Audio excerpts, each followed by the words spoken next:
almost forgot to turn the mic on. I'm getting better at this.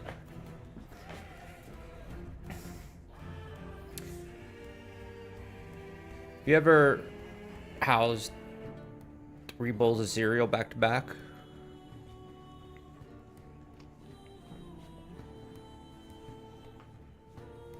It's a question.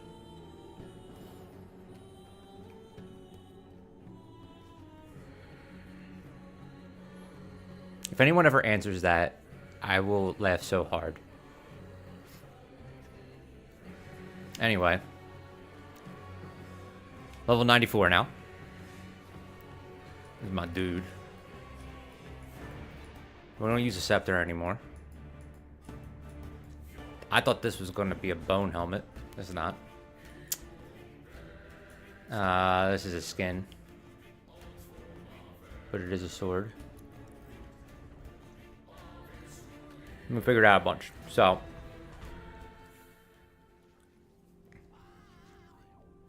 Once this loads up, I'll pull up some of the stuff we changed. So right now, currently, not capped on poison or void. That's the biggest issue that I have right now. I plan to fix that at some point. Stats are starting to look a little bit better, a little bit more min-maxy. I like vitality enough that that doesn't bother me, and that helps with these. So. We've reached over 100% crit, which is super important for some other things that we've changed. We're also over 225% crit multiplier, and that's probably what I'm going to end up scaling off of mostly from here. The build's a little bit squishier now. The armor is way down. Ward retention is up, but armor is way down. And I'll go through some of the reasons why in a second. Outside of that, these stats are mostly the same. Endurance threshold's a little bit higher. Endurance is a little bit lower. So, what did we change? A, we went farming. So, did some research and kind of like looked at what other items are out there, mostly uniques, and what kind of base types there are. I do think there's a world in which you can get your a base type. I mean, you're never going to be a 4LP legendary, right? But I do think that you can get a base type exalted to be better statted than most legendaries that you can find with one legendary affix. So go keep an eye out for those, but I probably will figure out how to get the higher LP things before then. This one's just enchanted by a Nemesis. So we switched from the scepter to a dagger. Nemesis was kind enough to give me a chance to chill on hit, which is somewhat useful.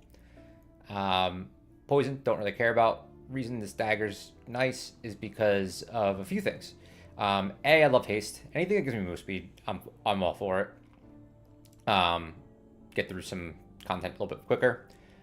B, it's given +4 to dexterity skills, and both Mana Strike and Shatterstrike are dexterity skills. C, it gives move speed on top of haste. So you're getting that. And D, you get a bunch of penetration. You can push people to negative pen or negative resistances in this game. So you do more damage, and I don't think it stops scaling.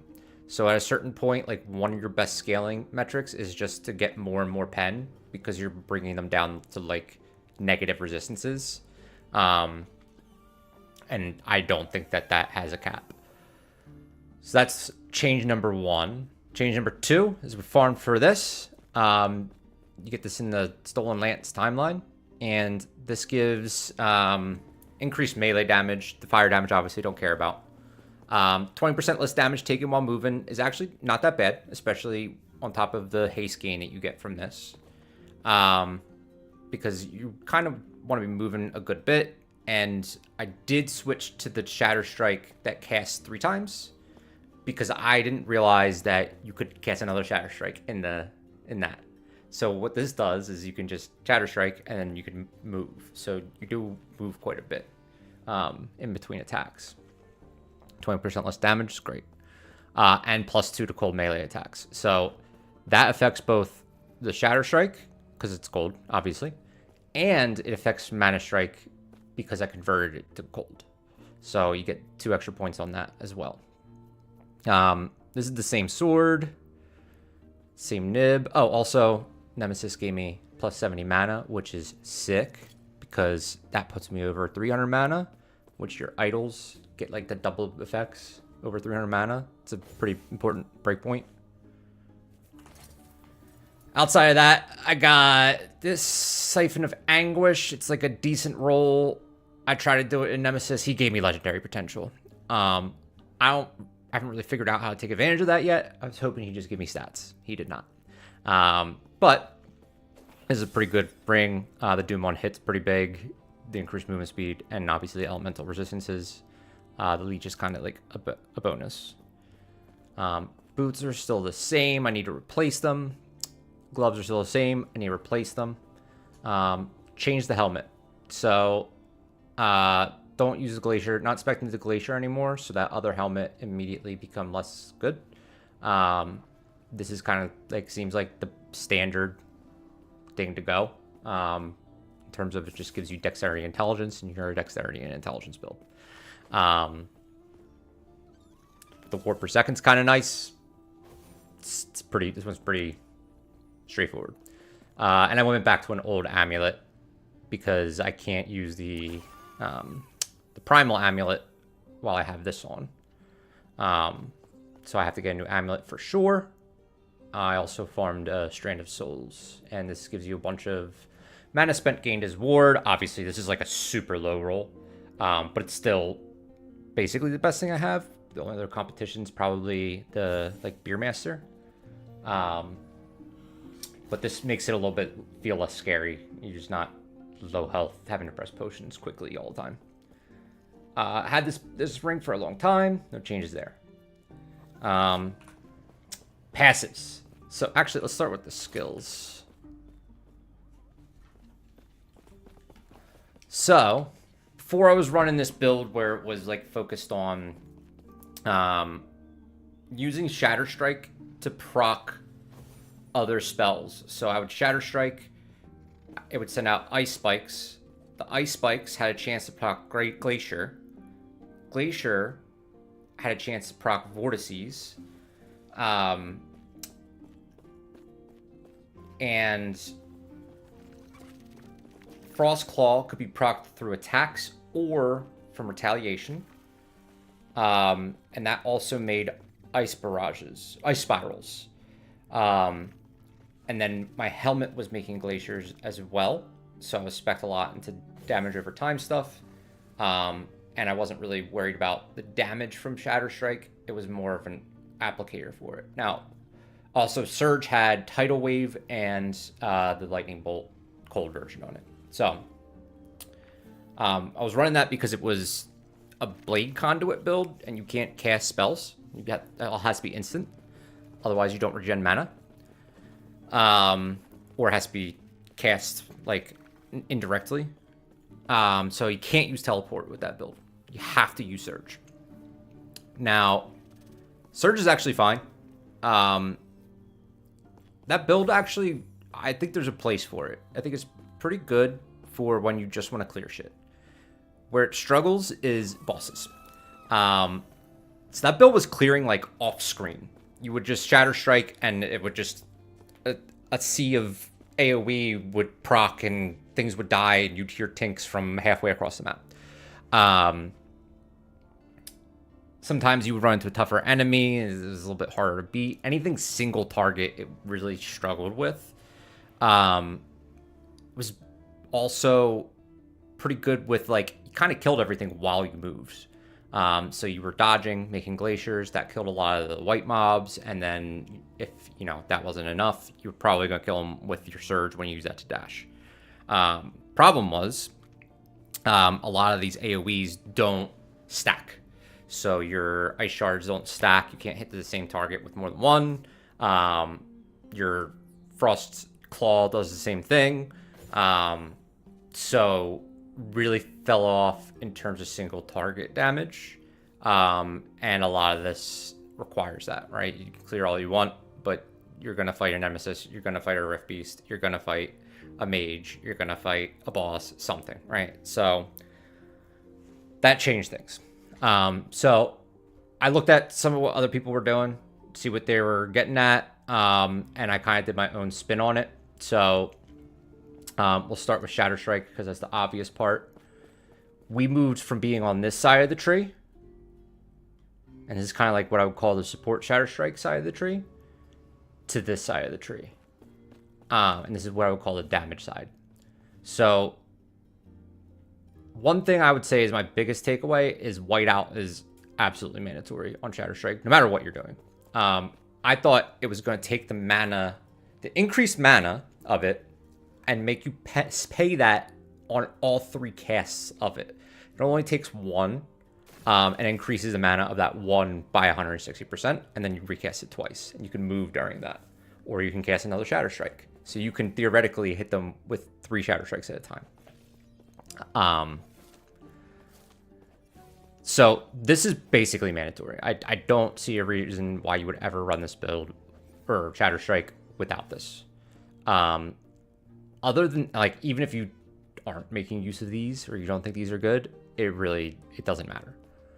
Other than that, basically just took anything that gave me damage. Ward on hit and mana efficiency on this one is great.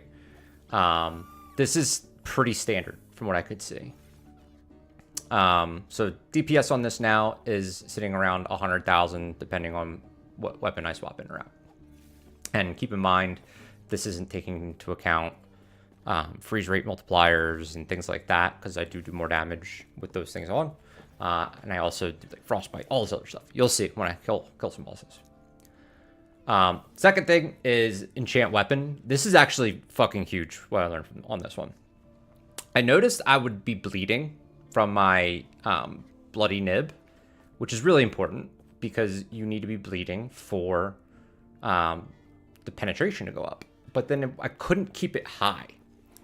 It would go to like 50 and then it would just fall off right away. I'm like, man, does bleed really dissipate that quick? Then I started noticing, I'm like, nah, it just all goes away all at once. That's interesting. So I started thinking, I'm like, what? Why could that be happening? Usually that would be a good thing, but that's a bad thing for the nib. Do not take this node with the bloody nib if you are trying to take advantage of the cold pen, because this cleans your blood bleeds off of you every time you activate enchant weapon. So you lose all of that bonus pen, which is the main reason that you would use bloody nib. So don't take this node. Otherwise, amazing node. This node's amazing. Just in this one scenario, don't take it. So that was a big DPS boost just from that, to be honest. Other than that, it just becomes a little bit more simple when you're using Shatterstrike for damage, because you're not trying to figure out where you're going to get damage from the most. You just take attack speed and flat damage and multipliers on that. So that's basically what I took on here. And you just try to keep your mana as high as possible. So like these nodes are pretty good. I'll probably do this if I can get another point in enchant weapon. Teleport. So I don't like teleport. I would really rather be using surge because it's... Hey, thank you for the follow. Appreciate it. Welcome to the channel. But yeah, I would really rather be using surge because it does damage along the way. I prefer to clear as I go as opposed to just use it as movement. Problem with surge is you have to spec into it a lot for it to work as a movement spell. And you also have to spec into your mana conduit a lot for it to work as what that's supposed to do. So you end up with a lot of points that you can't put into other things like, you know, the flame ward and your defensive nodes that you can get from like the sorcerer or room master tree.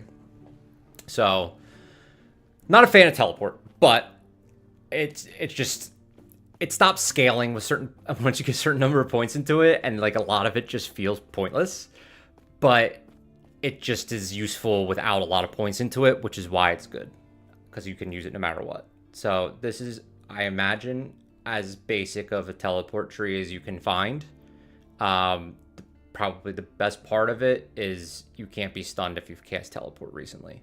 So it's really important. Not only are you getting cold resistances and armor and things like that from teleport, but it's really important you want to recast it whenever it's up, basically, because it keeps you from getting stunned, which is one of the weaknesses of a Spellblade, is you don't really have that much health. You rely on ward, and if ward goes down, stun functions off of your max health and your current ward.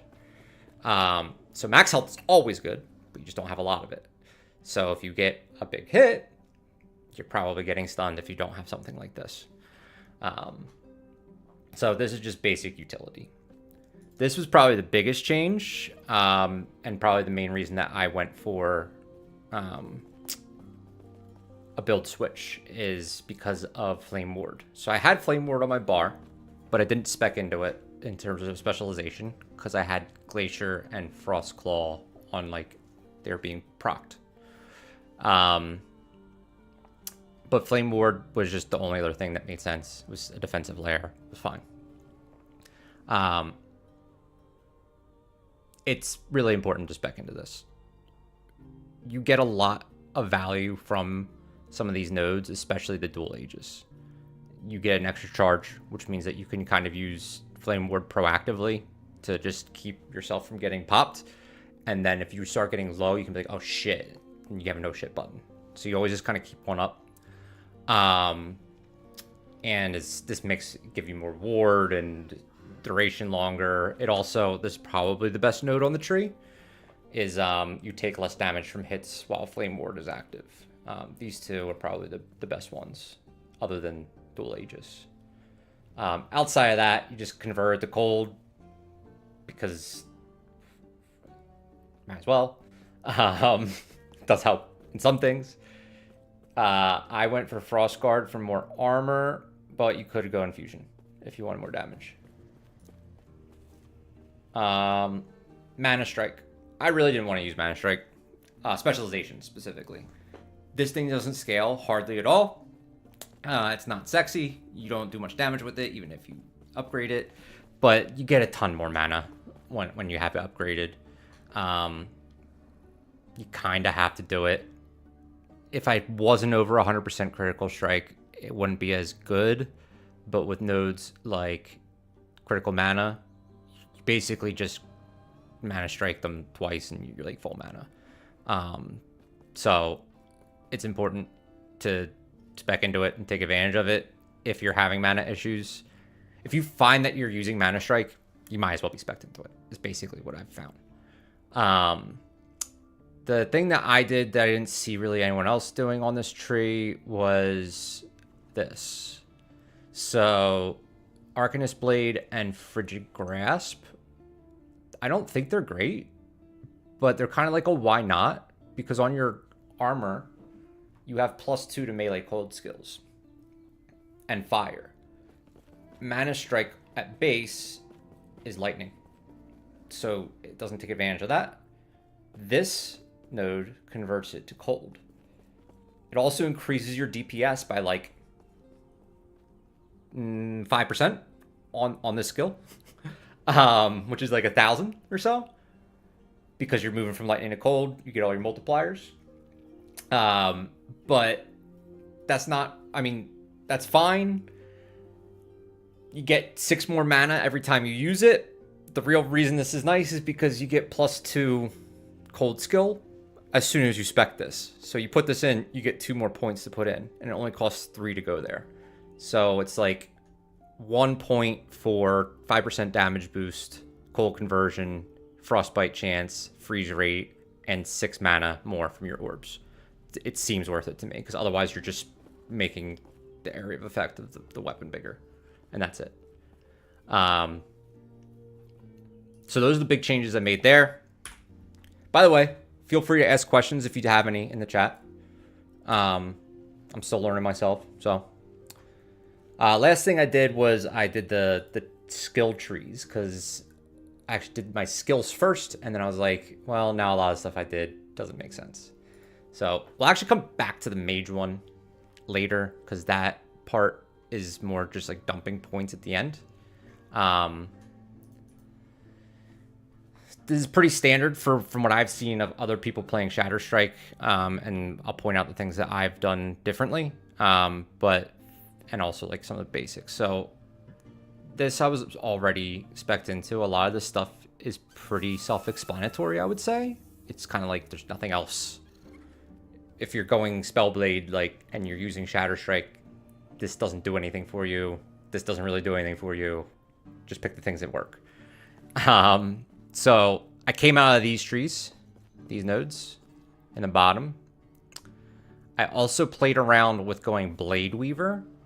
You just don't mana strike enough to make this useful. And if you are mana striking enough to make this useful, you're not doing damage during that time. So it's like, it's kind of like fixing a problem that you made yourself if you're using Blade Weaver, from what I found. Oh, thank you for the follow. Appreciate it. Welcome to the channel as well. So, other stuff, pretty standard, right? You want your move speeds, attack speed. This node is just pretty bonkers, as well as this one, if you hit the breakpoints. So a lot of this stuff you kind of just pick because you got to. There's not a lot of thinking in this tree. The things I didn't do was, most people are putting more points into this, and they're fully speccing out these two attribute trees, and I don't see the value in that. The gains are pretty minimal. Yes, you scale off of them. Yes, they give you more crit and things like that.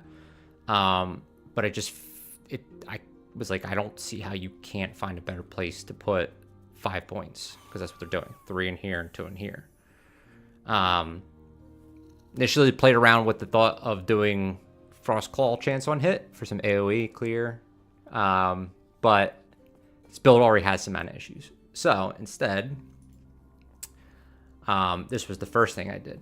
So once I realized that I didn't realize that if you specialize in Spellblade, you can do the left trees of the other two, which apparently is true for all the classes. And once I realized that, the first thing I saw was this fucking skill, which just seemed insanely strong to me as a first node. Minus 8% damage from essentially all enemies, as long as you've hit them once. That's pretty bonkers, because I'm assuming this is, you're already taking damage, and then, or you're already mitigating with your resistance, and then you modify the damage taken by 8%. So it's pretty, you're playing with pretty low numbers at that point in terms of the hits that you're taking. I also thought this node was very good. This one I'm not as sold on. I didn't see anyone take this, to be honest. I don't know why. This node seems very good to me. You're already taking 8 points in this. It unlocks it. So basically, this gives you 60% increased critical chance. Puts you over crit max a little bit. But you would be slightly under without it, where you'd have to like take 3 points in dexterity in order to get the last like percentage points to make it max. And what you wouldn't get is 15% more damage against anyone that's low health.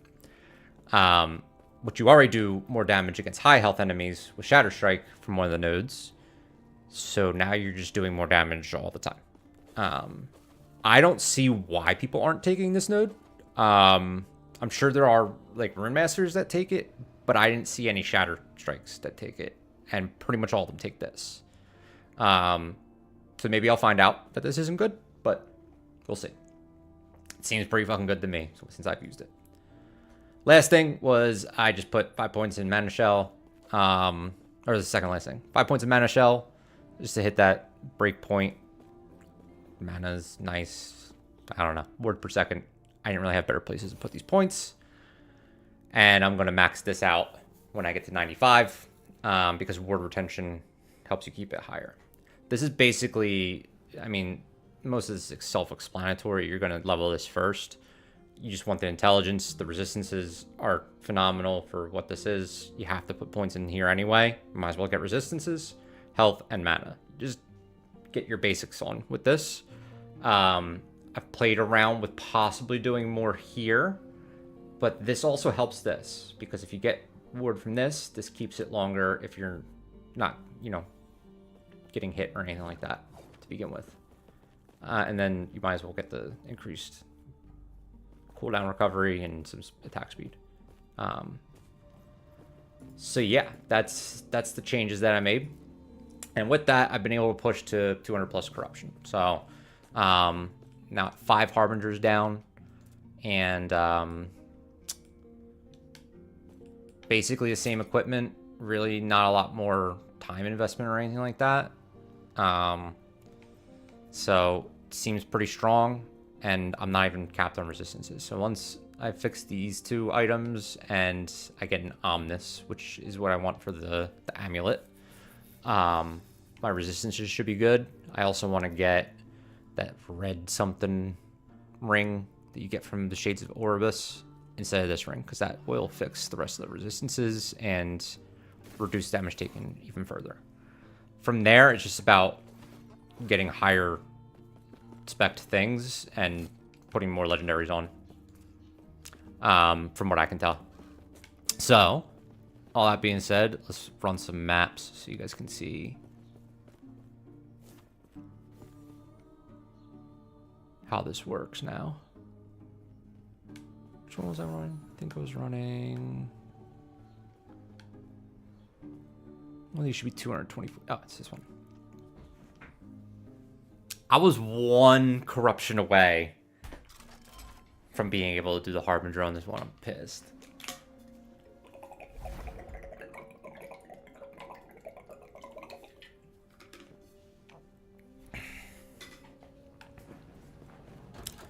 All right.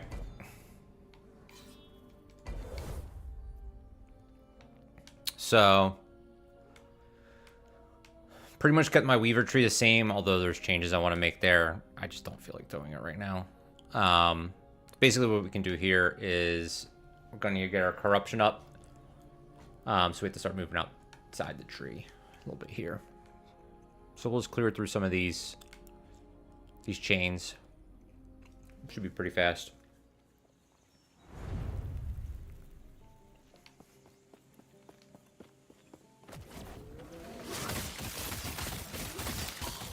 So that's the nice thing about the Shatterstrike now, is as I just kind of move, I place it down, it does the rest, keeps going even when I'm not there.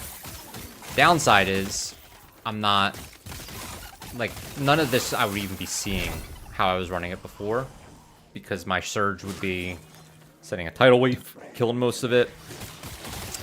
And then this would be sending off, the Shatterstrike would be sending off ice spirals, and frost claws, and those would be creating glaciers and all this different stuff. That now I have to, like, none of these would be alive for sure.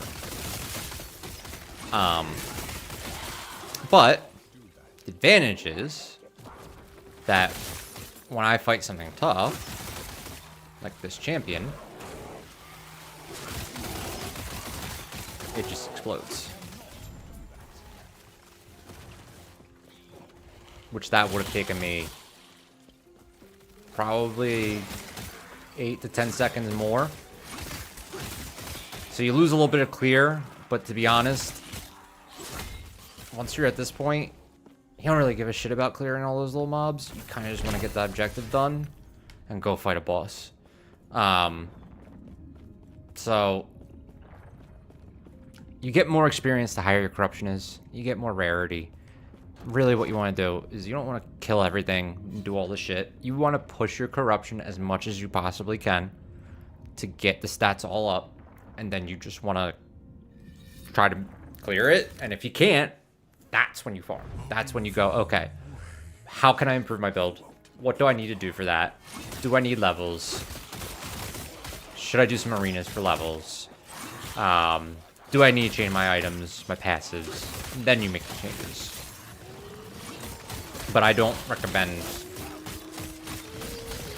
just clearing stuff to clear stuff. You just kind of clear along the way.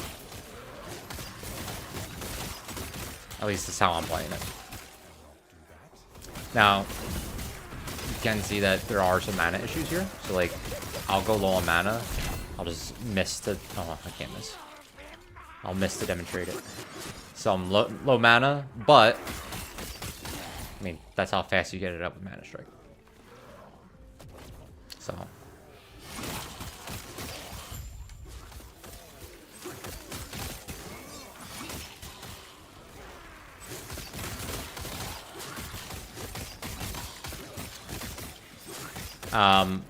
I found that Omen Rifts are, like, pretty decent because they give you time shards, which let you get temporal keys.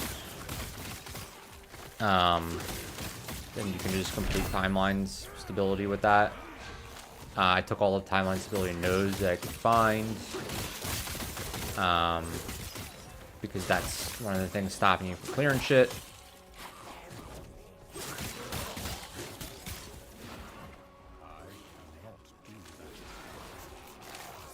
And I'll pop this guy.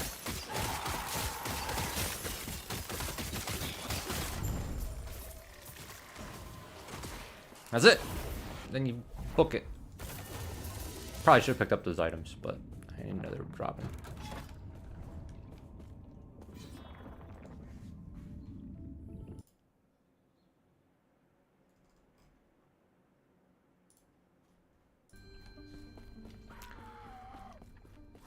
That was a good sounds. Slay enemies, locate soul gate. So you don't actually have to slay enemies. If you just run, it'll eventually show you where it is.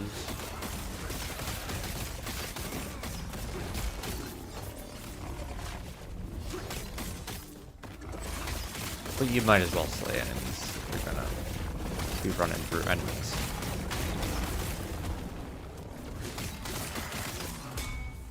Ooh, pink.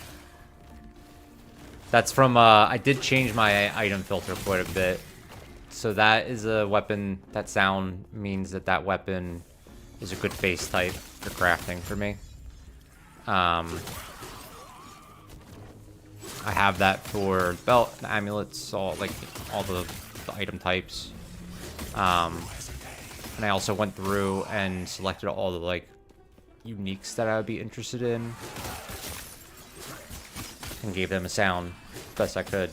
I don't know everything about the game yet, but yeah.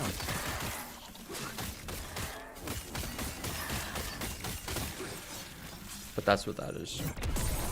So we're going to do an open window because it's on the way. But also, these give you the time glass shards. Hopeless.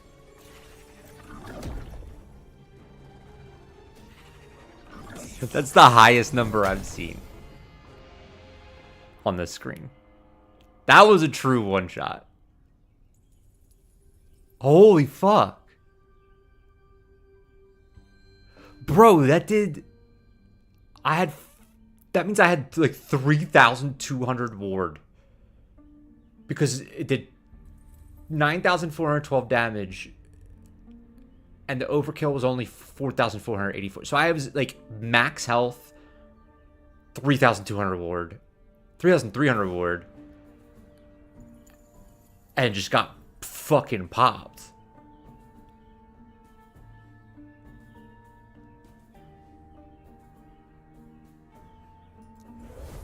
What the fuck? That's retarded.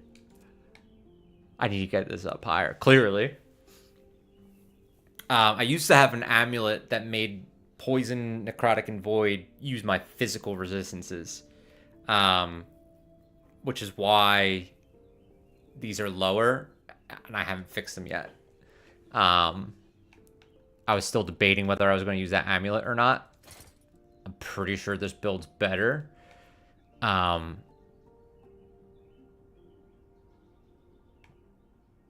yeah, that was spicy. That was real spicy. Actually, you know what? I might just still put that amulet on. I lose 1 to all skills, which is sucks, but also lose 54 mana. Does that put me under 300? How much mana is on this? Any? Attunement will give me some mana.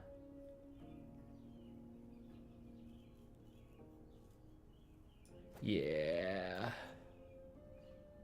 Oh shit, I forgot. It's primordial.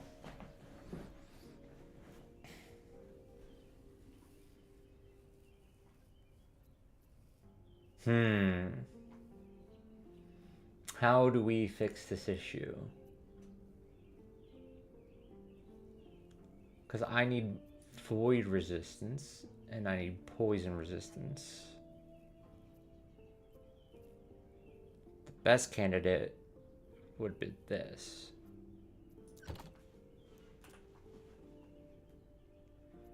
But I would still need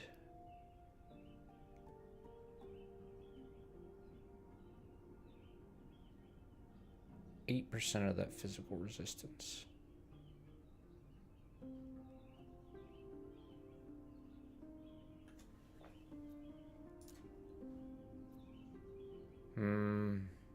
That would be hard to do. Because that would mean I would need a sealed suffix.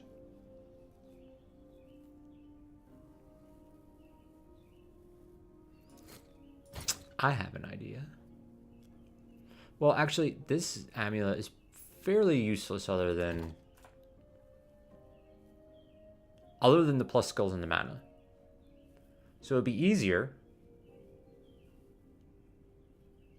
And the necrotic is kind of important. But I'm not using most of this. So it'd be easier to make a better amulet. Or just find a unique. So let's see what I have in this mess to put on. Serpent's milk. I do technically do some poison now. Cannot convert attunement to apathy. That'd be bad. I think.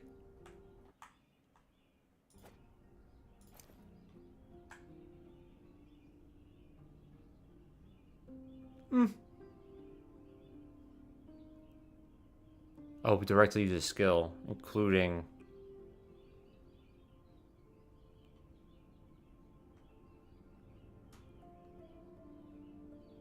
Actually, I don't think... That basically doesn't matter. This might be alright. Oh, not that.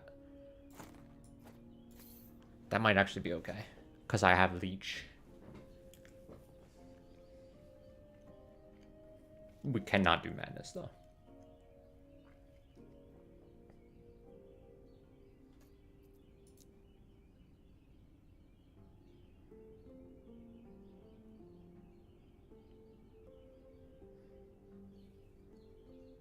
Prefer not to reduce my armor.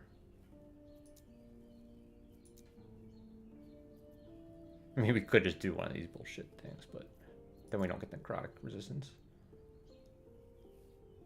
Or void resistance.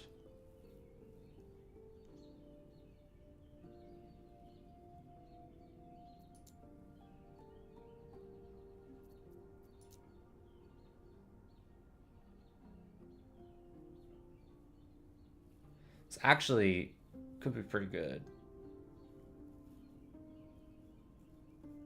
Not for the use case that we're looking for now, but I want plead on me, so.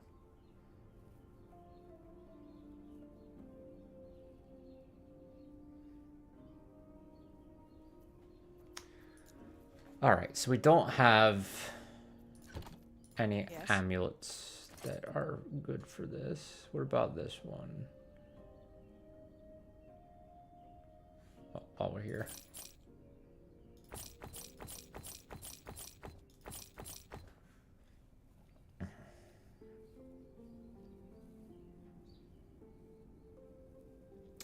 $14 forging potentially. You know what? I'm gonna have to change my. Oh no, didn't want to do that. I'm going to have to change my item filter to find an amulet I want to use.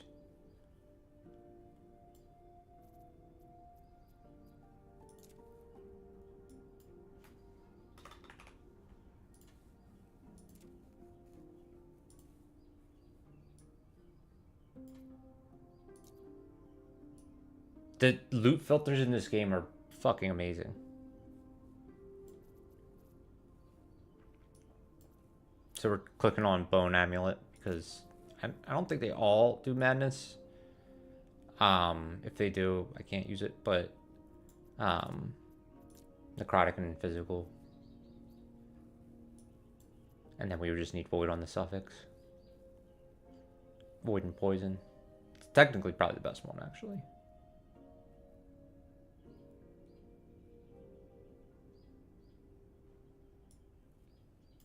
Alright, that should be fine.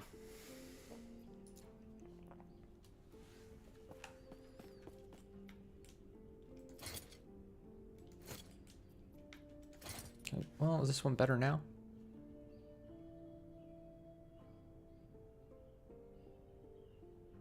No. But why was I even looking at that?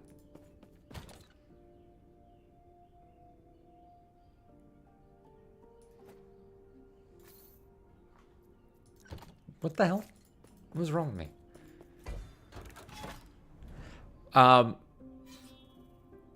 Maybe we'll just... I've never gotten ripped like that on a fucking Omen. That was crazy. What's up, Tyrael? How's it going, man? Welcome back.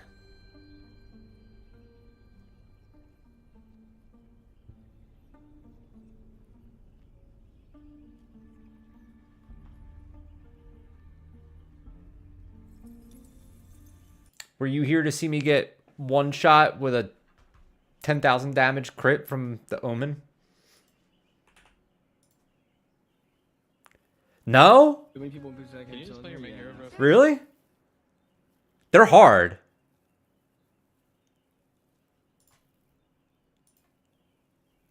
They're hard for sure.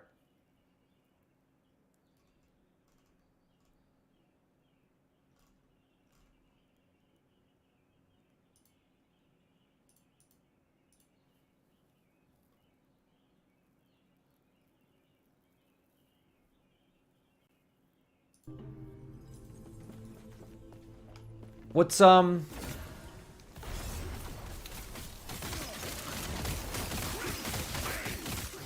like, you can't kill the mobs or you can't kill the bosses?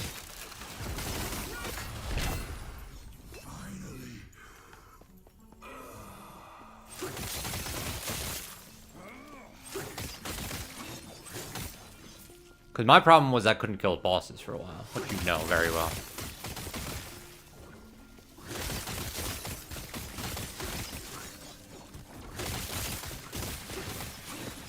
Slay the enemies. Locate sacrifice gate.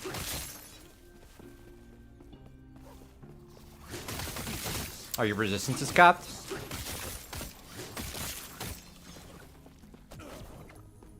I cannot do that.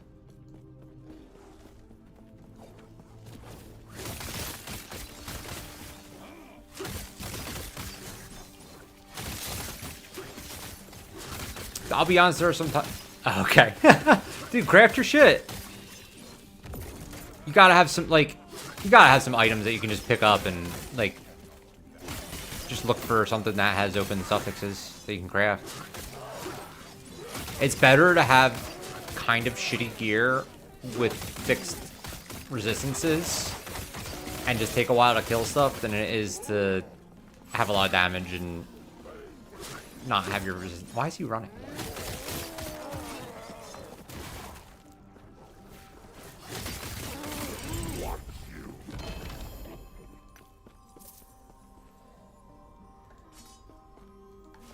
You can also use the idol. Yeah, it's not sexy, but it's for sure helpful. You can also use your idol tree or whatever this is, altar. This is pretty good for increasing. Oh, I don't need that one anymore. For increasing your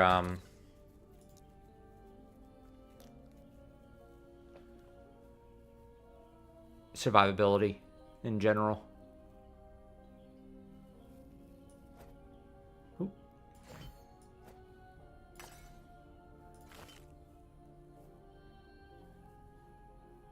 What else do I have on here that I might not want anymore? Don't really use damage over time anymore.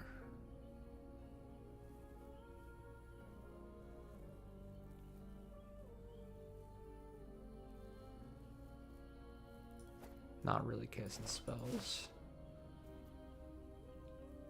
Armor's good, health is good, health on kill is fine.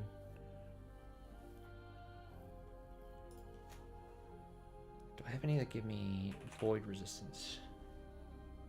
See, you could just do this.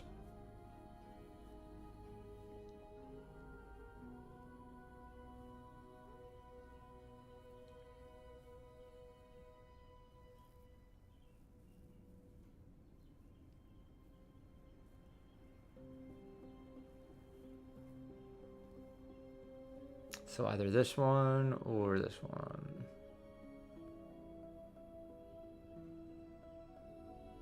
I would like to get more vitality, but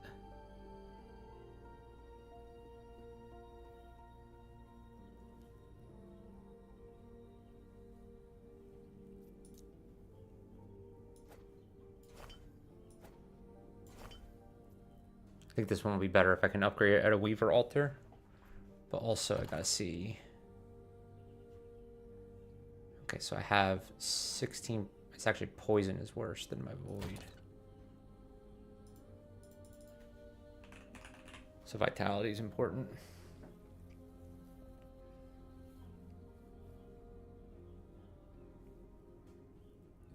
But vitality and poison is probably the best. Because vitality gives necrotic and poison resistance.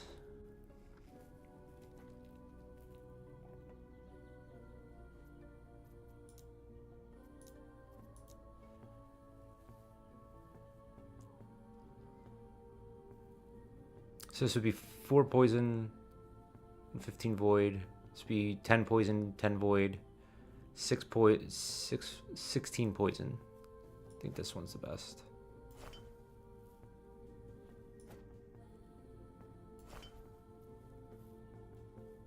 And then put a oneer in here. Oh, dude, physical resistance? Yeah, there's a lot of fizz damage too. You can kind of address it with armor.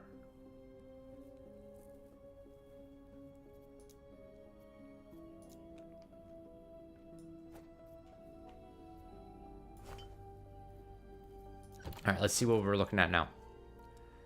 Still, I mean, your fizz is way better than my poison. That's for sure.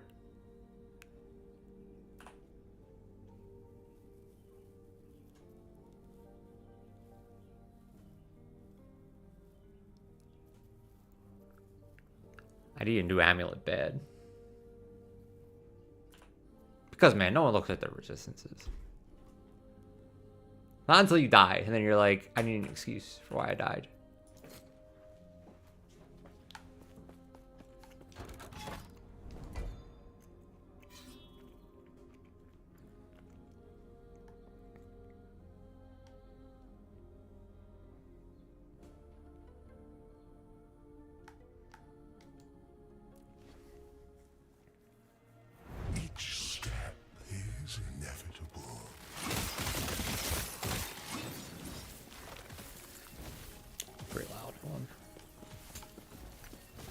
Much better. What level are you now?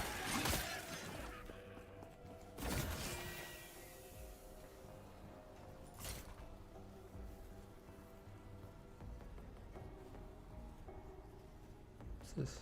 Oh. 88, nice. Oh yeah, dude, you can you have to be able to do empowered timelines.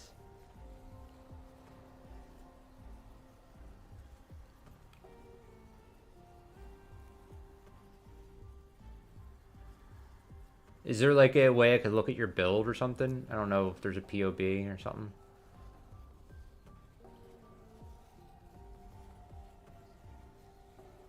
Yeah, I mean, you did make some switches.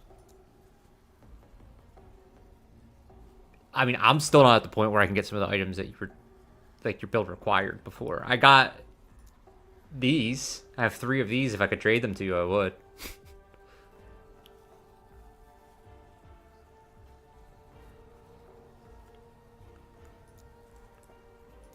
But I still haven't gotten your weapon that you need. And I'm at like 250 corruption.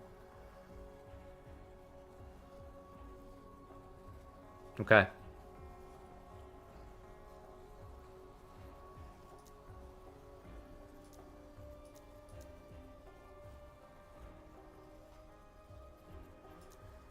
I don't really have anything. Oh, I can put this in here.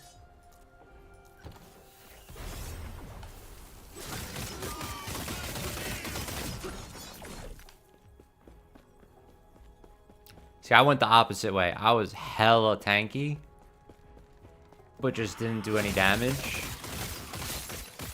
So if I made like 2 or 3 mistakes in a row, I would die. Now,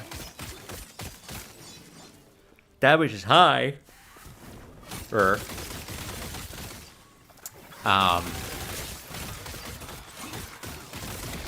just usually can't get hit at all.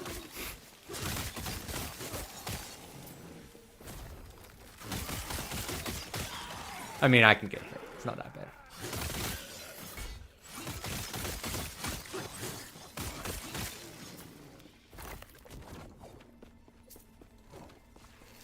Where I need your activation on. I'm not fucking with that omen thing. I don't know if you saw it. I just got 1-shot crit for 10,000 by the omen, like right before you chatted on.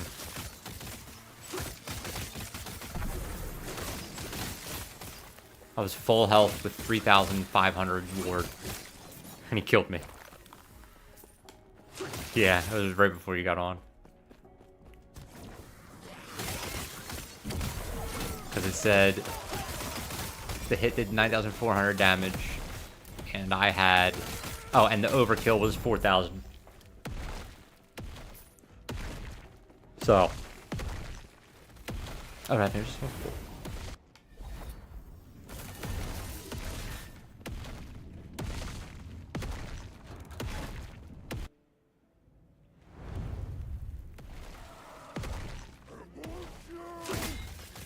Those are fun builds, though.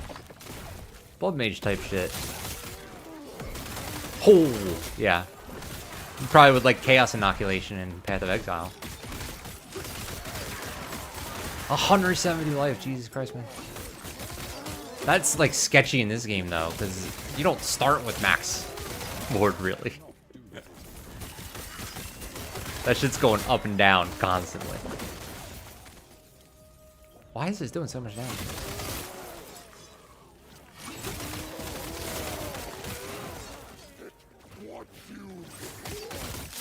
I feel scared with 1,700 life. I would really like to be at like 2,500. If that's not too much to ask.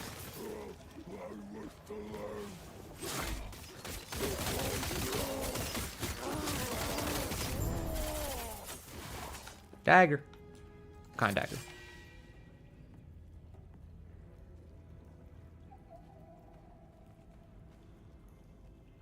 Oh yeah, I was thinking about using this with my previous way I was set up. Because I had the Frost Claw procs, and the Lightning Blast is cold. Could have been cool. I'll stash it just in case, but... Take care.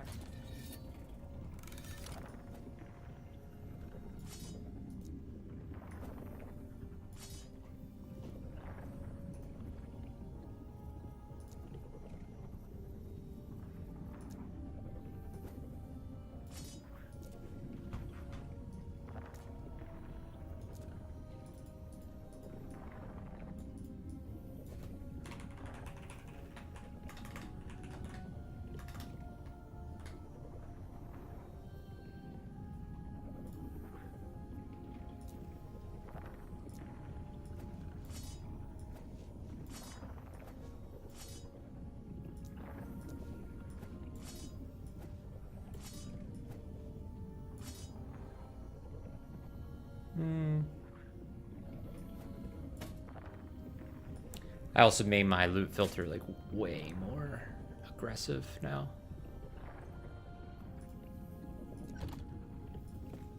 Yes. Honestly, that might be part of your problem, is your loot filter, because I was using a lot of shit that I was just like finding on the ground and making work. Until probably like 4 or 5 levels ago. Yes. Take care.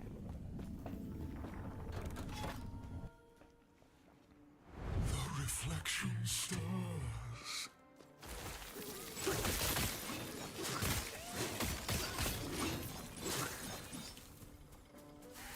Alright. Void Gate. This is the void butthole.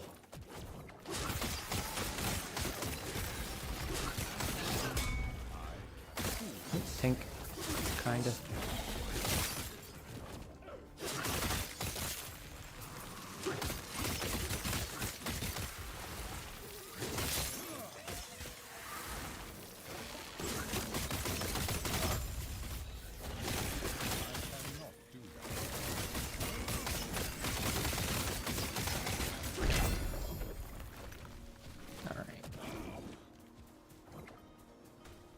Yeah, this feels a lot better to be able to do. I'm like okay trading off the clear speed for the single target. Because when I do harbingers and shit, it's just so much cleaner.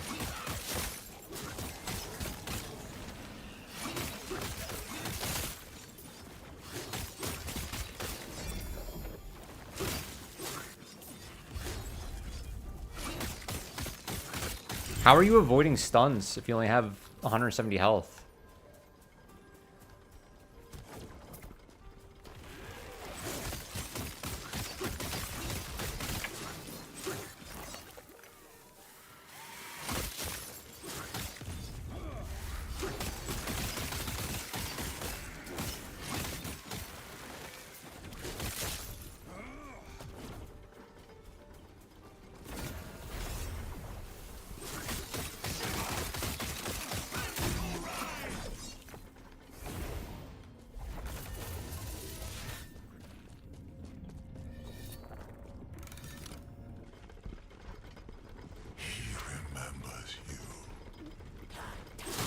Glad he does.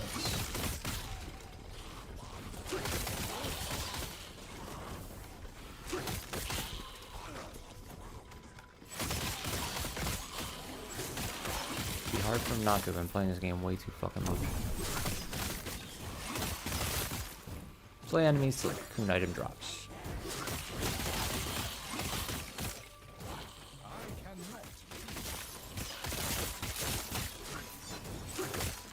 Some of the backgrounds on this game are fucking sick. The one that has this snake that's like crawling around that you can see on your screen, like it's the edge of your screen, is fucking cool, and the Titan one is really cool as well. That's not a lot, bro. I would guess the main reason you can't do empowered timelines is that. Even before your physical resistance. So you're not getting stunned?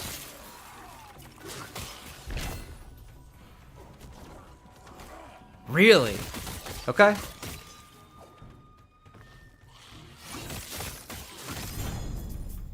Ooh. Do you know what being stunned sounds like?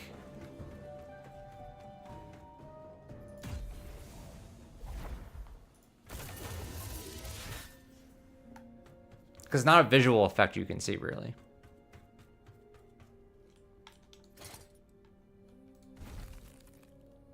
Oh boy. Level 6 sword. Yes.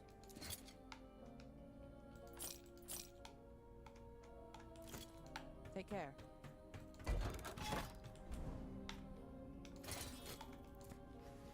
Because I get stunned. And I have 720. And I have way more health. And almost as much ward.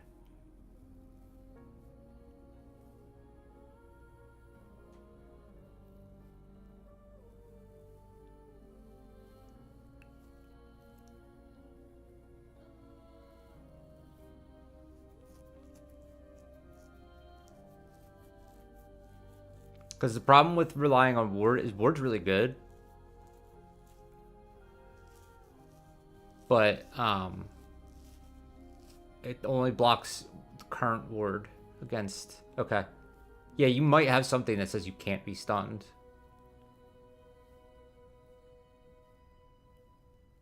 But you also might be getting stunned and not realize you are. Because that's kind of what was happening to me for a while. Sounds like a really heavy block more than a stun sound.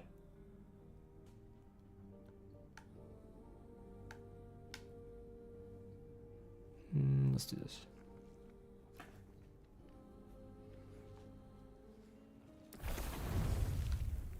The reflection stars.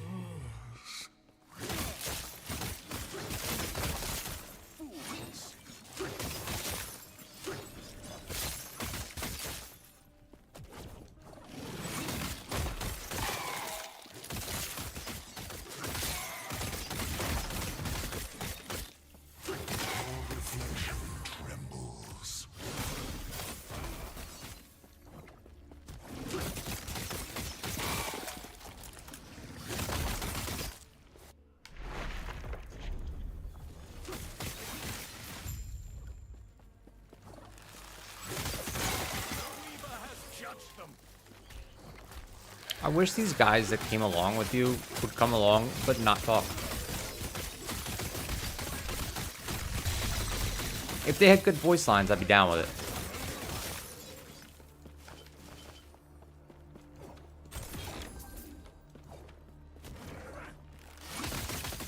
The only one I kind of like is generic brand Einhar. Scarvin, maybe? Because his lines are so bad they make you laugh. Zarek is okay. This guy's just a dweeb. The Weaver has judged them. Alright, bro.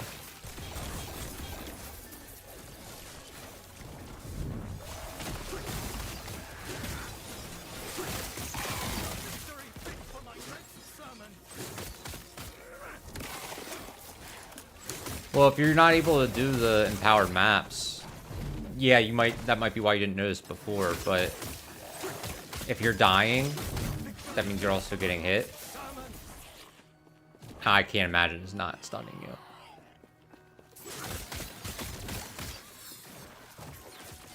I didn't really, because they need to do a certain percentage of your health too for you to get stunned.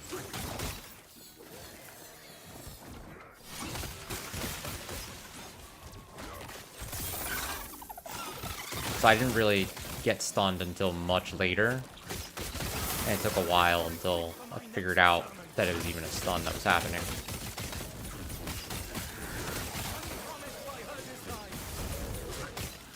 Okay. There you go. 66 isn't bad. It's better than my poison. That's for sure.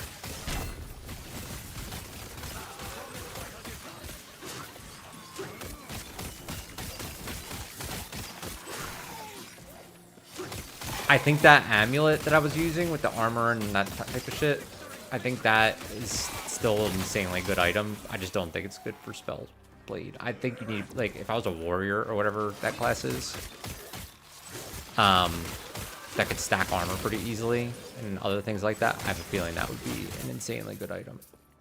And probably is. There's probably builds that use that.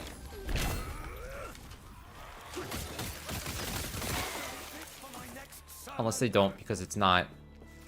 You can't really reliably drop it. It doesn't drop... I looked it up. It doesn't... You can't buy it. It doesn't drop from a boss. It only drops from Rift Beasts. In, like, specific circumstances with, like, a 0.02% drop rate.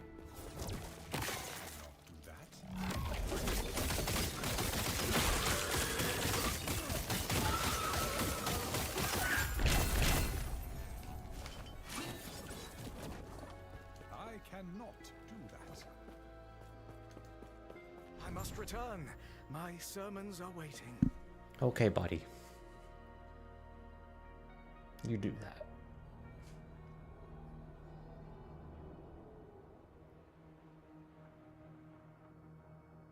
Don't want to do that.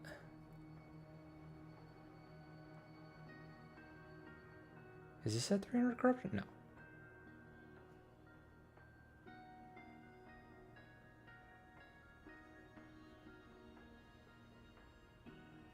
I'll just do this for the point, but this thing fucks me up. I can't beat the Bloodline Glade. Not until I get poison resist.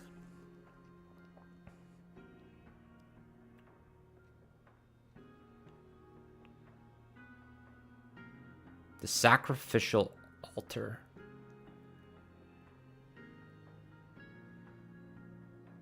Interesting.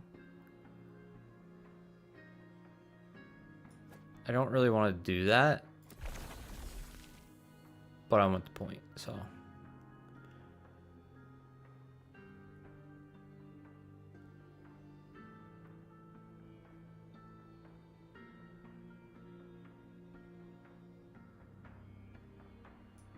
Also don't really care about this, but want the point.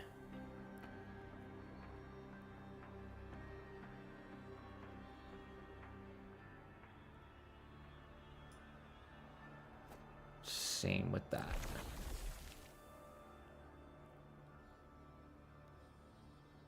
What's this? Oh, that's right. I don't know how I have 8 of these. Okay, so... Oh, that's done. Then I want...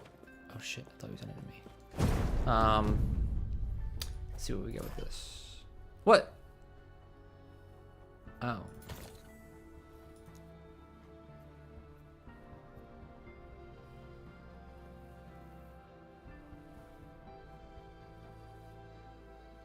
Okay, well then, that changes things.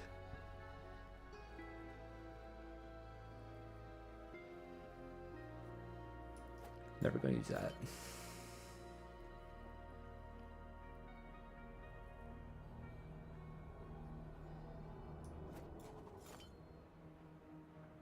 It's time to start getting rid of some of this shit. Frostbite. This could be decent. Do I have anything else?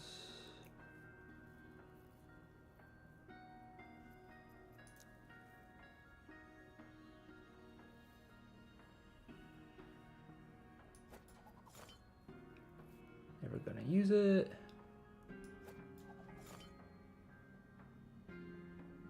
Could be decent. Ooh.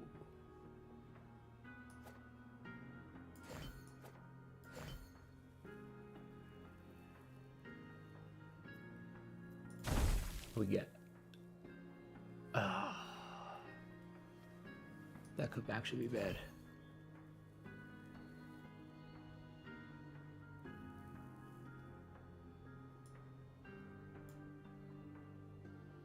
Don't want it.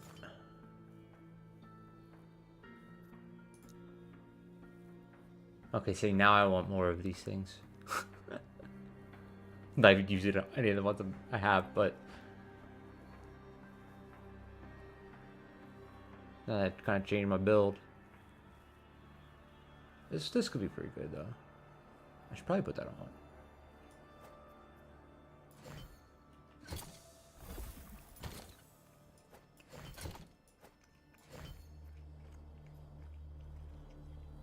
So you can only enchant mage and weaver things in this.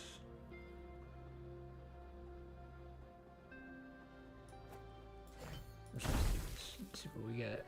It's actually not terrible, but I don't think I'll use it.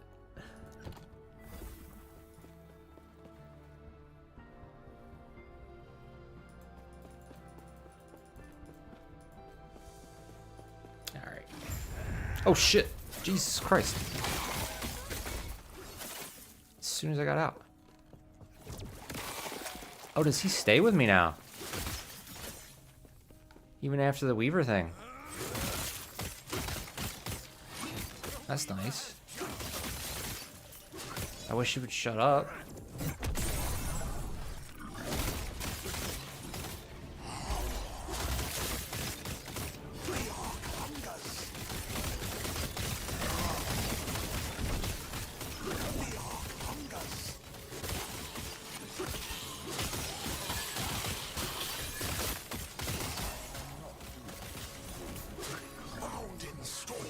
Pro tech right here.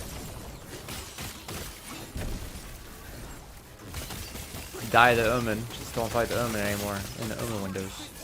Just go around the wall.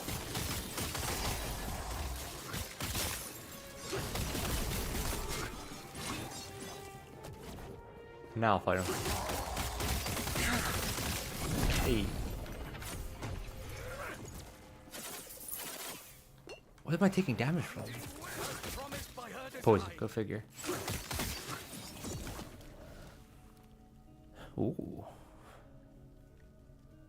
No. Might as well get the rest of this.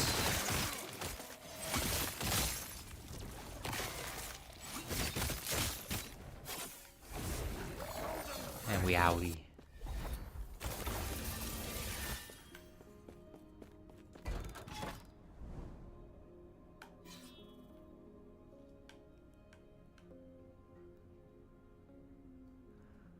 Alright, let's get our passive points now.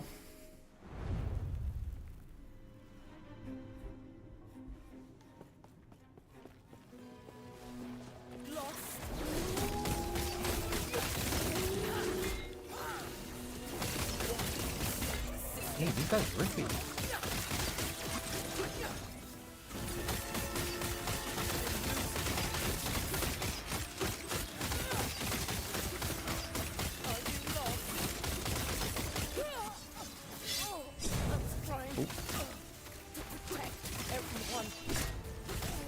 Jesus fucking Christ, what was that?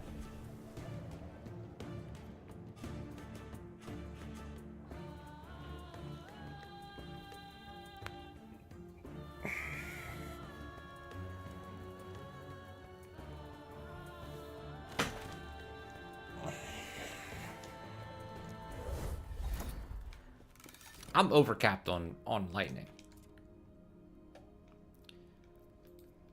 There's no reason I should be taking 2,000 damage from a non-crit lightning hit. That's wild.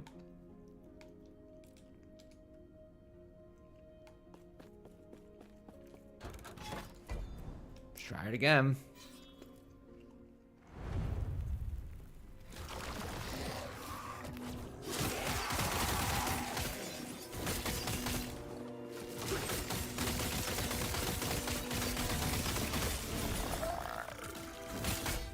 Sliz the Slicer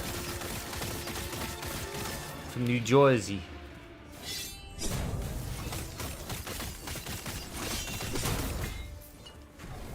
Yo, fuck Praetor Tyrannus.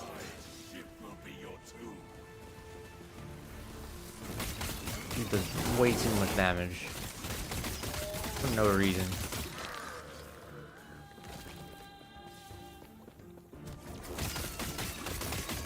Spymaster Zarek cracks me up. When I first saw him and he was the Spymaster, what the fuck?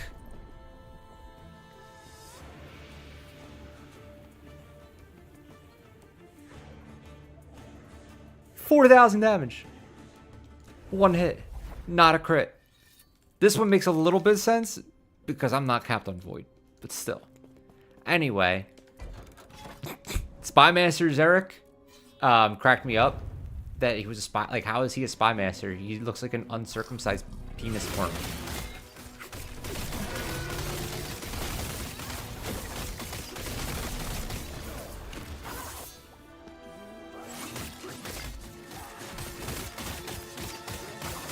This reminds me of Maven witnessing almost. This woven echo. This guy's hard. Fuck. Bye.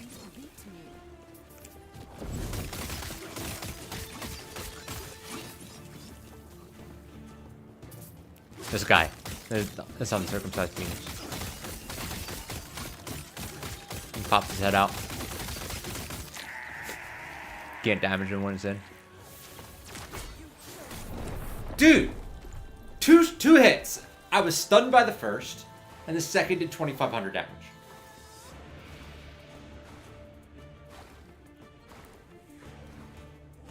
The only thing I could have done was not get hit by the first one, which, like, what, am I just not going to get hit by anything? When there's literally 3 bosses?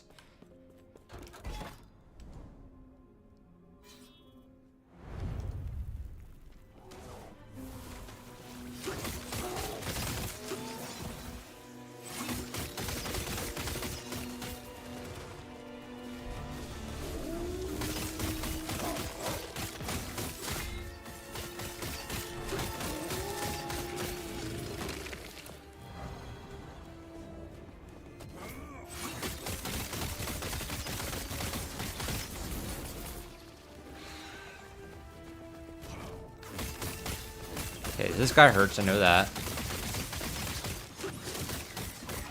I guess they all technically hurt if they hit me, because they're all bosses, but...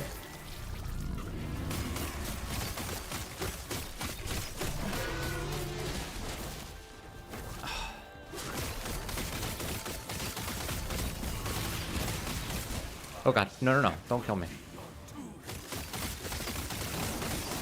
No lightning, please. No. We don't like that.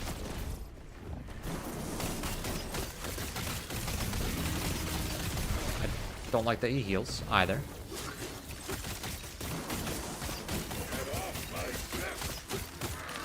We're not even on your ship, bro. Okay, this guy's not terrible. This Burning Frost is not terrible.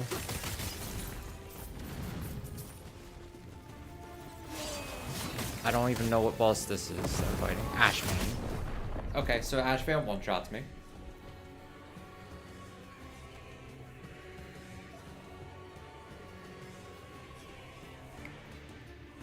This is my punishment.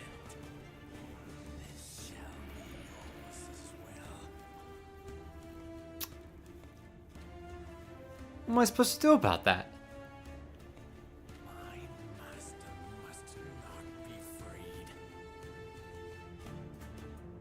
It's 5,000 damage. From one hit. The lance must not be taken.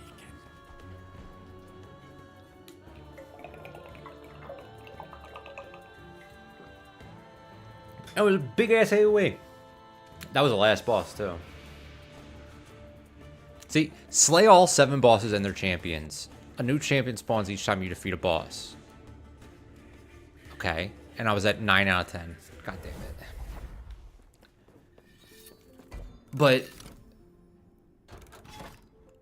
like, I mean, I guess I could have more health.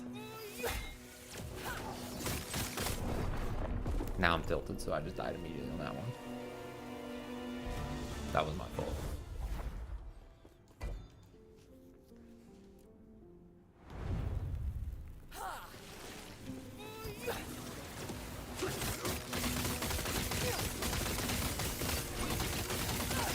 Okay, so I think I need to be strategic. I think I need to kill the... I don't know if I should kill the champions or the bosses.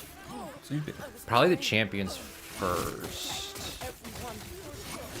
But then you get ripped by the boss.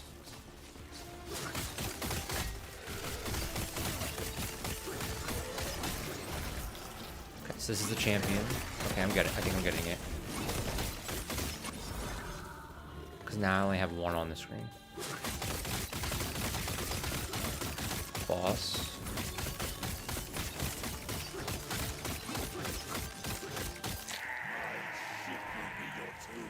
Boss.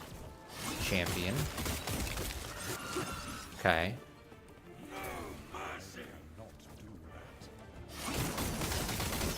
Boss.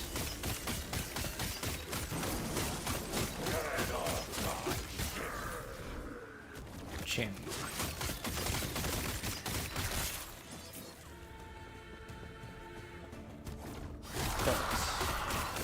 I see. I was killing like 3 bosses in a row, and then I had like 4 champions on the screen, and then a boss.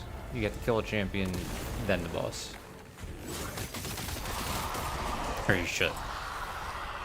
Otherwise, it's way harder than it needs to get. Oh, that's the boss. Don't kill the boss. Kill the champion. Boss.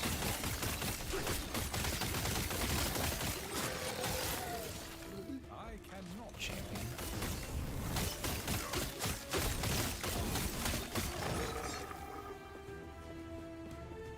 Boss.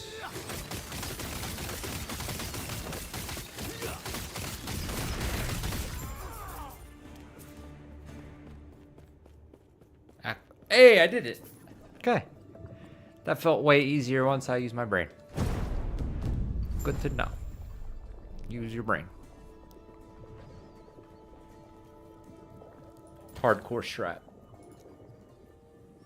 Not for the faint of heart.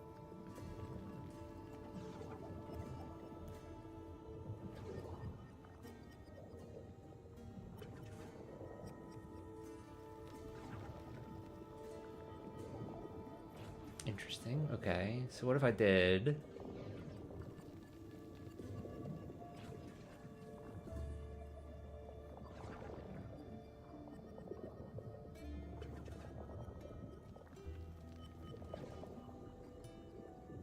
Okay, so like the move speed on this is good, but the rest of it's poop.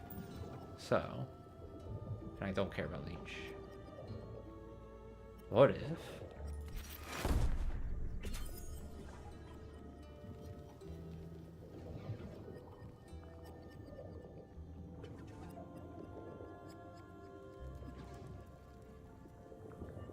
What did that do?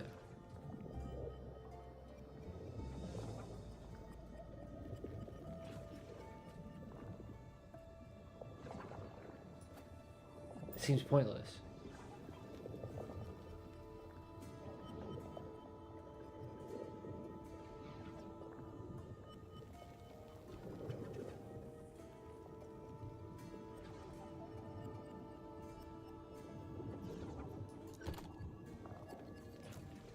That seems really not that useful.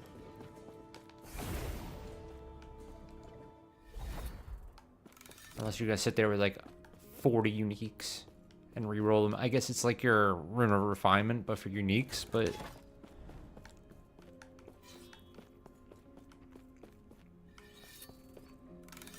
Okay.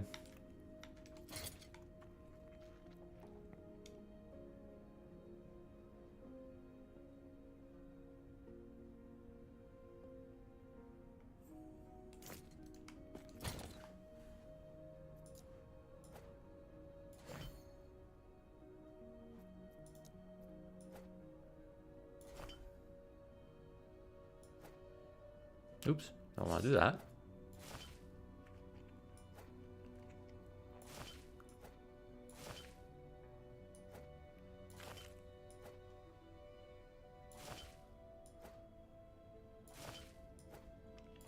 I'm finally getting kind of organized though, so that's good.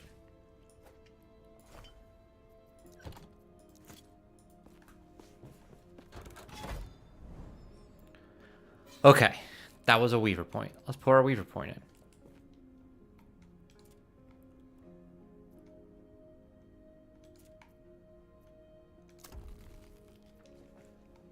What do I want?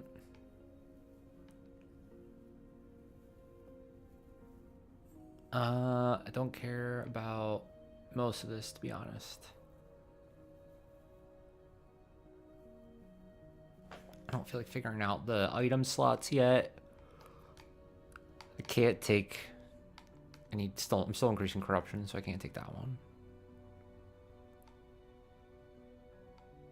Memory Amber is probably fine.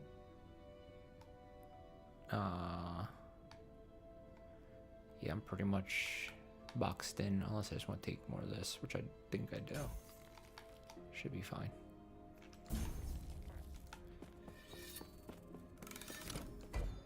Okay, let's do this other one. Woven Vessel of Memory. reverts completed echoes. I don't actually care about that at all, really.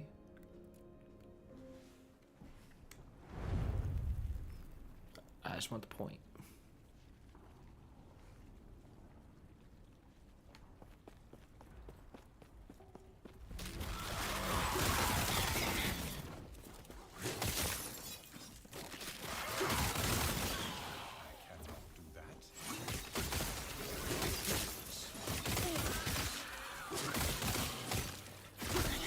I feel like there must be some way for me to not get one shot.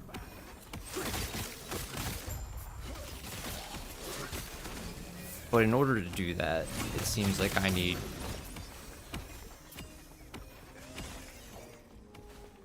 somewhere around 6,000 total effective health pool. Which I guess I'm not that far from. Obviously, I need to fix my resistances. That's first, but I guess I'm not that far away from it. Because that's what, 2,000, 3,000, like 4,100 some of the time.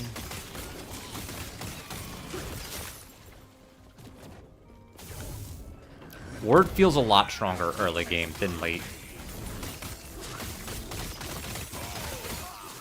I was like, who needs health? Now I'm like, Ward's too scary. Just, can I have health, please? Just give me lots of health.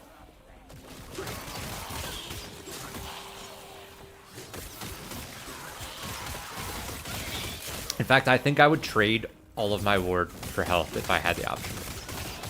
If you gave me the option between, like, keep the Ward the way it works right now, or you get just 2,000 more flat health, I would take 2,000 more flat health. Even though that's less than what I usually have ward-wise.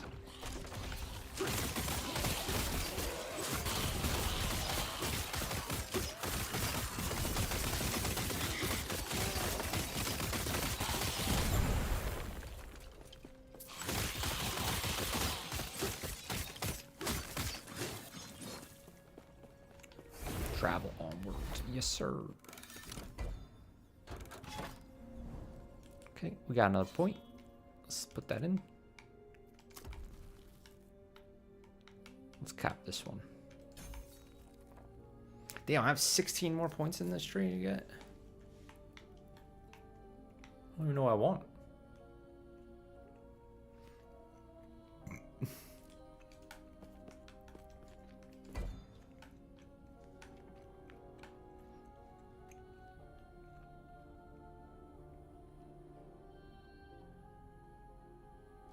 Okay, this is going to be useless as for the reward, because it's going to be a rogue reward, but I'll eventually have to do it, so.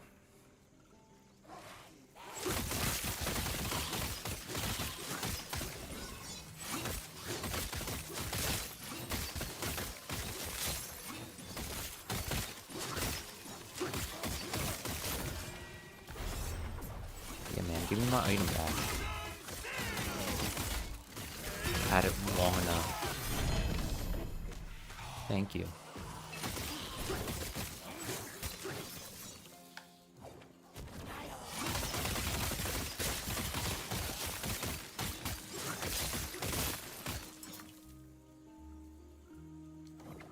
Come on.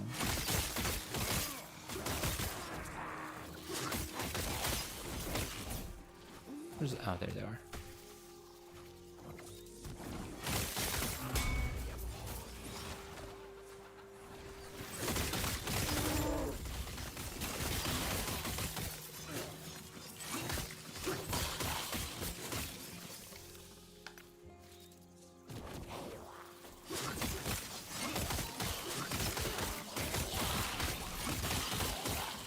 Almost 90, 95?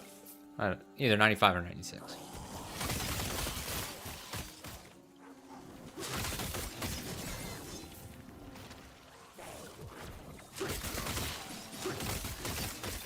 I think my goal is to push 600 corruption, or beat Aberoth and get level 100. It's probably my two goals. And I'll probably move on to the next game. Although I do want to play the Blade Dancer. The Blade Dancer looks sick. I haven't seen it played, but I looked at the skills. It looks like Zed. But in an ARPG. I'm not gonna bother putting that point in right now.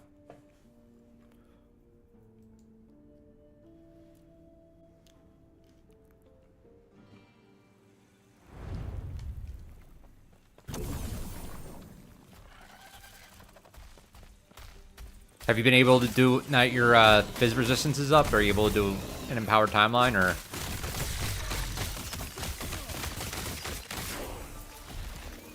Hey, level up. Let's go.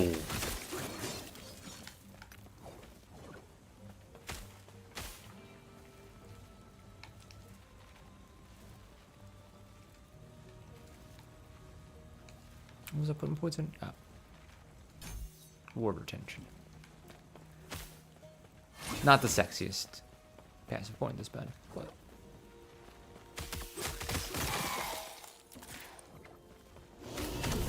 oh, is this the? Oh, I have to go into here. Okay. I don't get my friend.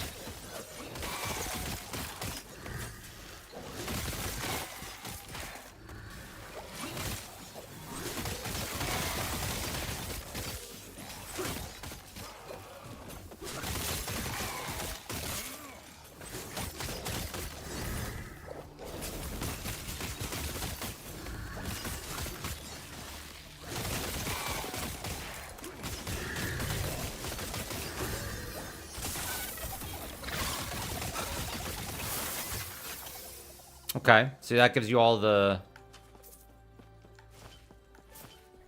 bonuses, or like the low-level bonus versions, which should help.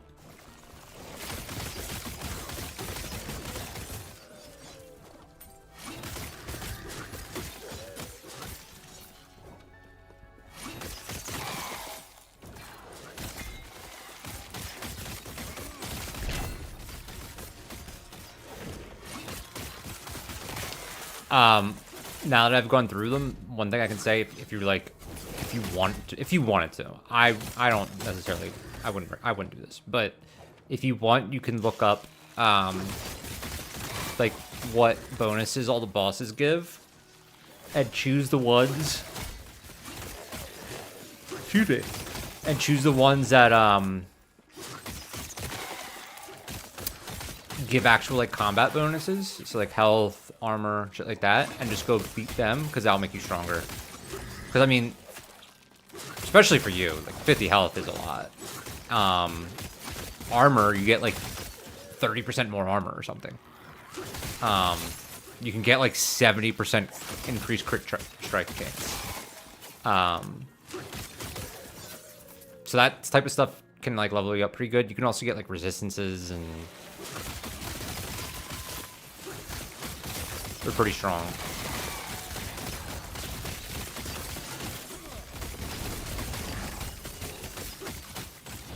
But then some of them just give like Hair Rot just gives you drop chance for like shards or like body armor, which is good if you're looking for something specifically.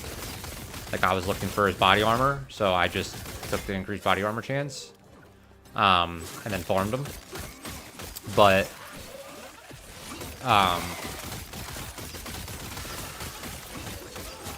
otherwise, it's not like making you directly stronger. This is a fucking huge cemetery.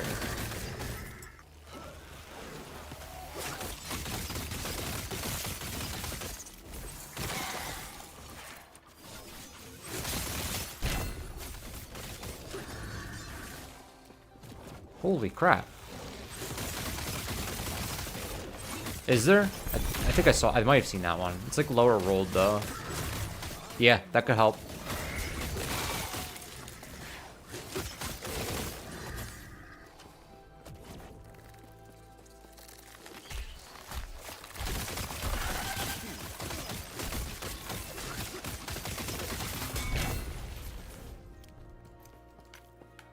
Like, I think beating Lagan gave me 30% more cold damage, which was pretty, like, I do all cold damage, so. basically just a 30% damage boost. Pretty insane. What is happening? Why is there two of them?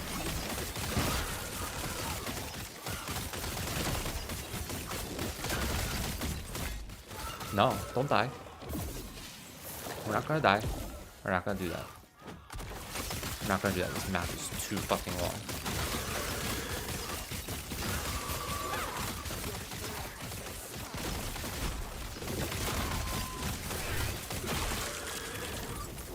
Why is there two?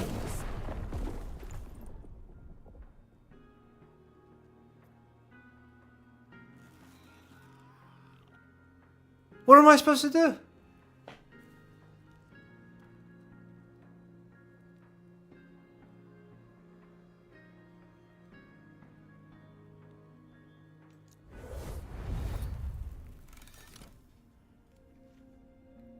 Some of these woven echoes are something.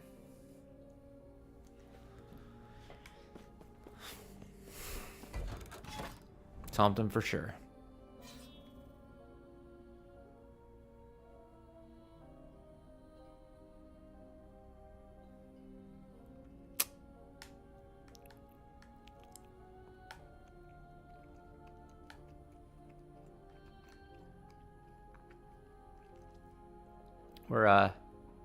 We're just gonna move on.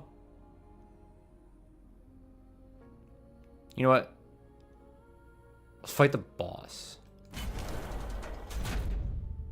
Get an eye thingy. You ready? You ready to see how much my damage has changed? I mean, this is like a way harder version of the bosses now, but my damage is so much higher.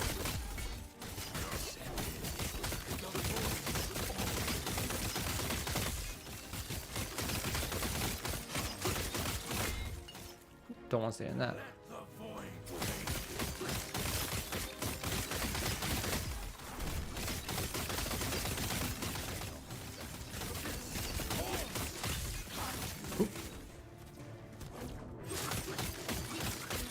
Still hate the wards, but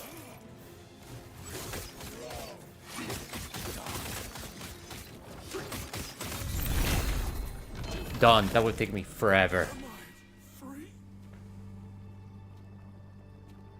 Okay, 12 would be a pretty good roll, but like keep in mind it doesn't, you know, always get the high roll. Like you would have to do that multiple times probably.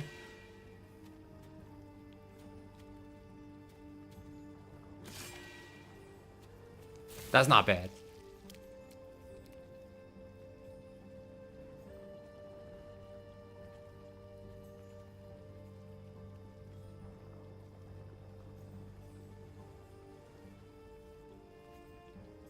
Like, this guy's pretty useless to me. That would be a pretty big deal. So that's what I would do. Is I would just farm that normal until you get something good.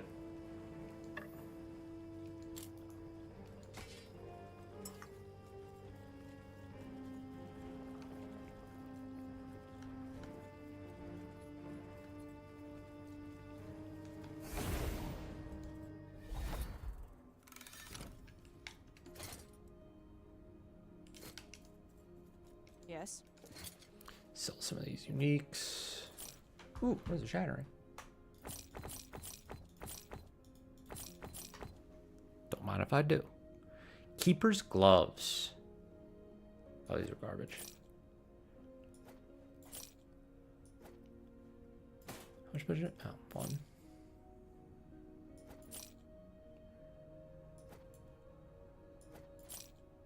So the other thing I learned is that you can make alts pretty easy. There's like, you can go back and open up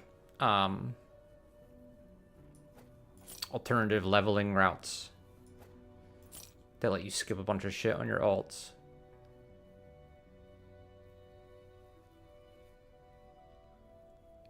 And I think you could use your lowest level blessings to start on alts as well. And obviously you can like give them items and shit.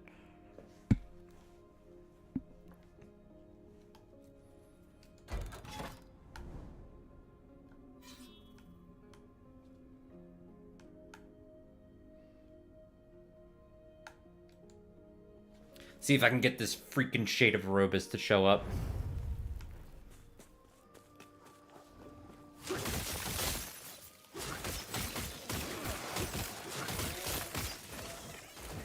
Last time it took me until I had to kill the boss 4 times.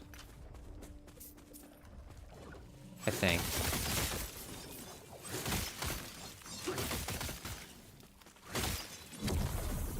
And then I died to the Shade twice because those eyes that you get increase the difficulty. Also the rewards, I think. But, yeah, I died on twice. I think that the Shades are where you get the Omnis from, as well as the Red Ring of Adalia or whatever the hell it's called. The drop rates seem like they're pretty good. I just haven't seen them. Like, I've been checking the loot on the ground every time, too. Like, turning off my loot filter. Just haven't seen it.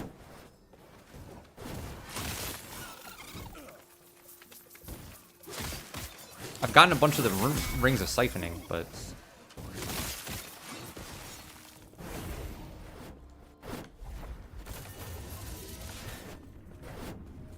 Continue Echo Chain.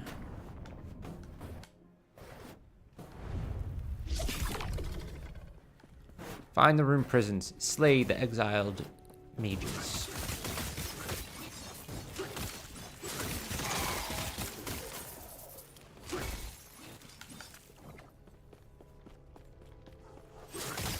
Where they at?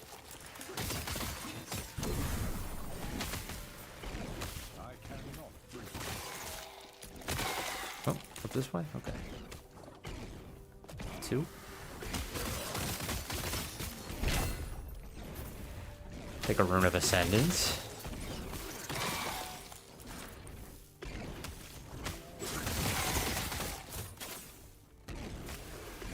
Something pink on the ground. Scale Charm. I think that's the thing that lets me skip to the end of the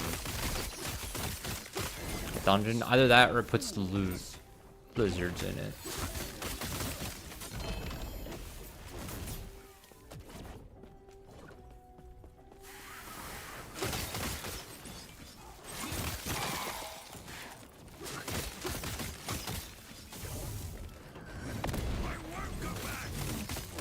You're going back. Sorry.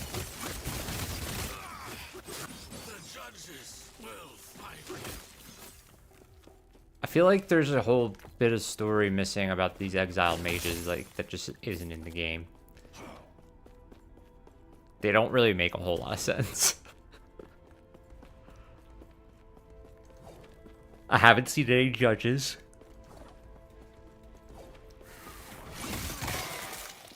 We don't know why they're exiled. I mean, we can assume from their voice lines, but...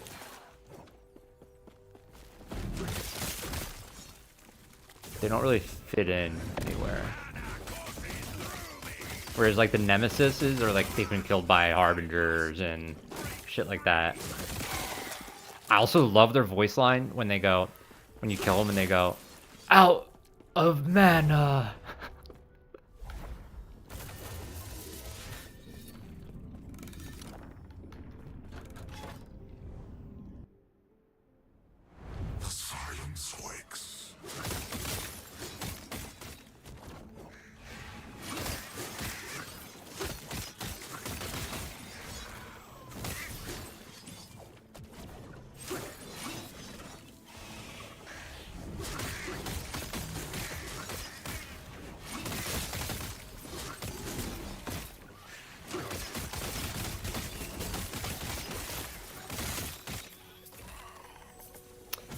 You know what I was realizing about this game? I don't know if I brought this up already. I think this might be like...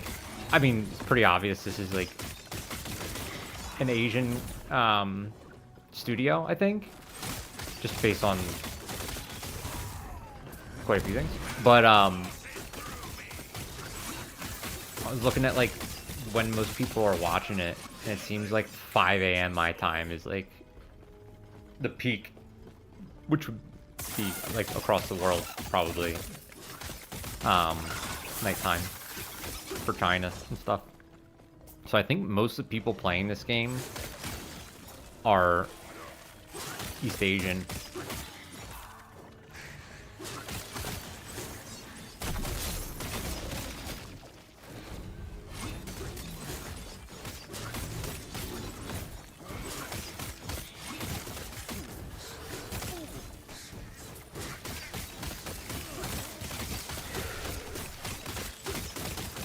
Damn, I get up to like 4,000 ward now? No, 3,500? Not bad.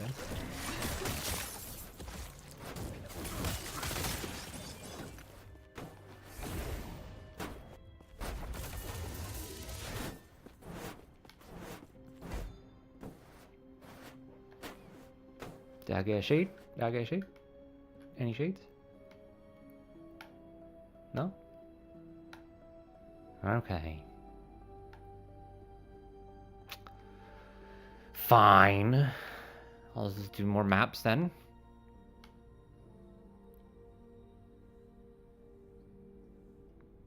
Let's see. We'll do this one and hope that it gives me a shade immediately after. The reflections. So I'm not going to get my hopes up. Cracks are spreading.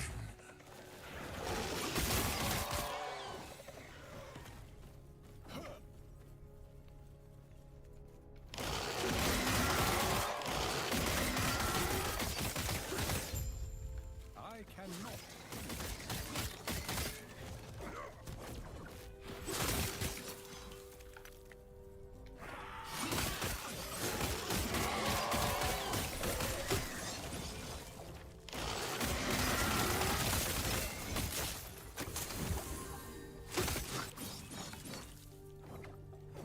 I cannot do that.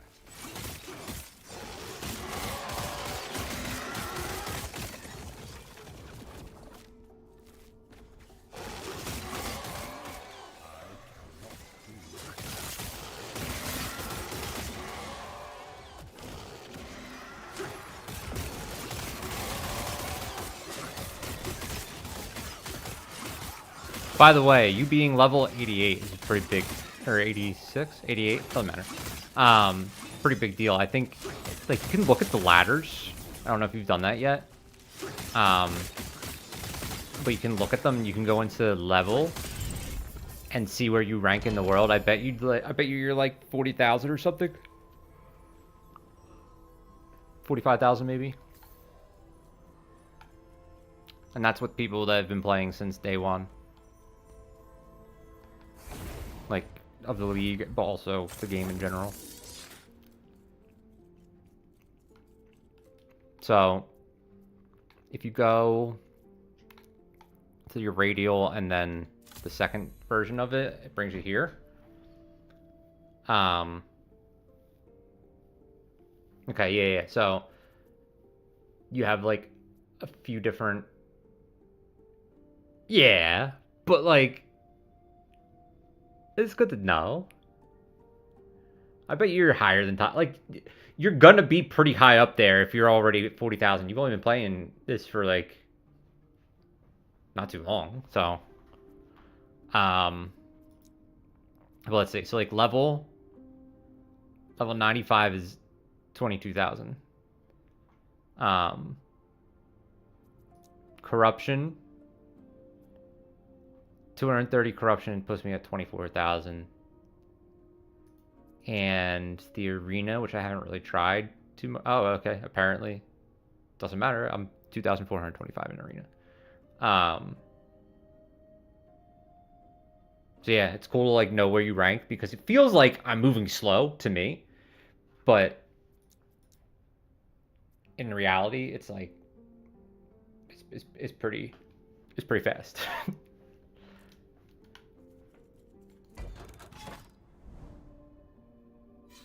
So don't benchmark yourself off of what timeline I'm on or anything like that either.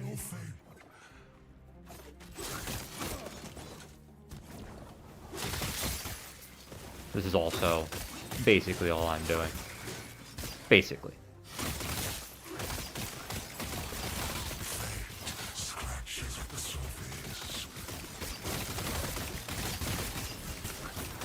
Man, he's so tough for some reason, that Gilgamesh.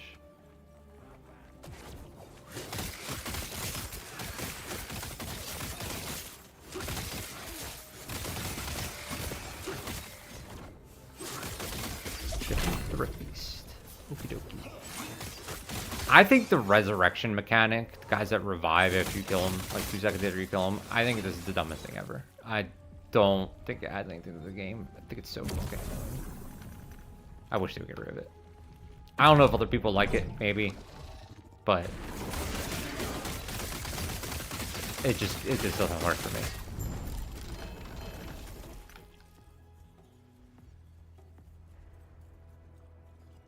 That's fair. Maybe that's me projecting because I constantly am like, I'm not number 1. What am I doing wrong? Why haven't I caught up to everybody who's been playing this game for years?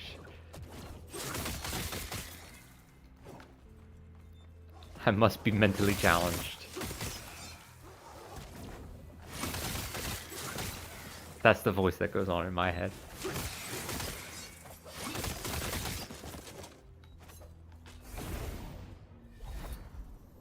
No? Oh, dude, it used to be bad.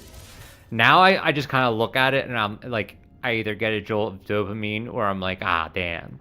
But there was a time where I would be like, my eyes were on that shit. I was constantly looking at it.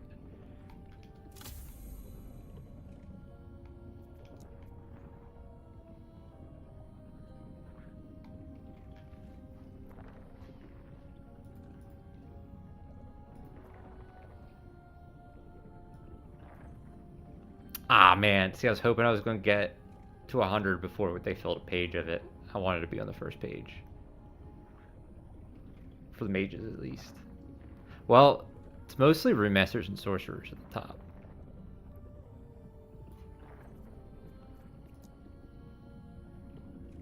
No 100 hardcore, which makes sense.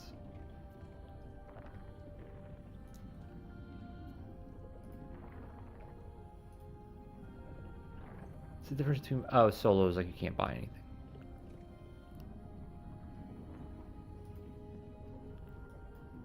Wait, but technically I'm solo. I'm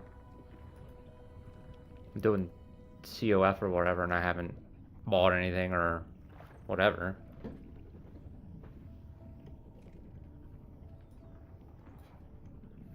Oh, but there's people that are 100 with that. Okay. See, as soon as we talked about leaderboards, I was like, I started being like, well, how do I get my name on here?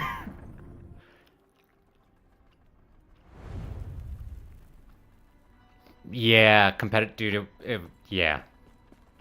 The hardest part about games is and like any team thing, is like there's multiple ways to play correctly, and everyone like can't see the other ways to play correctly. So, other than their own, so like they're looking for the vision that they have in their head, and when the other person doesn't do that, they're like, "Why the fuck would you make that move?" But really, team play is just about learning. Like coming up with a strategy that you can all execute together cohesively. Sometimes you could do a shittier strategy just as long as we're on the same page. You win. Yeah. I'd bet. I mean, CS, Counter-Strike, that shit is, can be toxic. What's up, Kylie? How are you? Thanks for joining. Shall we trade before we hunt? Welcome to the stream.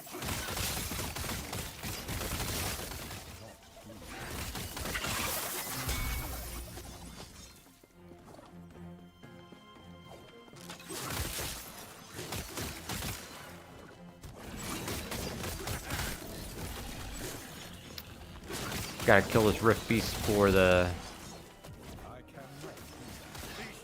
completion, otherwise I'd probably just skip this one.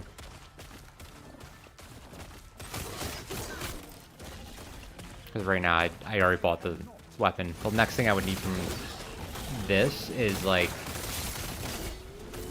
if I wanted to min-max this dagger that I got, which is like not my main focus right now. And would take quite a bit of energy because I would have to look for legendary potential on it and higher rolls and all that stuff. So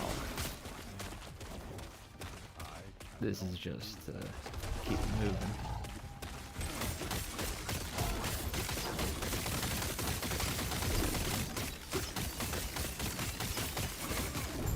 Boom. And the loot from it feels pretty good, no matter what. My day's going pretty good, Kylie. I'm hoping maybe I can hit 100 today, but how about you? How's yours going?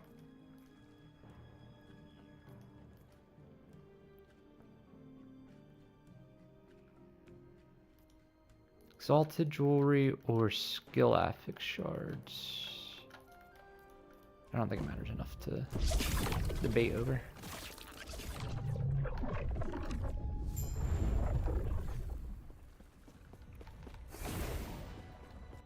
Cool. Down and done. Get some keys.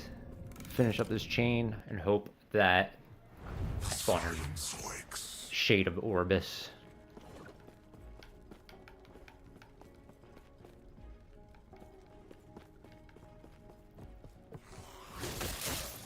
Yeah, it's kind of like I feel the NPCs because like that's what it feels like streaming a little bit. You're like talking to yourself.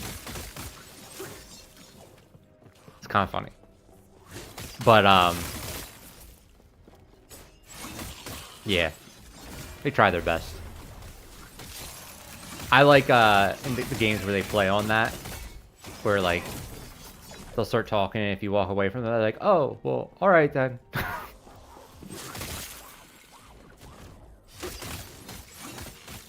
Or like Final Fantasy online, like plays on it by being like, "Oh, if you agree, just give me one of your somber nods," and the character just goes, because it never talks.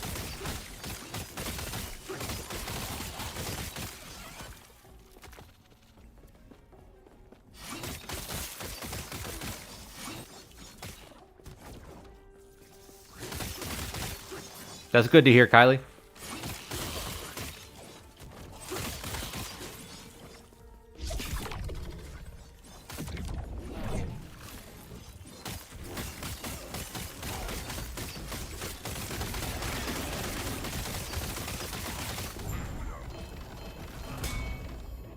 Easy. I played quite a few games, but this is my main one right now. Path of Exile, other ARPGs and stuff.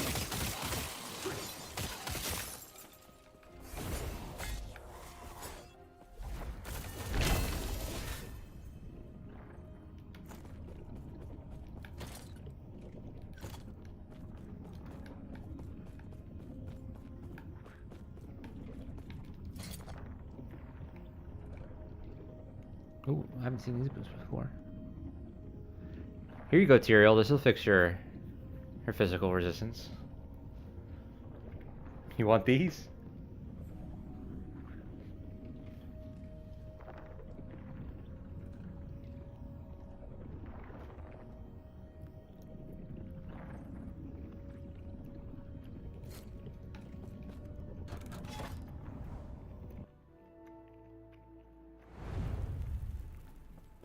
Kylie, why do I feel like you're about to try to pitch me on graphics?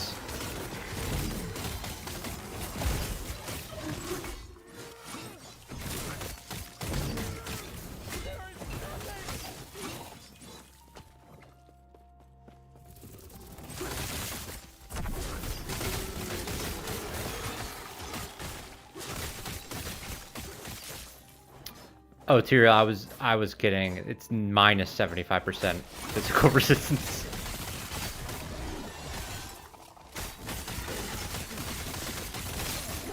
It would fuck your resistances.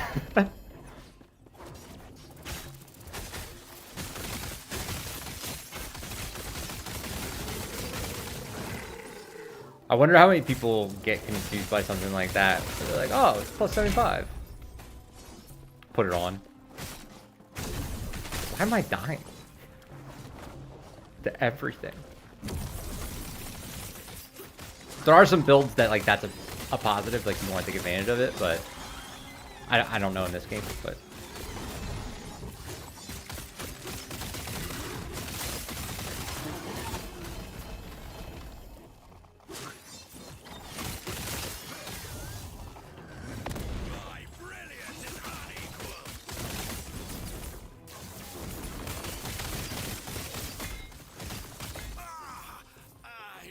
Are you seeing this other chatter in here, Tyrael, or no? Because I have YouTube and Twitch going at the same time. I don't know if you can see both. And it doesn't tell me which stream they're on.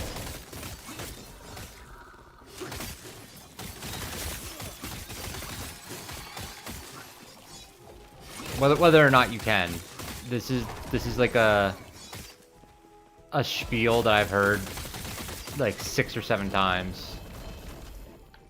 And then they try to pitch me on graphics. Okay, yeah. They always come in and say the same shit. It's very annoying.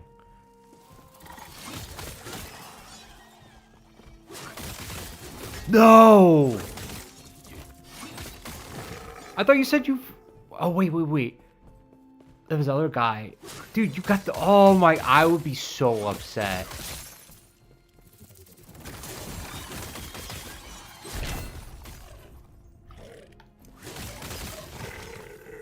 I would never play the game again. That's what happened with Diablo 3. I just never played it again after I died on hardcore. I was done. I'm pretty sure I threw my controller, broke it, and was like, I'm just not even gonna buy a new one. I'm not playing video games anymore. I don't think I played anything for like a month. Yeah, I don't blame you. I would be so upset.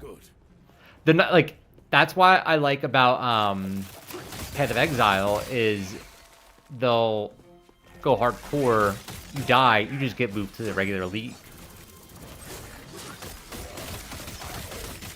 You don't just completely lose your character.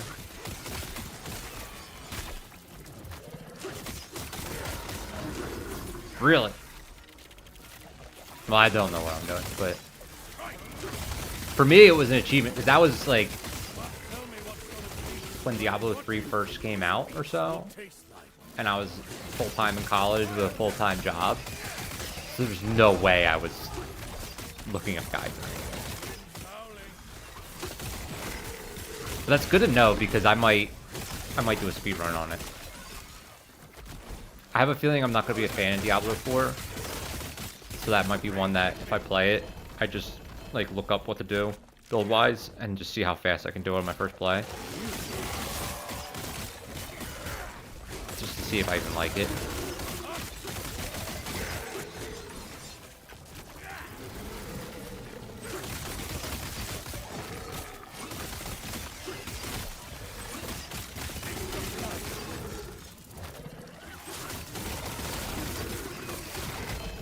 I'm very interested to see what the allure of Grim Dawn is, though. Like, I get it with what people are saying, but like, Path of Exile, I didn't get until I really, really played it. And then I was like, oh, this is why people are obsessed with it.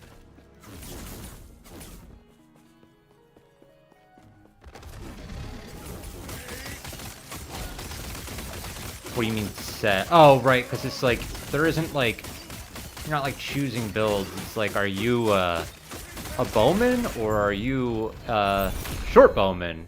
And then you just like pick the skills that go with that, and it's basically laid out for you, right? That's how it works.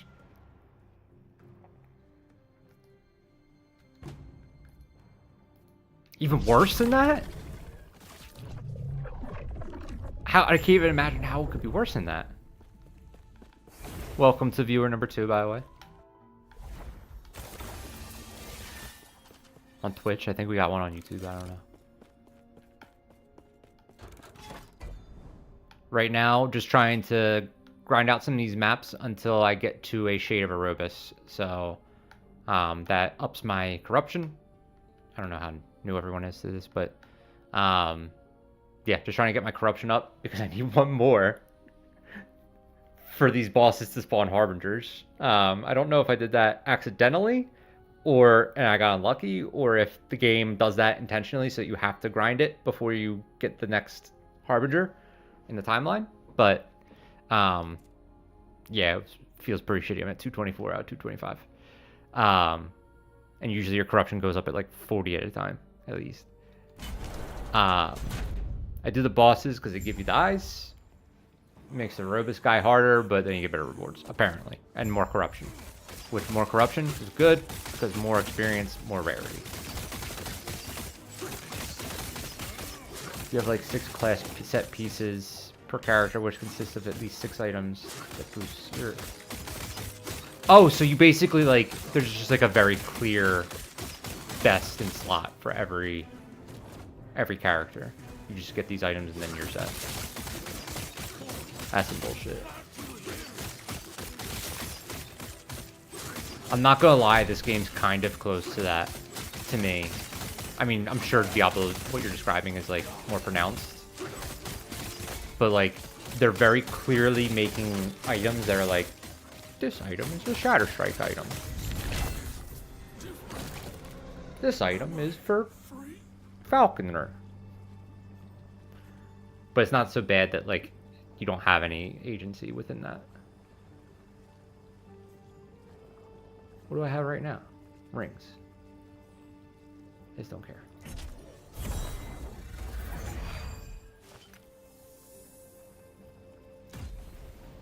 I think this is going to make me redo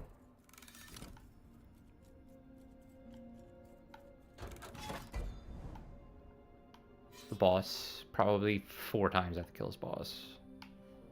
Let's see. I'm just going to spend some temporal keys.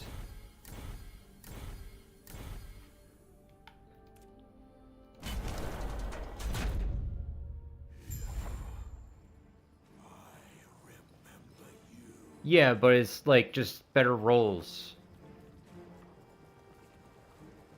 And you know exactly what you're supposed to get.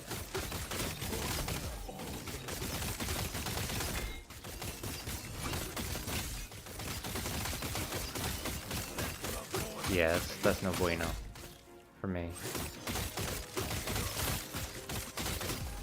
Too close-ended. I don't like anything Blizzard does anymore.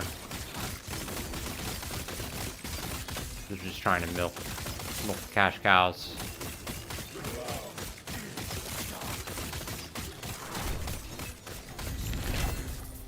Play it. Am I free?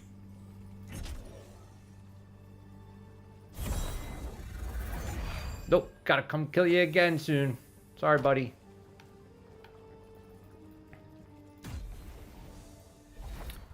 Just got another Jorman's Feast, though. For thirst. Feast. Wait. No, I didn't. Why did it show me my sword? That's weird. Yes. Yes.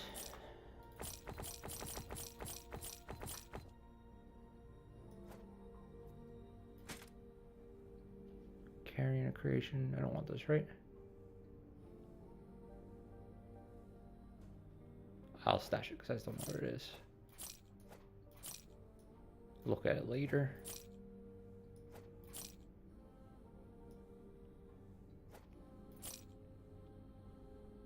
The only way you can do normal legendary builds is with one of the legendary gems that boost damage on non-set items.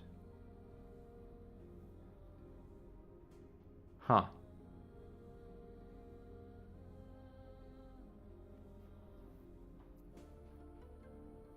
Yeah, I imagine it'd be kind of fun. Like, that, they're appealing to a different market, right? Of people that, like, don't want to... They're not going to sit here with a spreadsheet. Take care. Not that I have a spreadsheet. I have multiple. But, most people aren't going to sit here with a spreadsheet and figure shit out, which is what this kind of takes sometimes. So... It makes sense that they just give you the answer, right? Final Fantasy's like that too. Rifts? What's a rift? Are these rifts?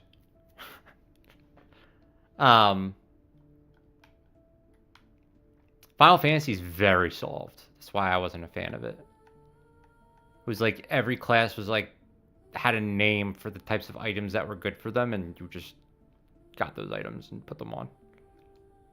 And like there's like rotations that were like, you look at the skills and you're like, oh, I press them in this order all the time, and I just do that over and over again until things die. I say as I use a one button build. But this is different.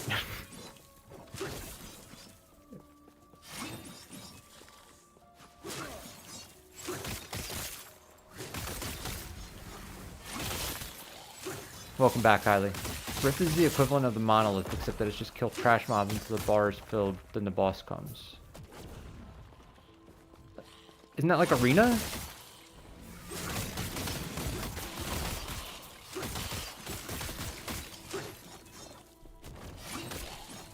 I haven't seen a Rift.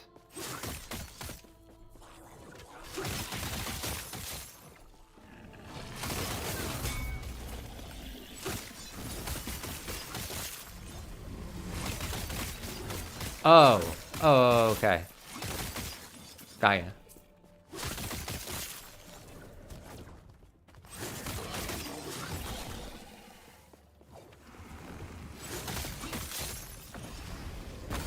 Oh! That always scares me.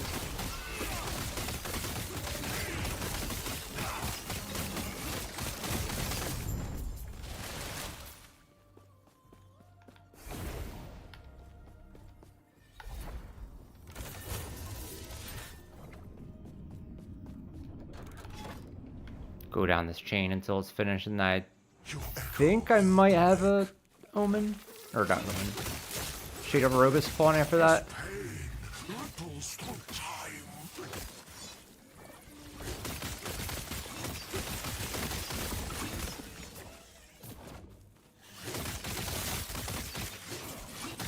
I choose to believe that line is about Harambe. Never been a big Harambe meme guy, but I think that would be good for that one.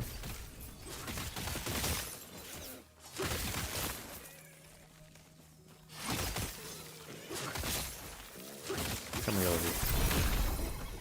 these aren't as exciting anymore, the lizards.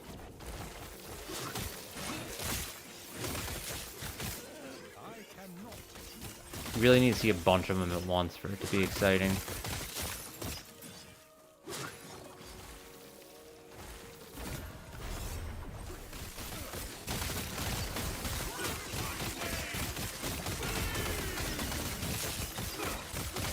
These guys aren't stuff anymore, except for the poison ones. I still suck at fighting them, but that's because of my resistance. A lot of phallic symbols.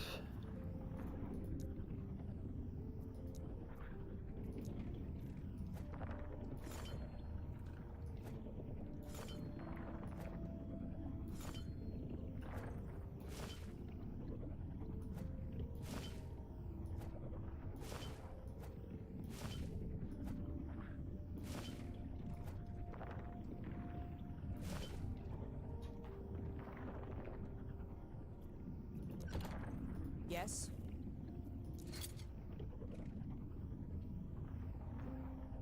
It's an acolyte specific. Don't need that. Oh, I'll keep playing. Don't you worry. You don't have to tell me twice.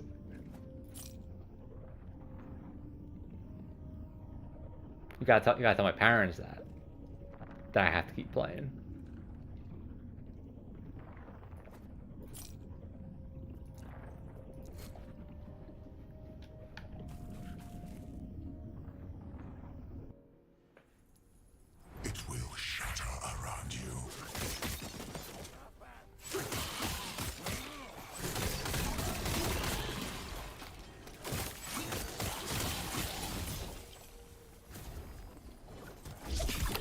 Complete the nemesis.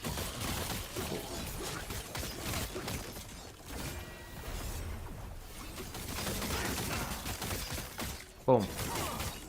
Die. Thank you.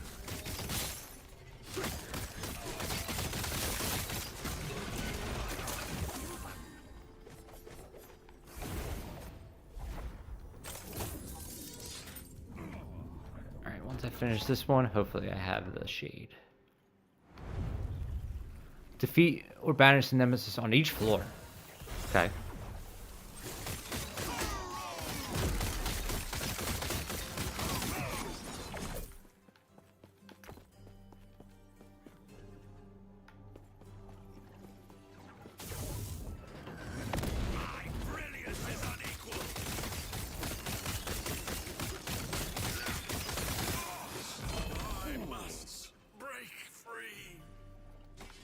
Kylie, if you're gonna pitch me on graphics, get to it.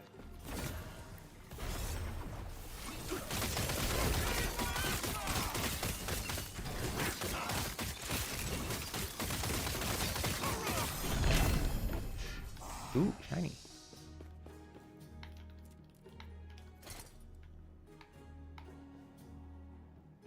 $19 Weaver's Well is a lot.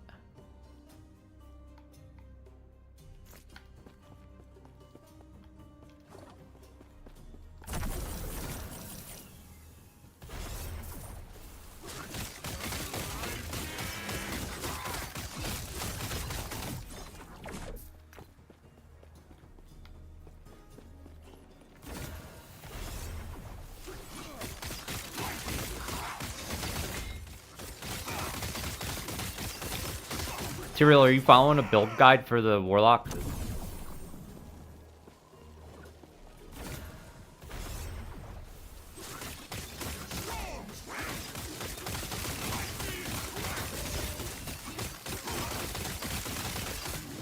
Is it from Maxwell or where is it from? I'm just curious. I want to look at it.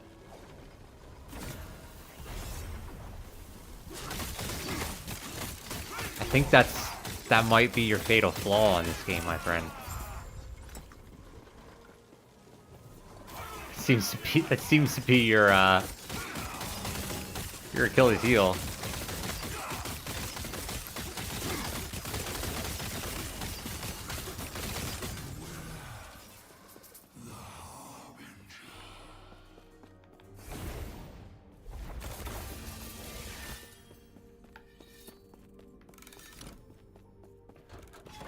Let's see, max roll.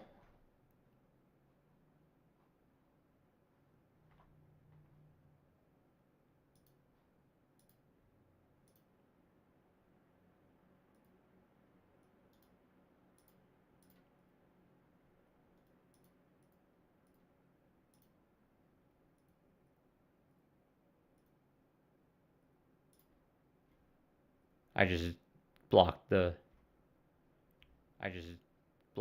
Kylie person. I just blocked the Kylie person. Oops. Don't want to hear myself. That's weird. Okay, max roll. Torment Warlock.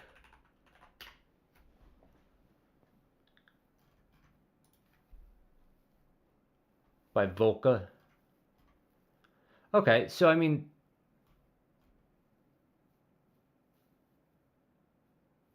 the Acolyte Shroud one's not super hard to get. You can get that pretty early.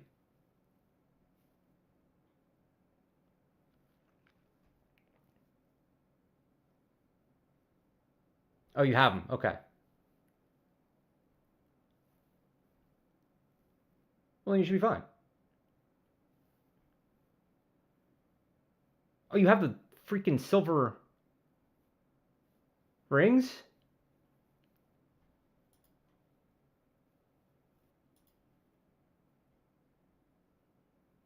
Oh, okay. Okay. Yes, you are being too ambitious then, and I highly recommend that you follow the starter equipment.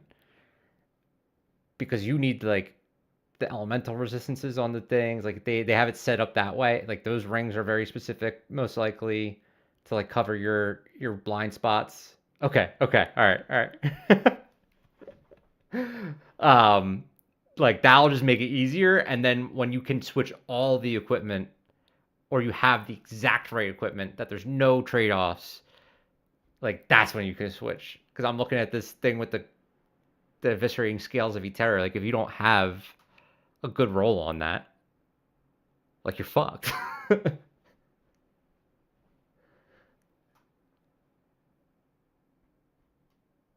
Yeah.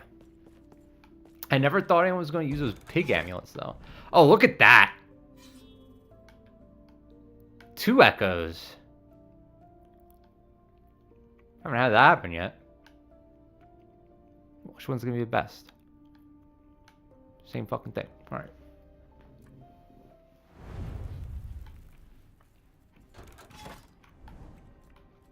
Welcome to anyone who just joined. Just grinding out, trying to get this corruption to 225.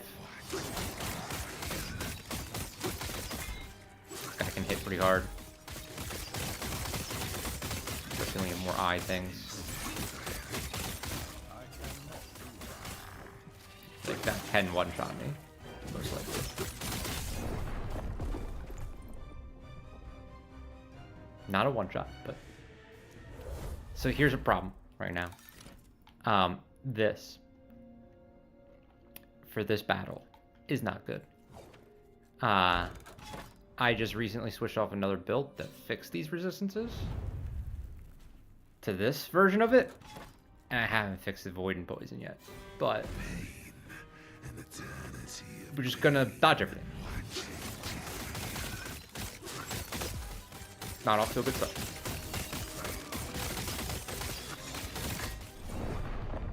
That was a practice run. I just wanted to see how much damage he does with that skill specifically.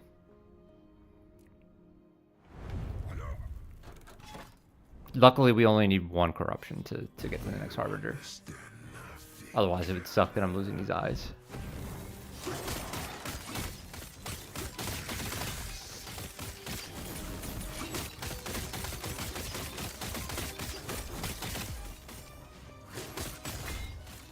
Alright, I'm gonna focus.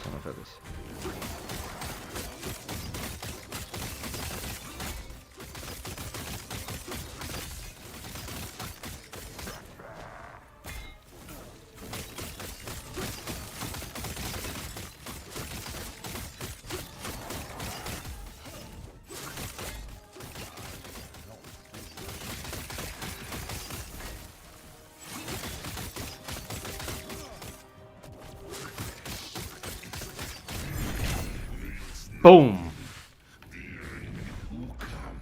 See?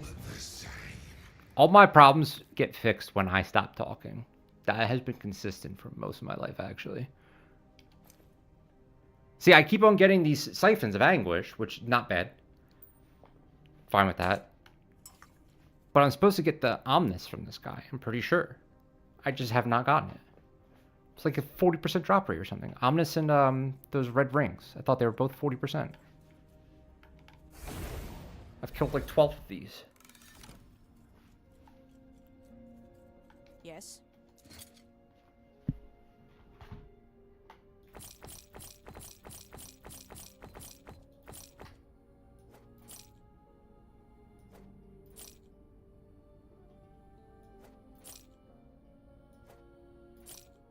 Now we can fight the boss, I believe, as long as I have enough stability. I do not. Let's push it up.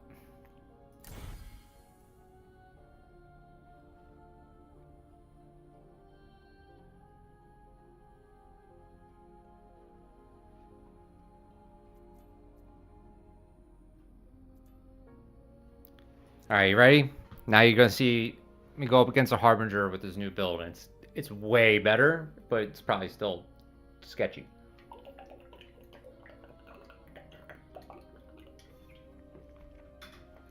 Need to chug some water for this.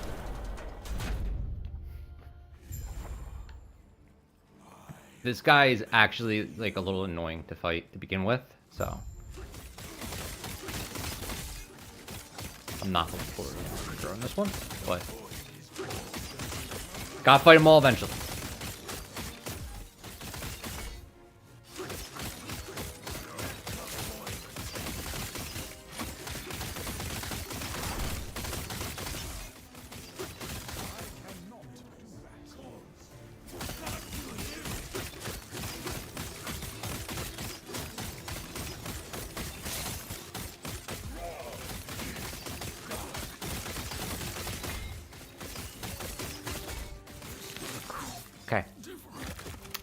now.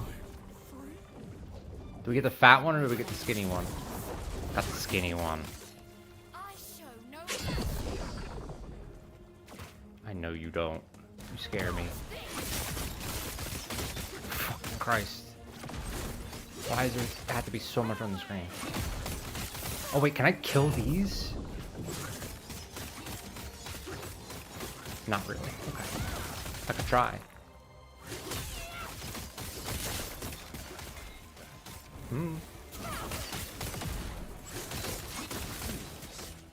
Of course, that attack is my least favorite that she has, and she has it no matter what in every fight.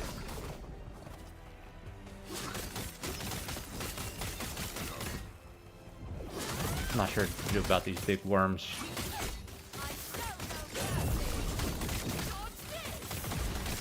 Jesus, man. Where am I supposed to stand?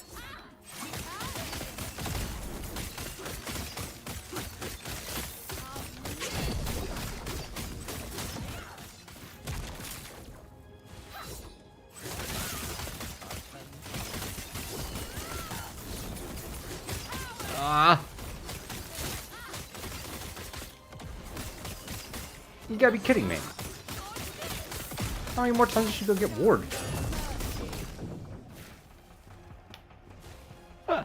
Fuck this, man. What the hell?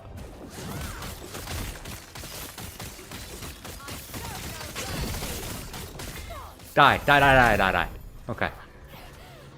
You are nothing. Okay, that's number 6.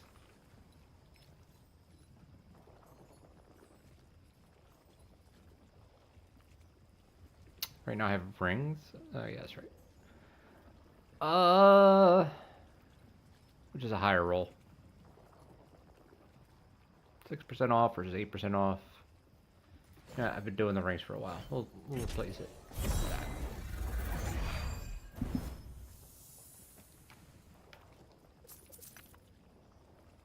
Ooh.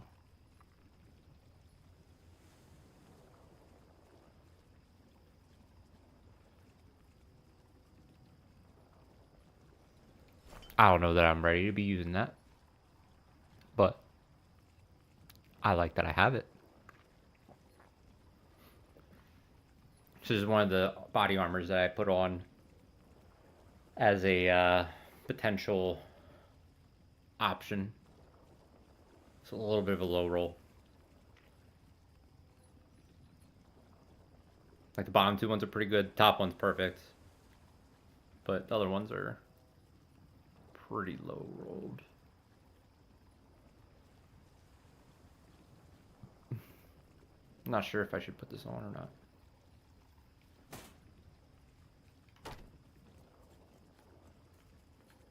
How'd you fuck up your resistances again?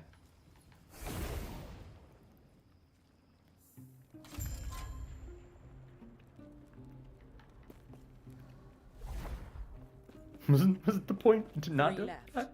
That's because he's dead. He died because I was foolish enough to let him help me. I've been visiting the graves of my victims from when I was a harbinger. He noticed how much it had started to weigh on me and offered to help. The hatred of one of my victims animated the gear they left behind, and it attacked. The Squire didn't... Yes, it is. And stop hunting the Harbingers. I will face them myself from now on. I mean, Leave she me. wasn't really having much luck beforehand. I don't know what you're talking about, lady. Pen's gone. Dead. Okay, Marcus.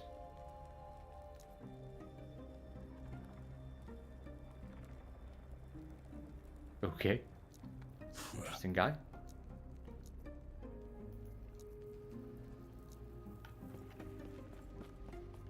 Alright then. Who's this? I don't remember this guy.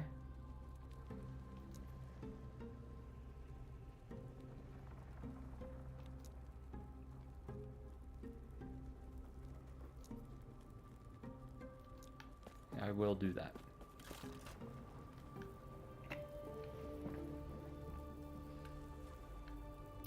so now we've done Fall of the Outcasts, the Black Sun, Reign of Dragons. We have not done Ending the Storm. Stolen Lance we've done.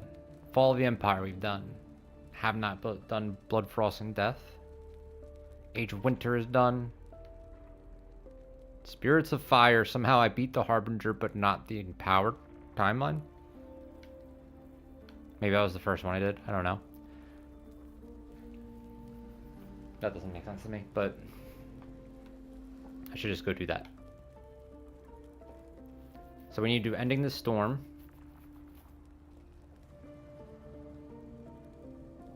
There you go, man.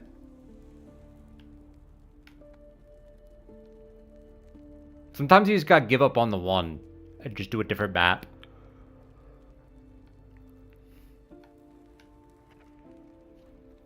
Congrats.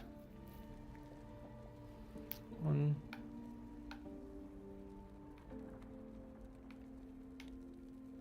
Okay, so I only have these 3 Harbingers left and 1. Hey, man. I'm at what, 260 corruption, and I'm not much better. 28 poison, 43 void. It's doable. I'm an inspiration. A beacon of hope for those that don't want to max their resistances.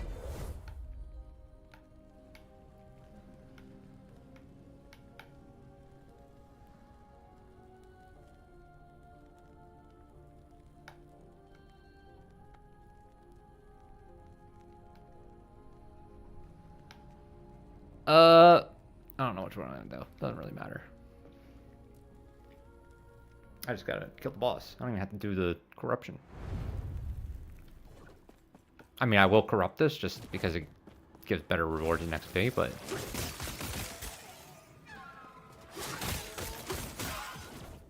I don't have to worry about like getting it higher than previous Harbingers.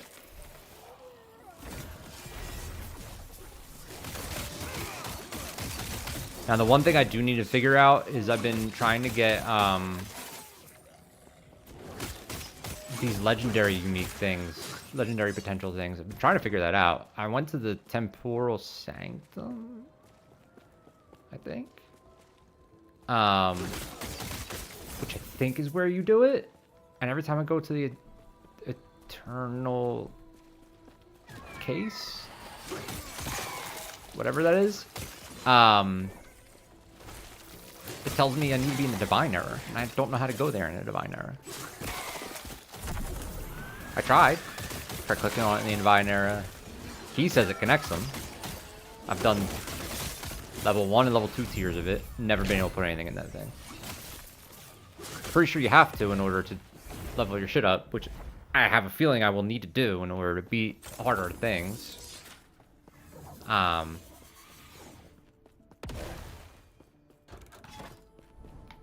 don't know.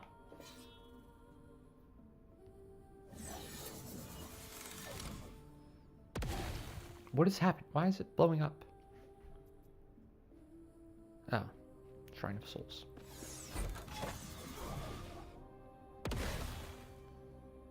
Okay, so there's my catch-up echo.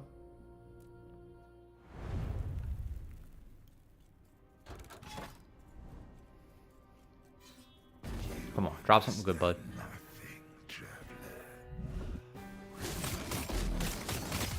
Drop something I need.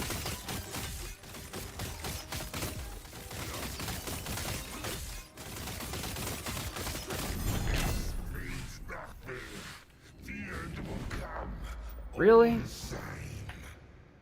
you just never gonna drop the items I want? Or do not drop them? Get someone else.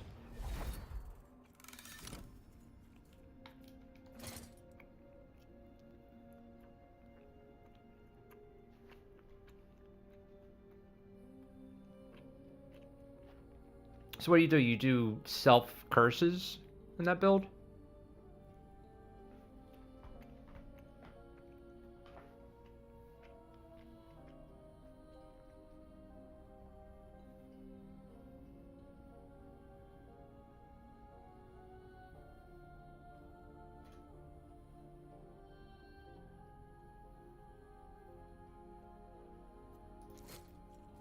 See if I can make any of these amulets worth anything.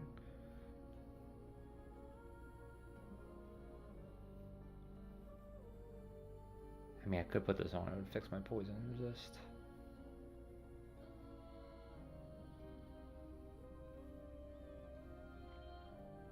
But won't do anything for my void. Ooh, 2 legendary potential.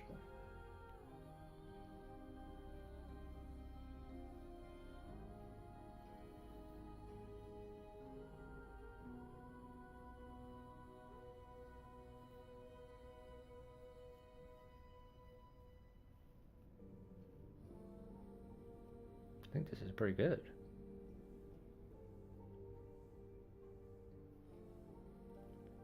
You will try it.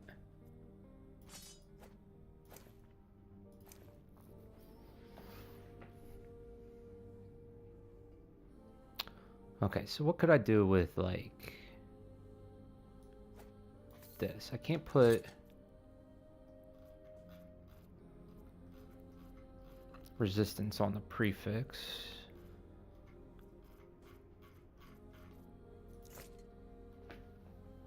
So I need to get rid of... I'd really like it just to have open suffixes.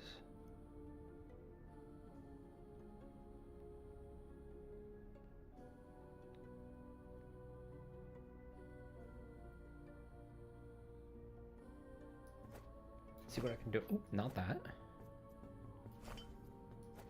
I feel like this should go to my resources, no?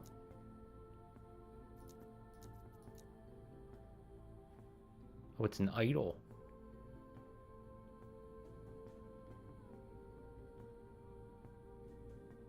Okay. So it's this one. I want to see if I can make this any good for me. I would like for...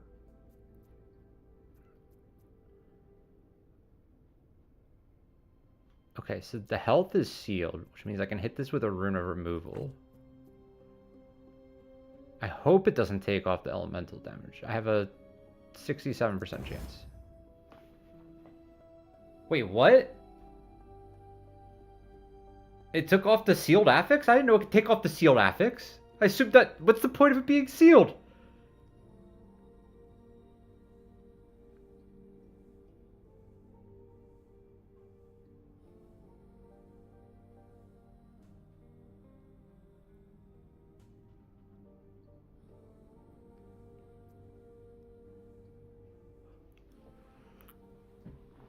We fucking for real?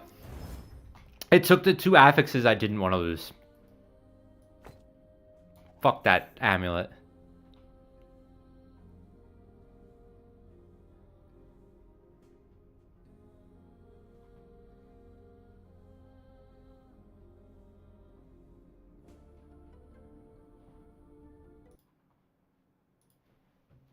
Sealed affix. Last epoch.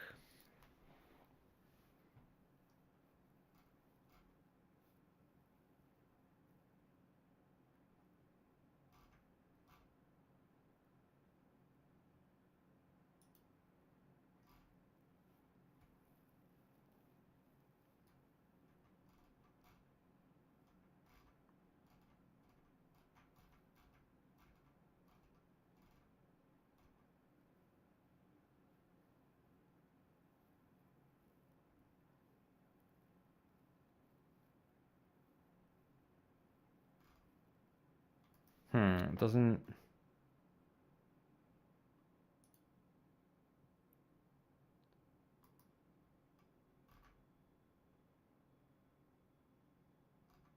There's not a whole lot of information that I can find.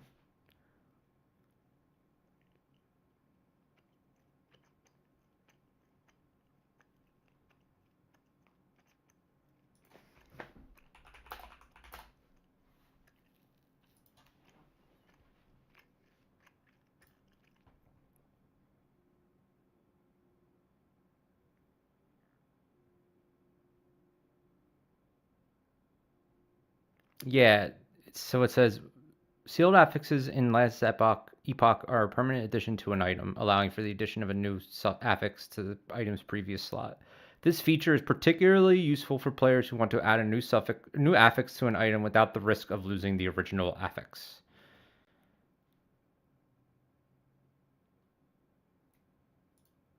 The sealed affix cannot be modified further.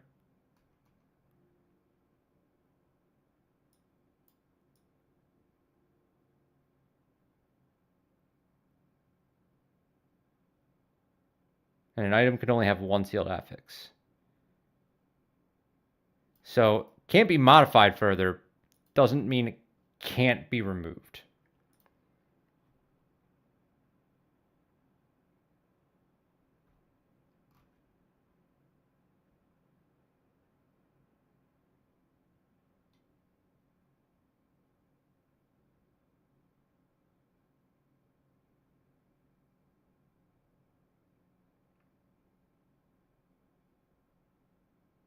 Sounds like what people are saying is the only use for it is it frees up a slot for another affix. So instead of using like a glyph of chaos or something, you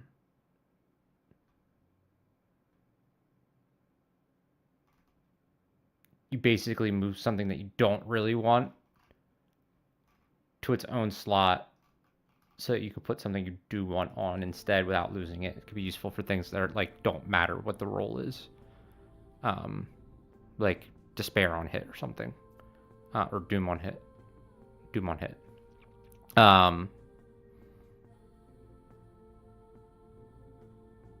Doesn't say anything about it can't be removed. It does say it cannot be modified, which I assume meant cannot be removed.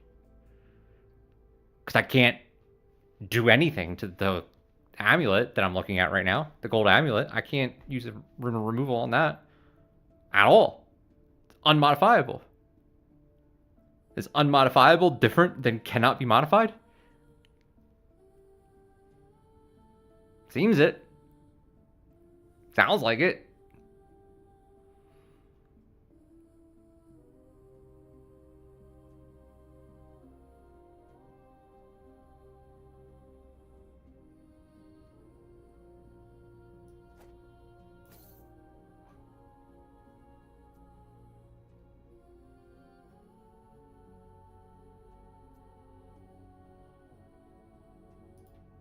That's some bullshit.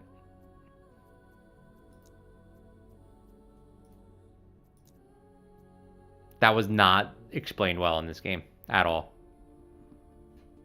At least when I fuck something up in Path of Exile, I'm like, it was vague enough. In this, that did not seem like it could happen.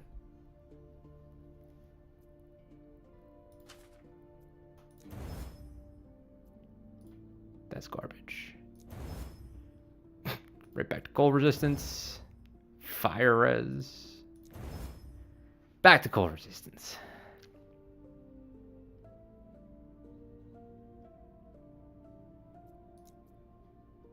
Can we seal this?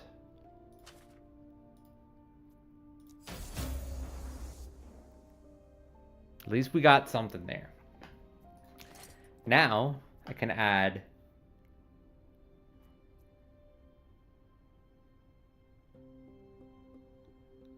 sealed affix cannot be modified. That's annoying. That's annoying. That's so annoying that that gets removed.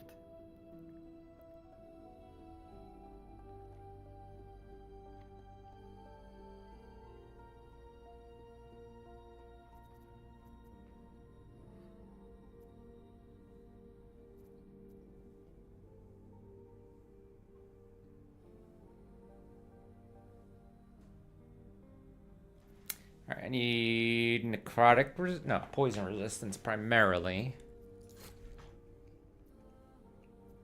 Let's do this with a glyph of hope.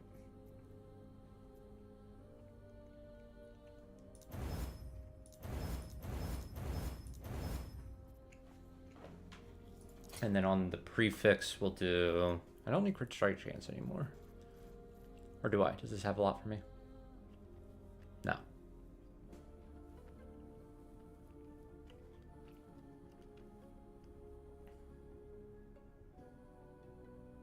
think I need to do mana so I can keep my increased, my over 300 mana, which feels like poop, but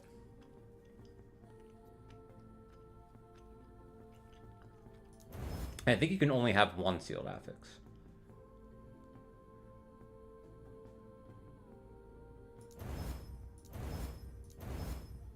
How much mana does that give me? 34 should be enough. And let's corrupt it. Because I'm pushing my luck die. Sick.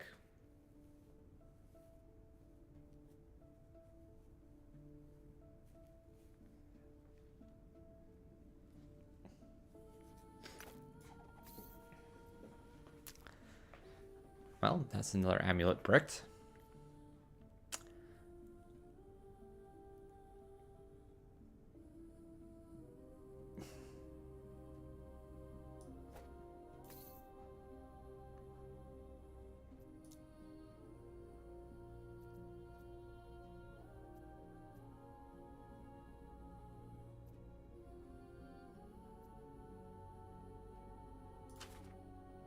Try to spare this off first. It's bad when I'm using rare items to craft. Couldn't despair it. So now we need to pray that it hits poison.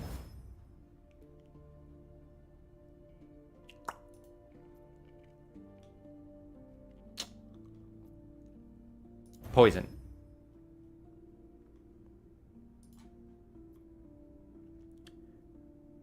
Poison.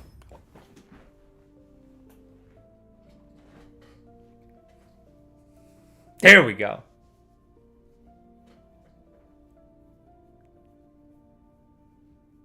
I give all the glory to God.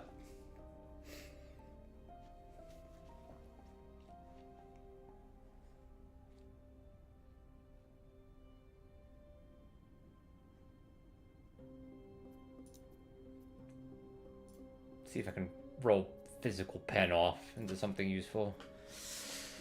We're running low on this crafting potential though.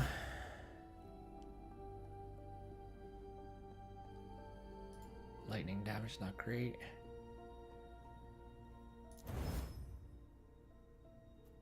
Whatever, better than nothing, I guess. And let's corrupt it.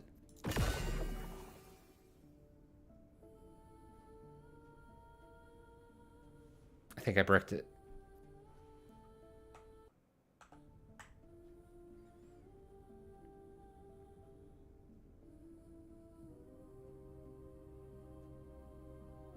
I bricked it.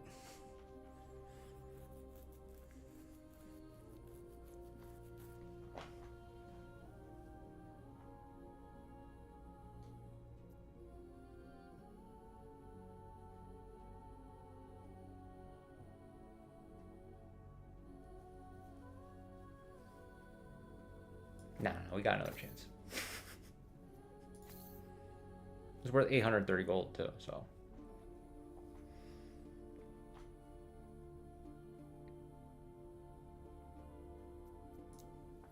Alright. I'm gonna try to seal this off. At least I learned this now from that bullshit where I accidentally removed the seal. Now I know how to seal stuff. And like why I would do it. Because like this isn't a terrible roll. But I also like it's not like I can get any roll from a Glyph of Chaos and be happy. So it's not bad to try to seal this off. Boom. And then I can say I want specifically poison resistance on this item.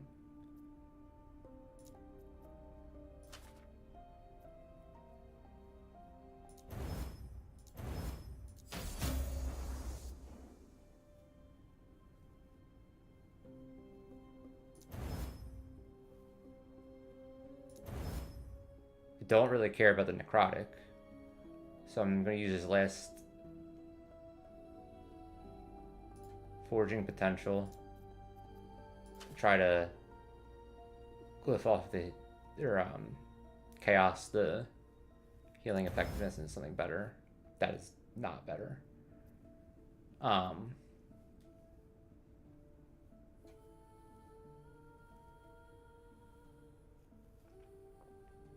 No, I pushed my luck enough. I'm not corrupting this one.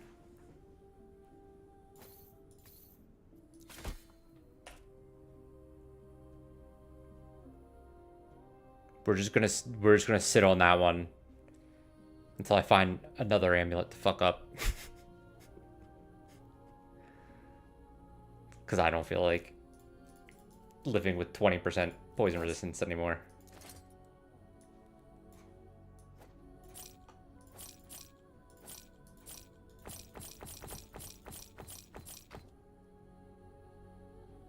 Also, I kept saying one day, this crystal sword, I'll find one that I can make better than Jorman's Feast. I don't think I can. I don't think I will.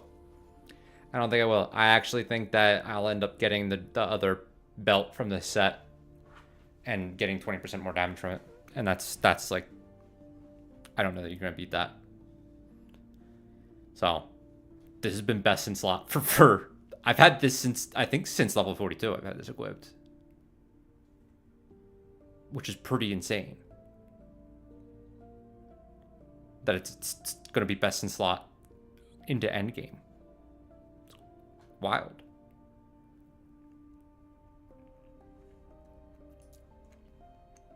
Yes. Take my useless stuff, lady.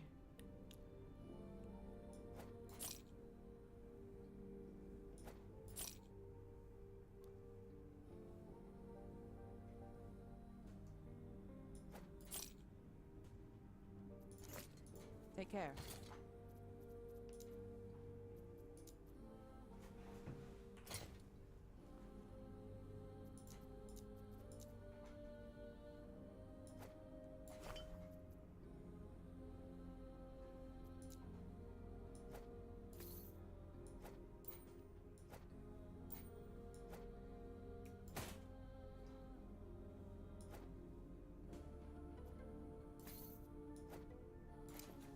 Okay.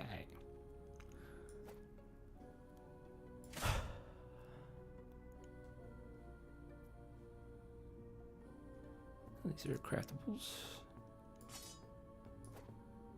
That was a rough crafting session, I'm not gonna lie.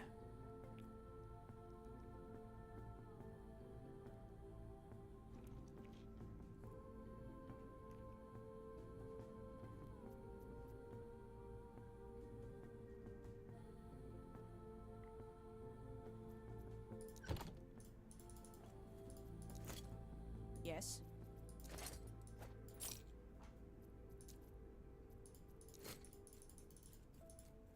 But we learned a lot.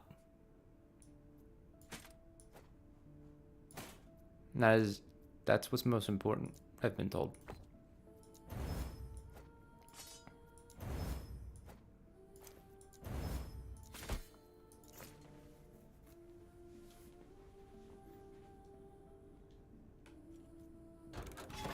This light's fucking bright, Jesus.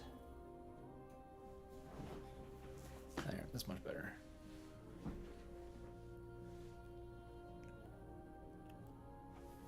I think.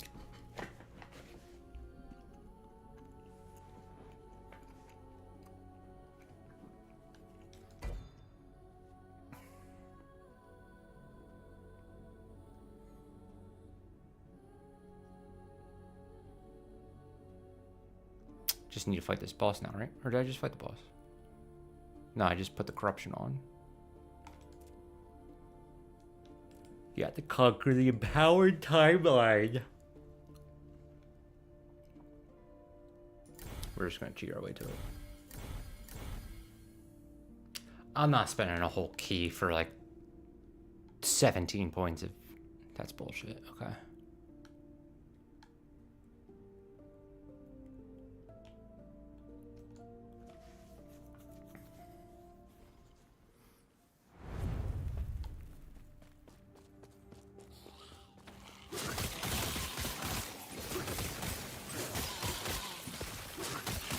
All that just to get some poison resistance, and I have to give up +1 Actually, I'm giving up +1 to all skills, and I'm giving up 70 mana, which means that 2 of my idols don't get doubled anymore. Probably the least successful crafting session I've had in this game to date.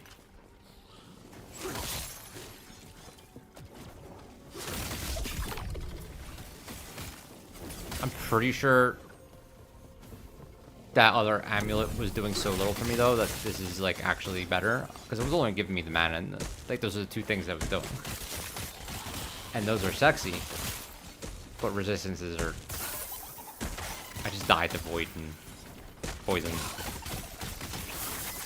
Oh, this feels so much worse, though. It just feels worse. Not having the mana.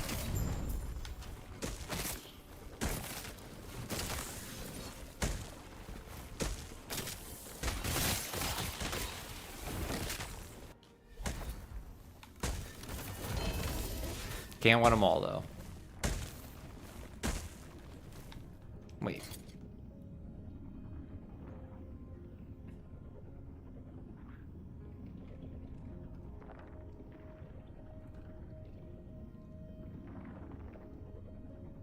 Ironically,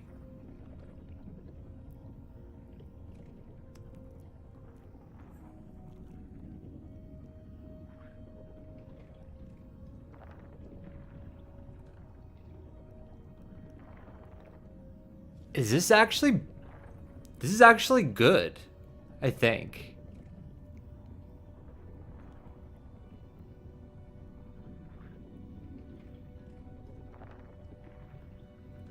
$12, $23. It's not as much poison resistance, though.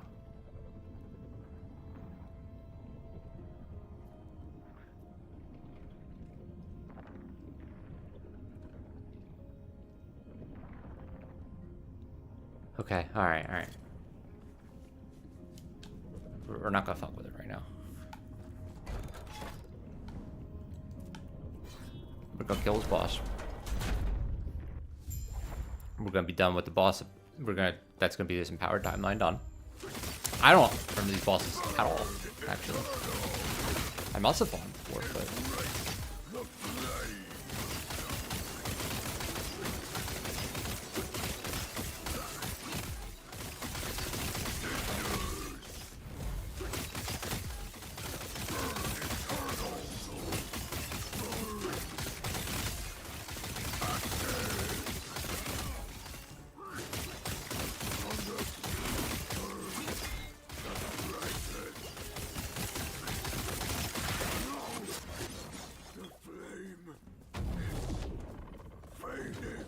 Oh, I didn't want to fight the Harbinger.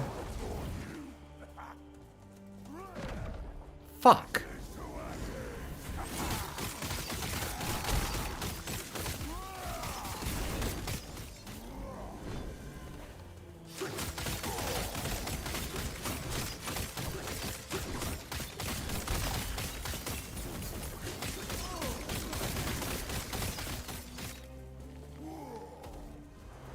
Dude, don't hide in your little minion. Fuck that.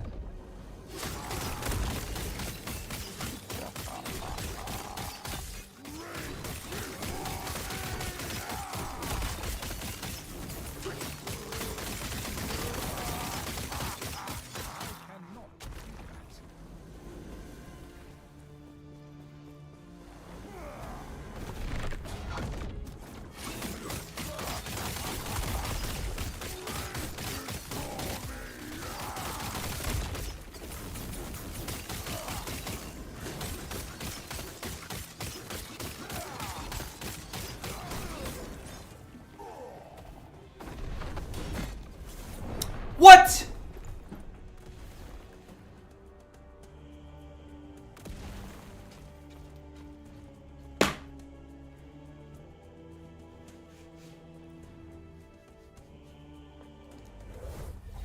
Please tell me that completes the timeline. No, that does not complete the timeline.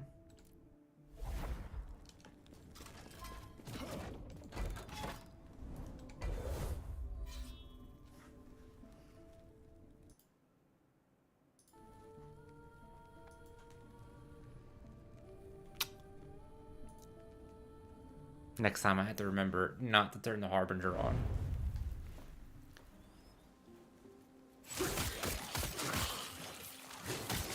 Or more accurately, I need to remember to turn the Harbinger off. It goes on by default.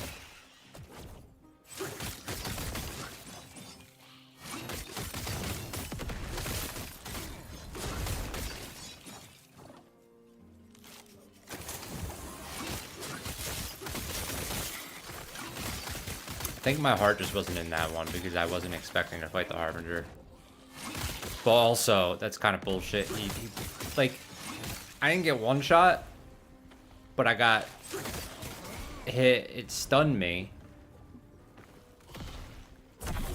And then I got hit with 2,400 damage. Or something like that. 1,700 damage.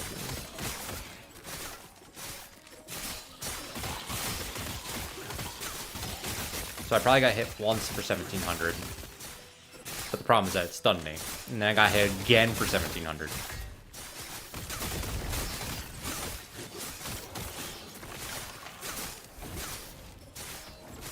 Oh, these guys patrol, that's why.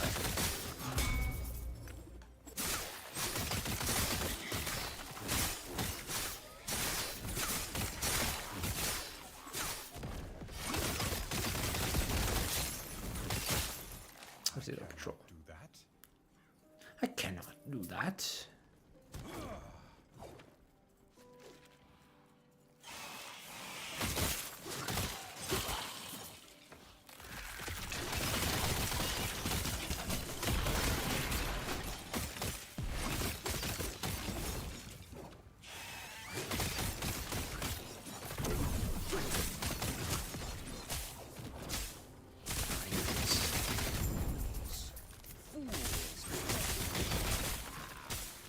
Okay. Oh yeah. Rune weaving, I'll take it. I'll ash.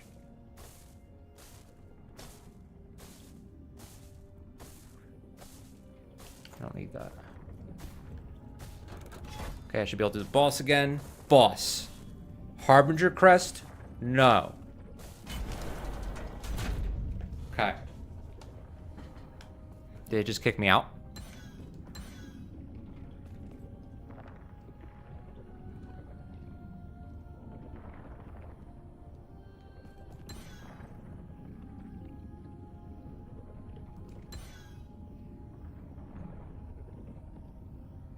What?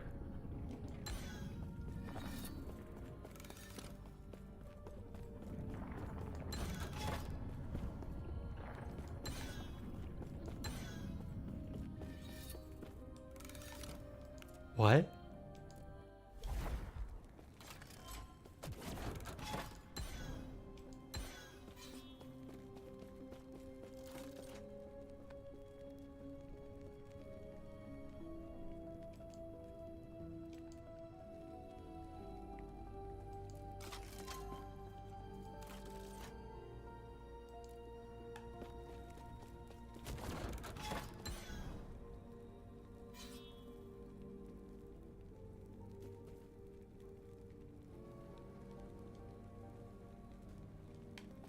Huh?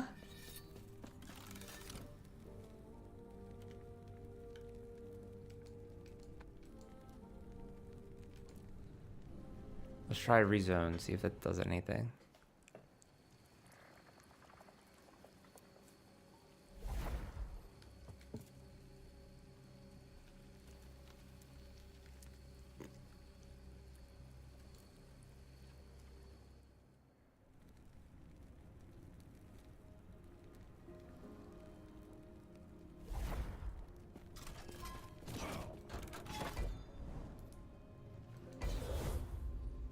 Okay, it just said it started it, but then it didn't use any of my points, so whatever. No crest. Enter echo. Okay, now it worked. Cool. That was weird.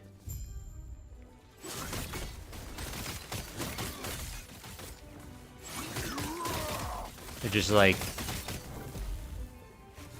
acted like it started it, but didn't let me join. What the fuck?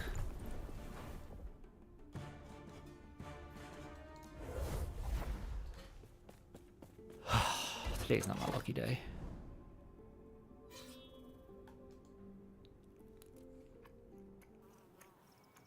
He remembers you.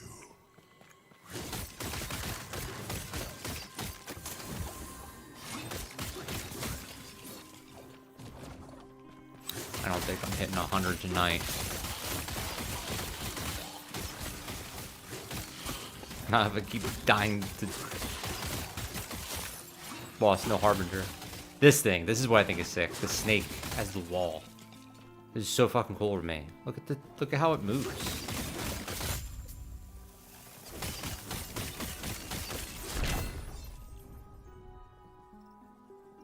I think that's really cool.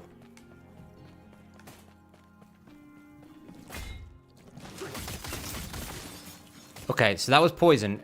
2 hits almost killed me. I'm at 71 poison res now. And that's just a white mob.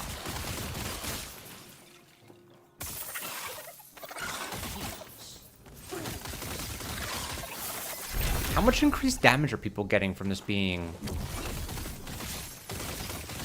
corrupted? Enemies deal 12% increased damage, 200% increased critical strike. Deadly if they've not been damaged recently. Makes sense, because with those 3 bosses, that boss is 3 of them. And I didn't hit them all right away. Oh, also, enemies have 222% more health and damage.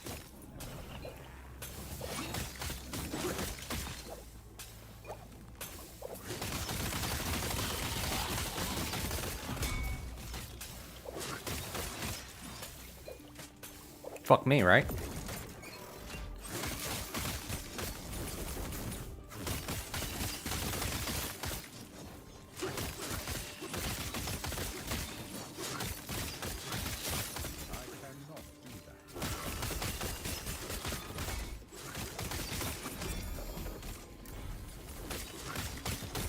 That's a terrible mod to get in combo with 222% more damage. Is also 200% increased critical strike, 12% increased damage, and deadly if I haven't hit them recently.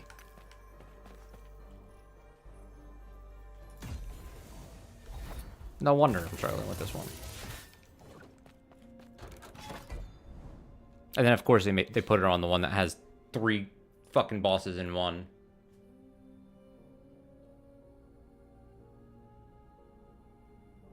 What's up, Lucy? It's going good. How about you?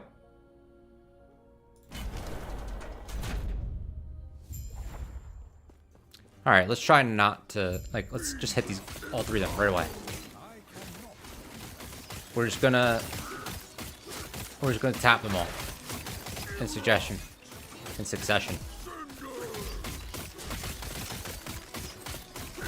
So that they don't get fucking insane amount of DPS.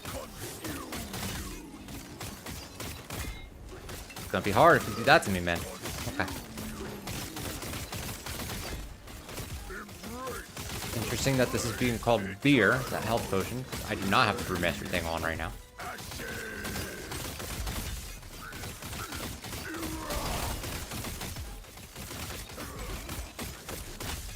I would really prefer to just one-shot them, but... Oh, okay, so it's just the one left now. Really gonna hide in your dead buddy's aura? Okay.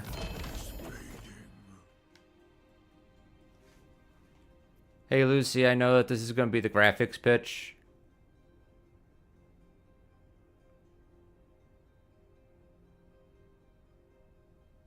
Can you kindly fuck off?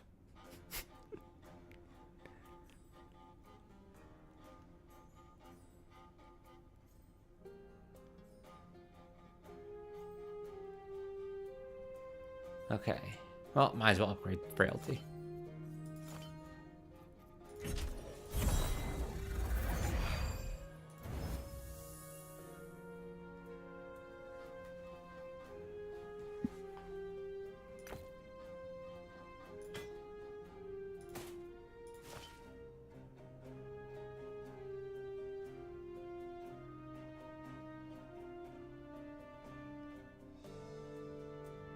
Oh, it's fire damage.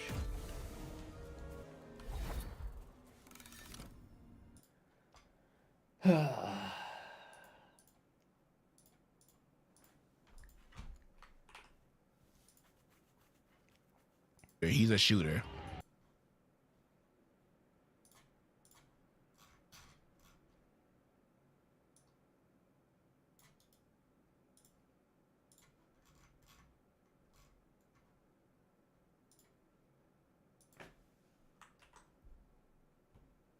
Bye, Lucy.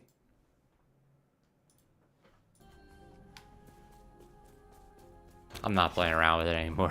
I've seen enough of them.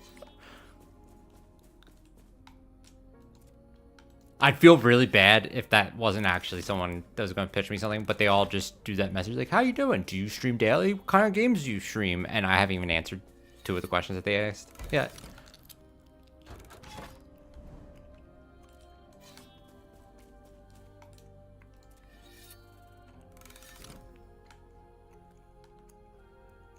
Okay, so that timeline is done now.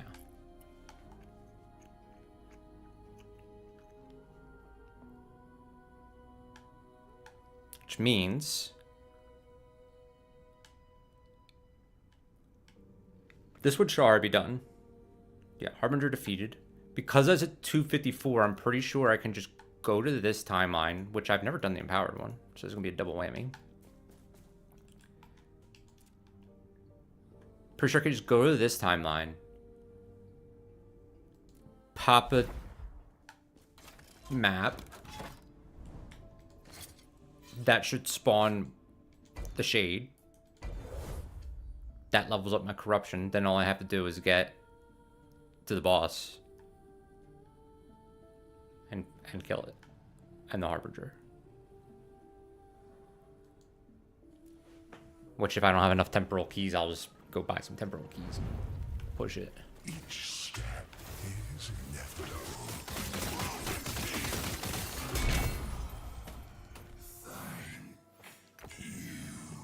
You are welcome.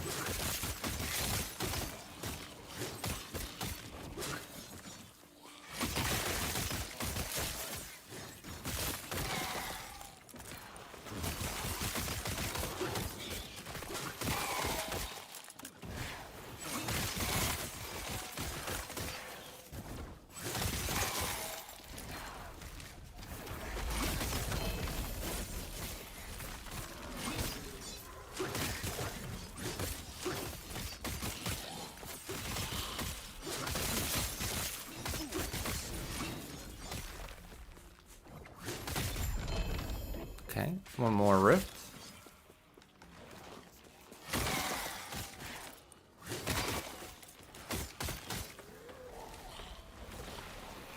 Going down in corruption feels like really odd.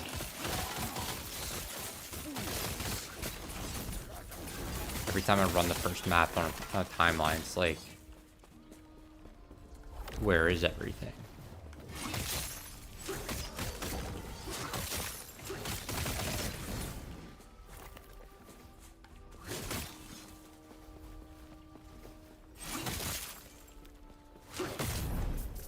Especially with the void buttholes. Because they're like no monsters to begin with.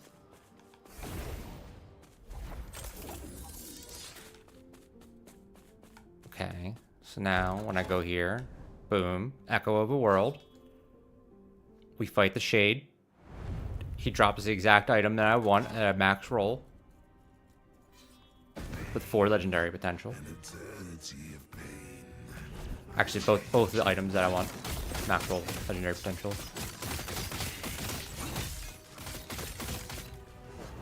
We don't die, ever. That's never happened.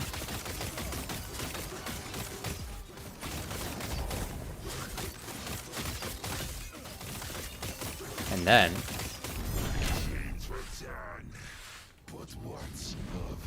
Dude.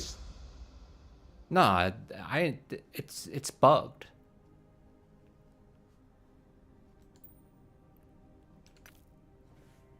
For sure. Can I even get the item from this? Now I'm not sure. Because I want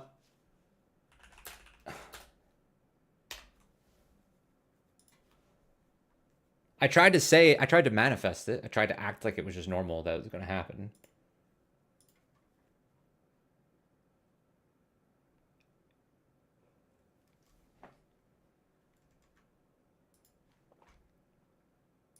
All right, a unique amulet. It's the Omnis. The Omnis drops from Lvl94. Why is it? Is this not in alphabetical order? But it's not. Okay.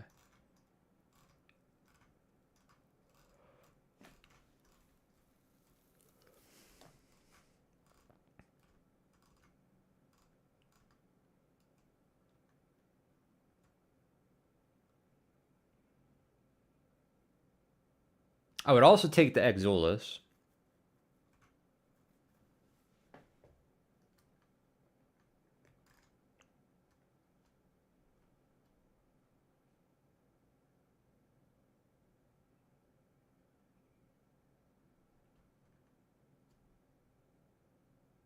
I don't even, Fractured Prison is the only place you get that from. Omnis. Shade of Aerobus, minimum corruption 200, 15% chance. Chance increases with extra corruption and is higher the further the echo is from the center. Okay. Okay, so I've only done like 4 shades that I could have gotten it. That's not true. I did that with the poison resistance, and I got the tier 5 poison resistance on a Glyph of Chaos.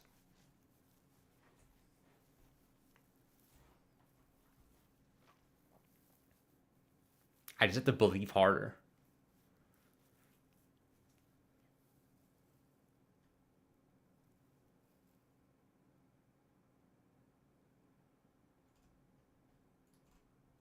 Okay, so that's Omnis.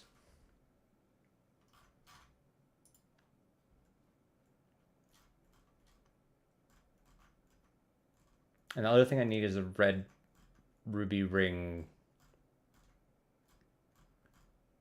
rocket thing. Red ring of Atlaria.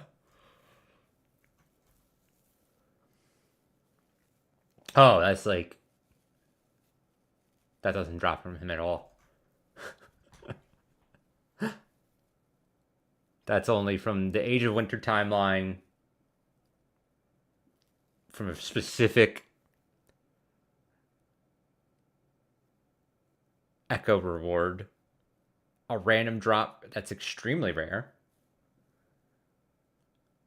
That's what it says. Extremely rare. Or from a Rune of Ascendance.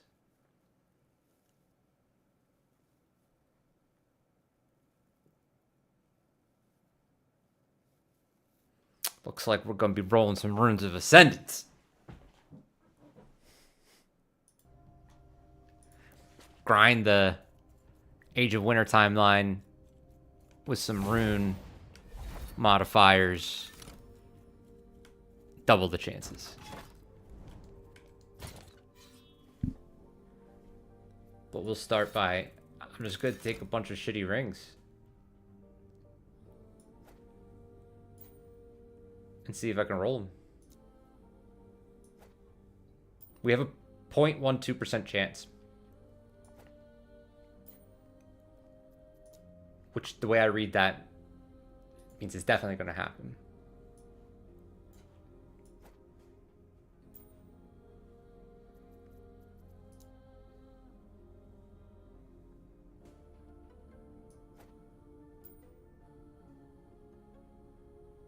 As long as you do like 3 rings.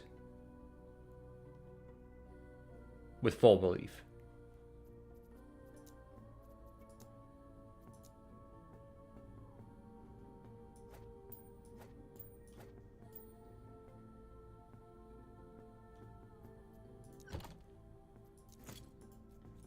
What?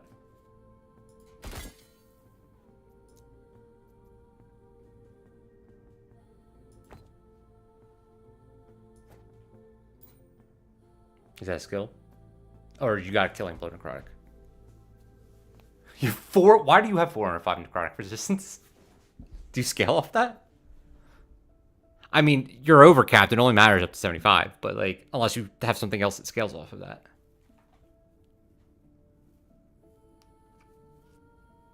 Ah, with this helmet.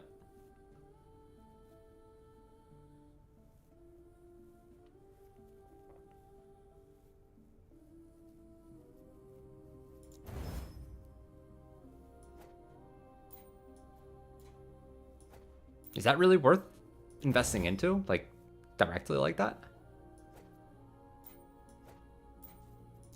I hope I didn't need any of these rings. I'm not even reading them. Corrupted.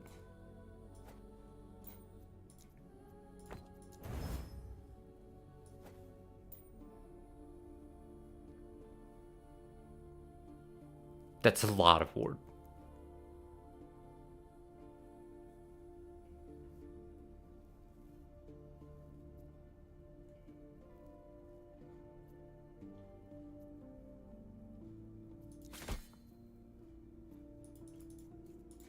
Yes. Right, like, because you need your decay to match.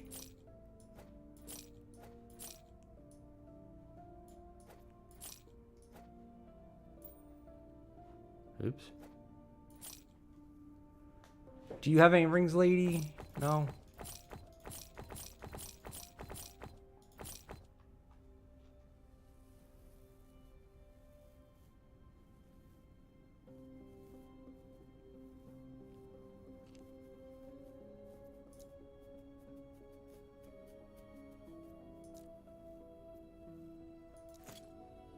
I think I'm just gonna put on my, I don't have enough runes of Ascendance to justify it. I was just gonna take all the filters off of any ring.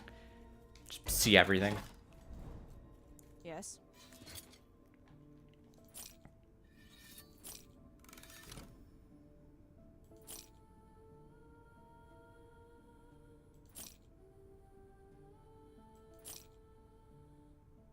Starting to get some legendary potential 2 things now.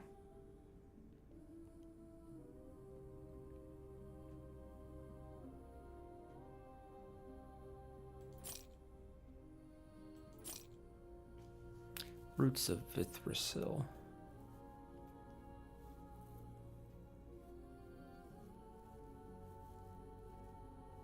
I think I could farm my boots. Maybe I should farm boot upgrade.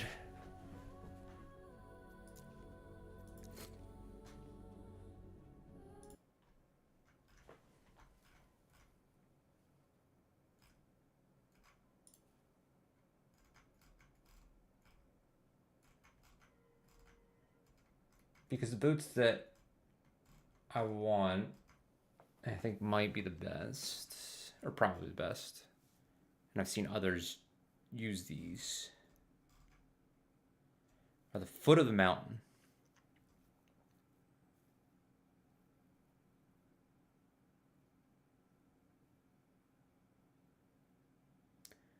Because I don't think my dodge rating is any good. But I have dodge rating. And these just convert dodge rating to endurance. Also helps with mana. Also gives flat endurance. Ton of attributes. Just doesn't have a lot of move speed. I think you have to like get them with a legendary and then fucking put an exalted move speed into the combiner or whatever. They just have really low move speed, which is not make me happy, but I don't think these are really doing anything for me now.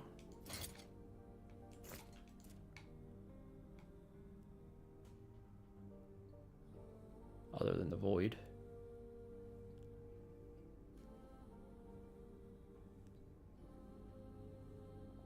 Oh no, it's also keeping me above cold and lightning cap. I really need Omnis.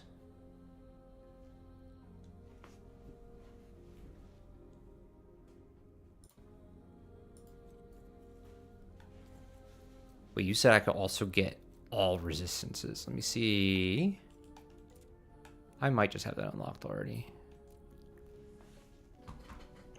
All resistances or elemental resistances?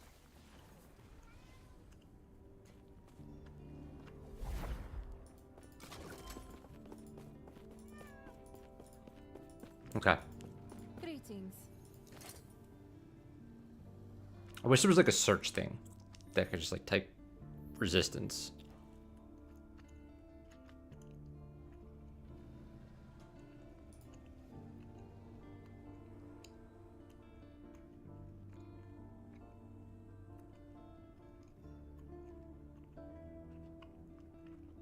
How do I know which one's which? Oh, I already have it. That's not encouraging. Can't put it off. I already got it. I'm still having problems. Whoops.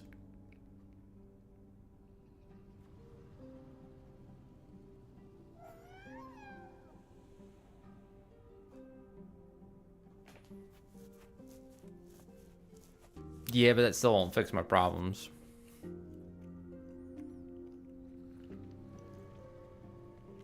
Once I get, there's a, in your factions, Circle of Fortune, I think there's,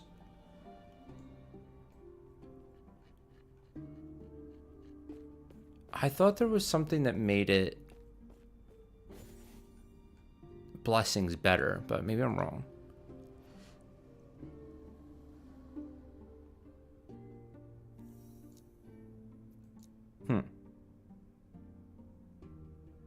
Seems I'm wrong. But I should go level this up so that I can get a higher chance of Omnis. Omnis would fix it too. Is it on the Weaver?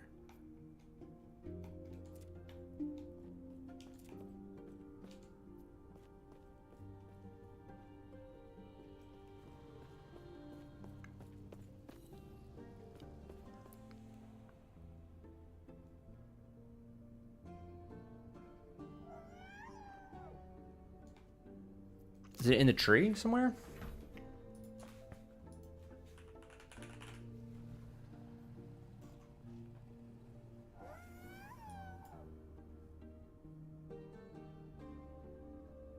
Oh, this does not do a very good job of highlighting.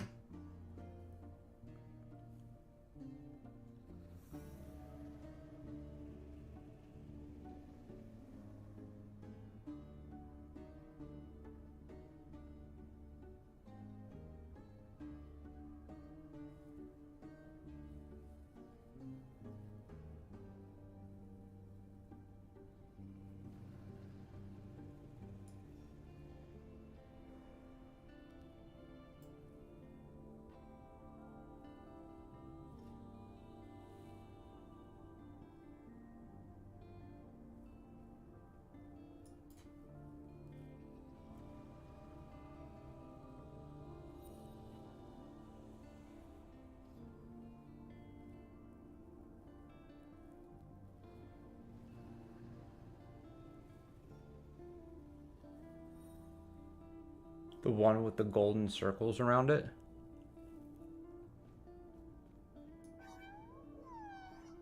Which one's that?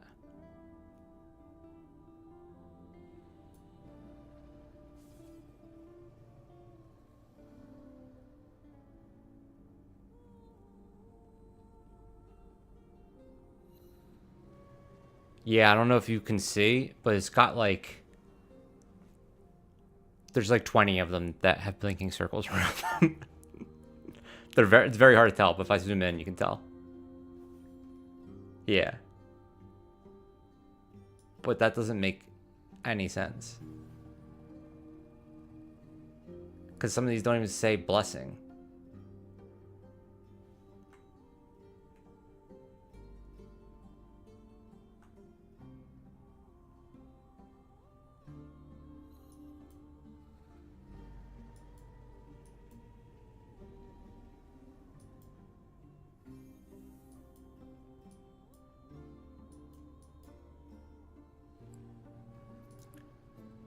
Is it in this? It's in Forgotten Nights. I had to kill another Harbinger for it, though.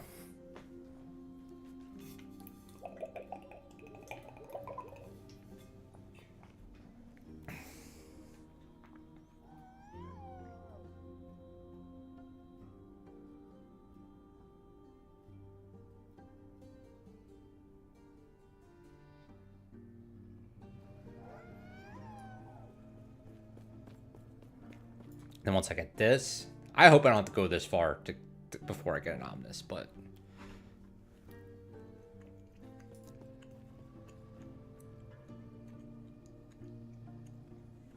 only 3 to go.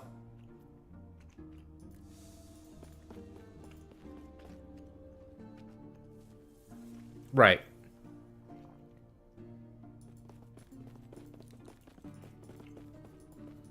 Which I have like the lowest roll of that resistance thing. Or 1 off it, so.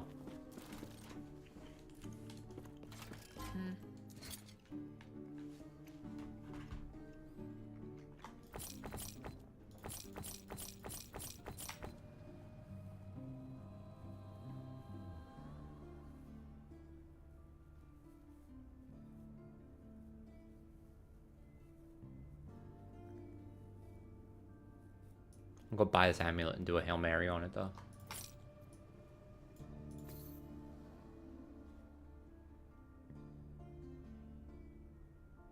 Not this one. No.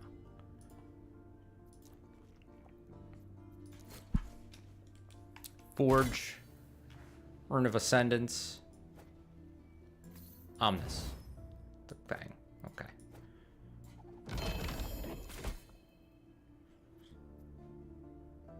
I'll at least sell it as it's worth some money. Okay.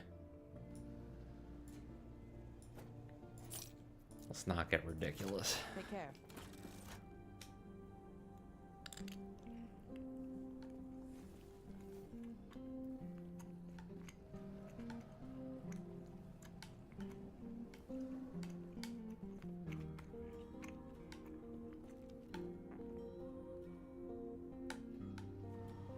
Why did this only go to 247?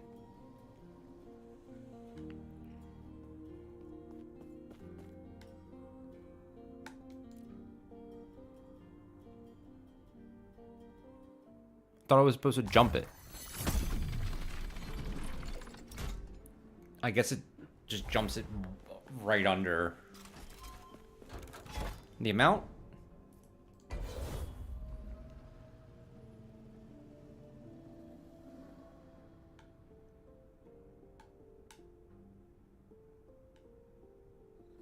Exalted rings, I don't care about those. A unique item.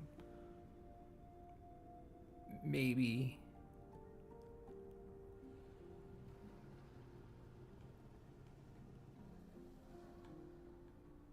Any of these give more stability? Nope.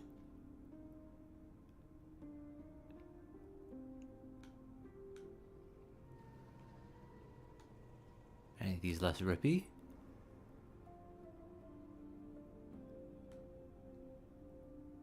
This one seems fine. These arenas? Nope. I feel like I'm not getting any arenas.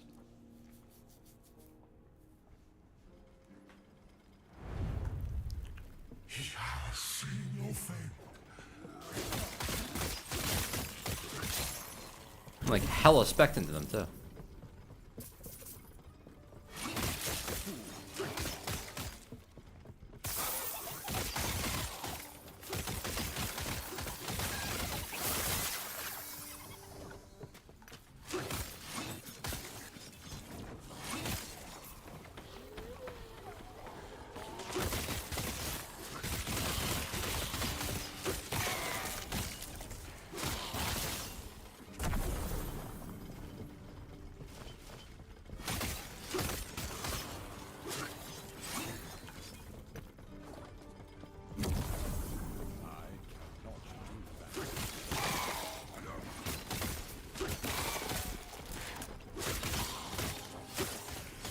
Just gotta kill shit until I get a cocoon item. Which I have yet to get anything good from.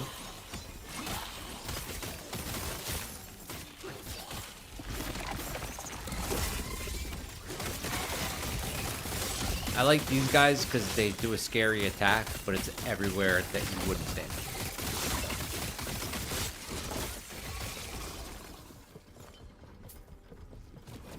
So it makes you feel like you're really strong.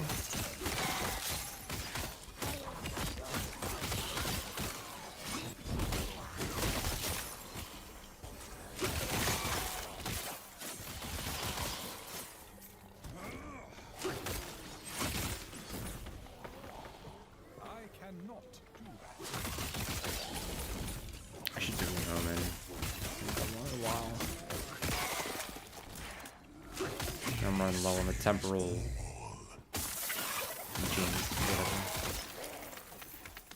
Back here. You're purple. Why are you purple? Oh, you got good stuff. Never seen this before.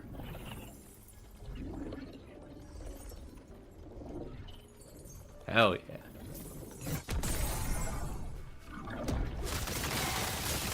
Okay, let's try not to get one shot.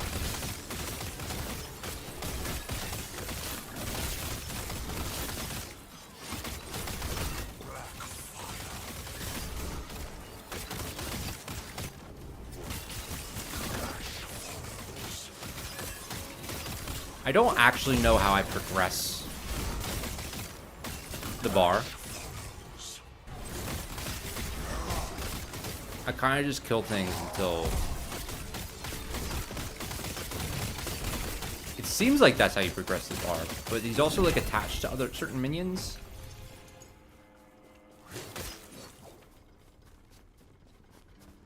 Yeah, I can never tell if I'm supposed to kill those or if I'm supposed to avoid them.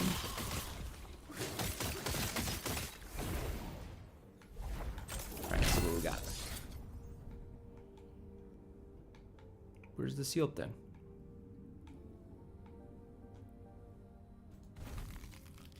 Oh boy.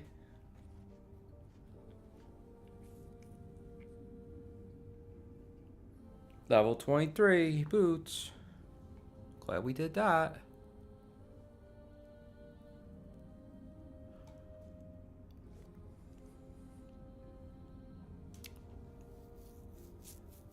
Damn, it's a pretty baller helmet.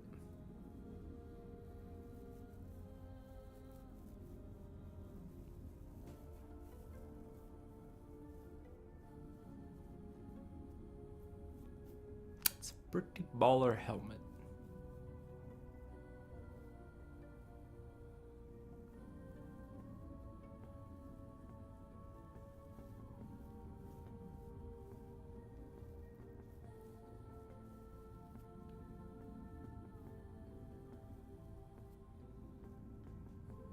I think the attributes are just too good to have, but this is pretty baller. I mean, I could upgrade those all tier 5. Most likely.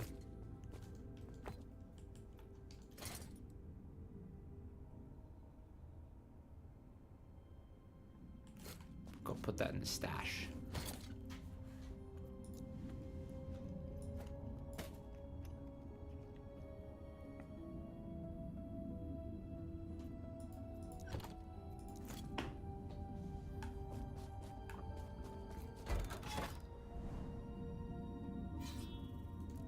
I forget why I was doing this now.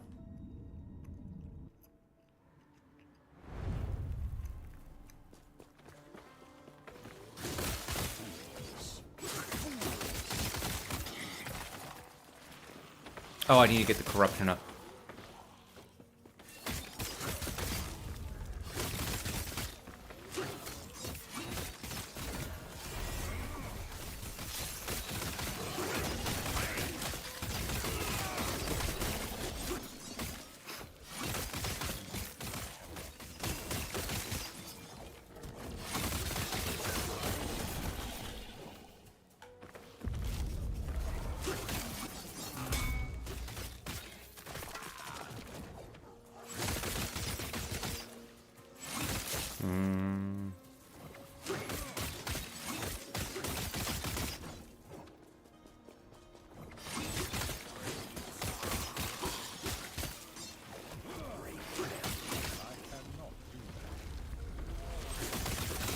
Huh? Come on.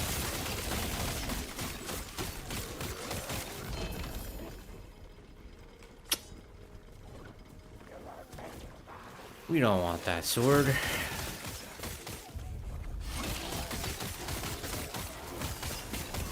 Actually, I don't think there's any one-handed swords I want anymore.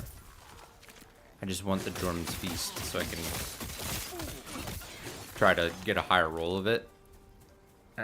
Don't even think you can put legendary. Oh, you can move these rocks? That's cool. Oh, maybe not. I don't even know if you can get legendary potential on set items.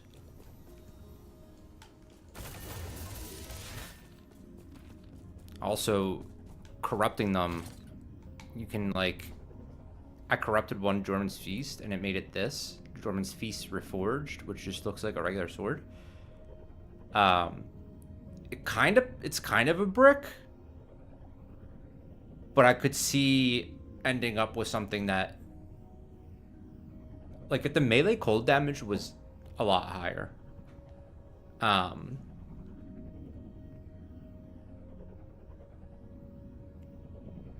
it had some different mod, I could see this rolling into something more useful, potentially. I just don't know how that works though, with the reforging.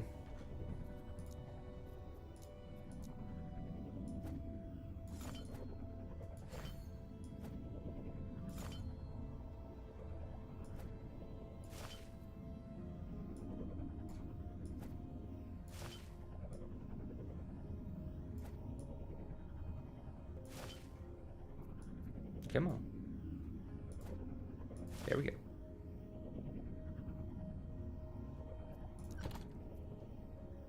I think this belt feels better than the other one, because the other one doesn't even get me.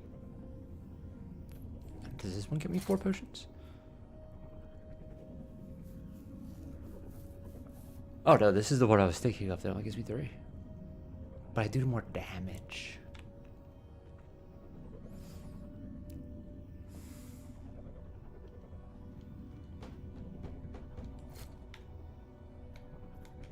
It gives me 70% more armor.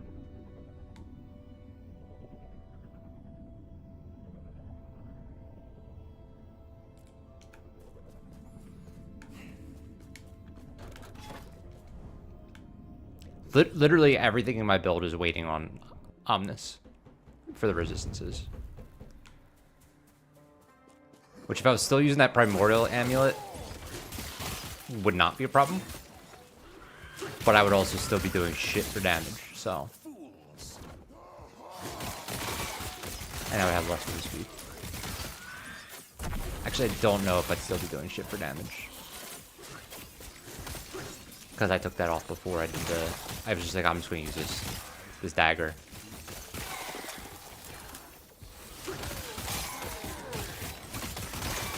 Oh no, because the only other option I had, I think that I was thinking of, was the wand, which is also primordial, because it gives +4 all intelligence skills. So that's why I put it off, because I was like, either way I have to take this off to have a weapon upgrade that's legit in any way. Destroy the Blood Spire.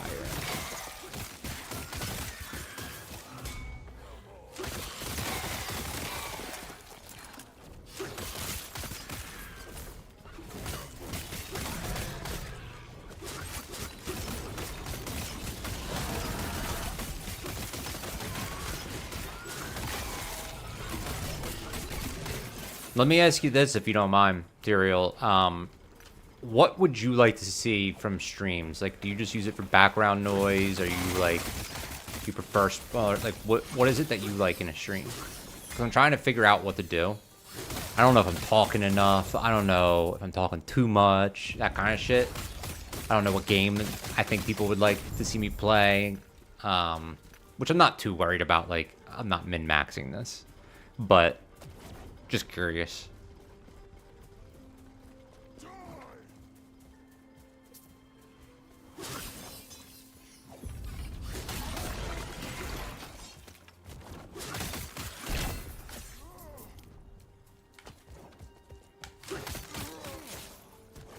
cannot do that.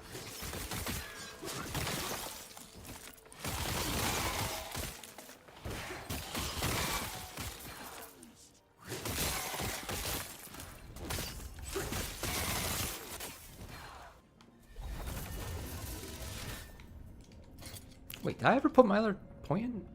I did, okay.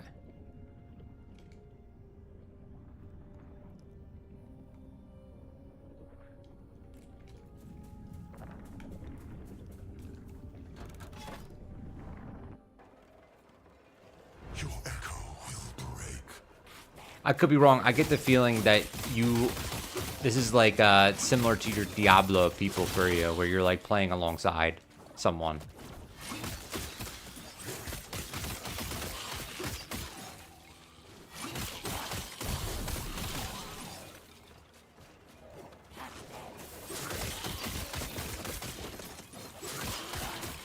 Which is honestly, there's two reasons that I was like, you know what, or three reasons. There's a lot of reasons I thought to start streaming, but main ones was, number one, I kept on thinking things when I was playing games, and I was like, I think this is funny to say.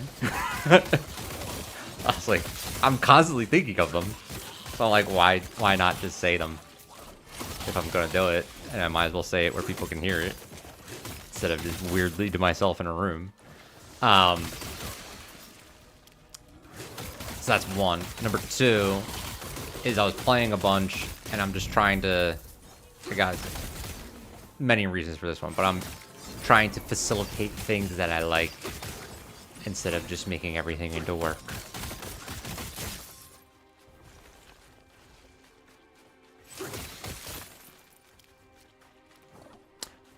Right, 100%. So like, that's why I don't want you to worry about what you think people would like. Just what you would like.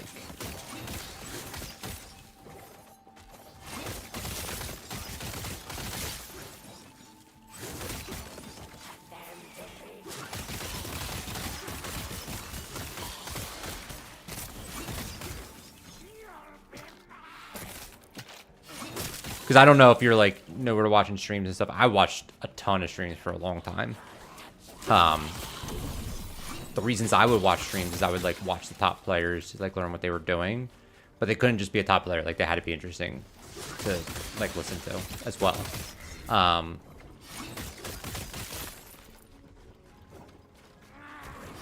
Did I complete this? I did.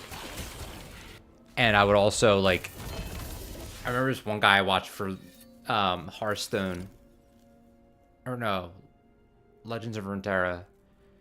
I think his name is Sunny. He was like just energetic enough that it kept your attention, but not so energetic that if I was trying to fall asleep, I couldn't fall asleep to him streaming. So like,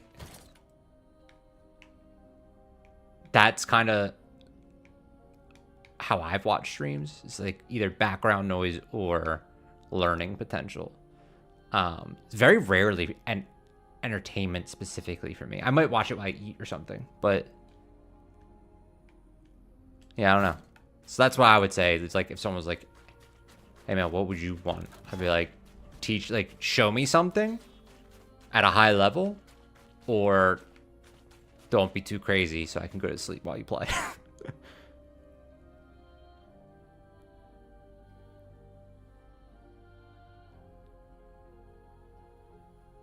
With a monologue of different themes over multiple episodes.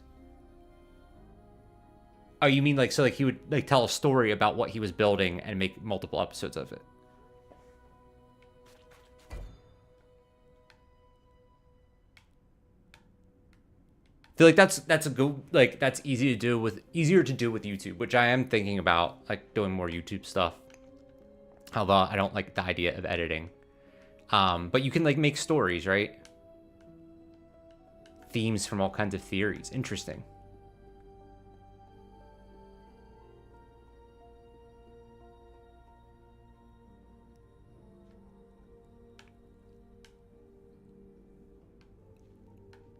What's similar in German to theories? I'm assuming that's...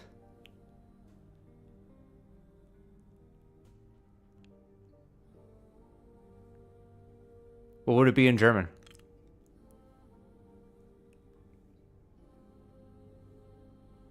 Thought geschafft.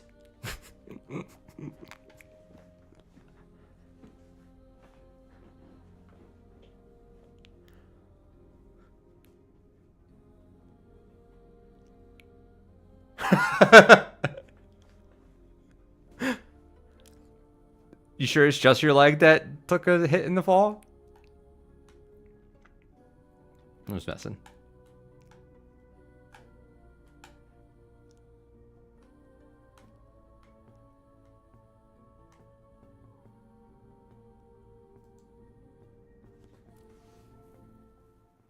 It's not from the fall. That was a childbirth fall.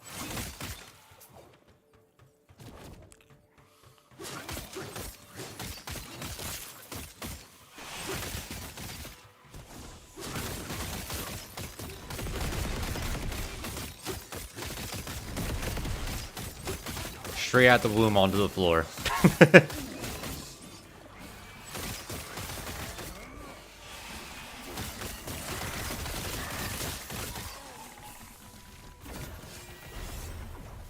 And then, this is gonna be a terrible joke, but there's very, very little German I know. He said, "Das ist nicht sehr gut."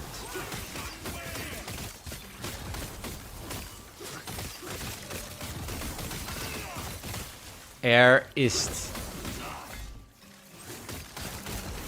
Fuck, I forget broken. I feel like it's geschäft. Wait, no. Kaputt. Material ist kaputt.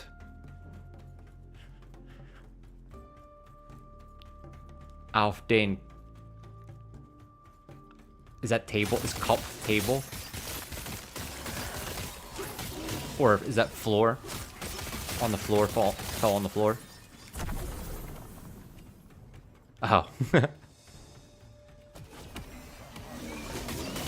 Themes from all areas.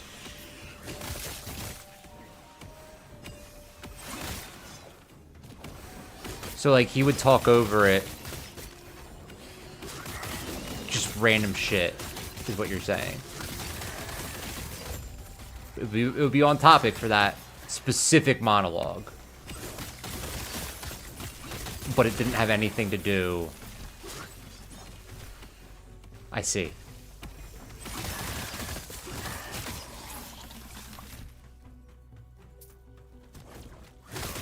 Huh.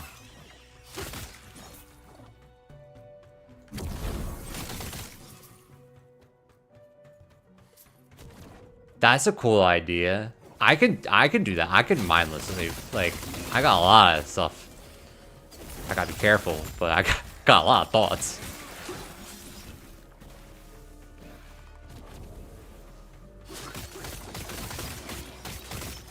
So, like, would he say, was it opinions he would go through, or is it like, he'd be like, did you know that the Aztecs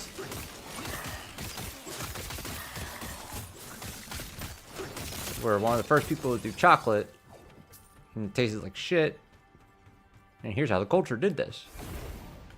Or would he be like,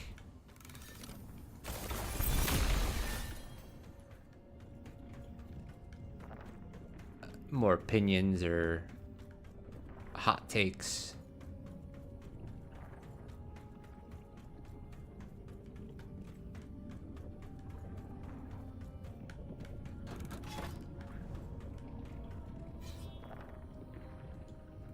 Yeah, my friends don't want to be on the stream, I don't think.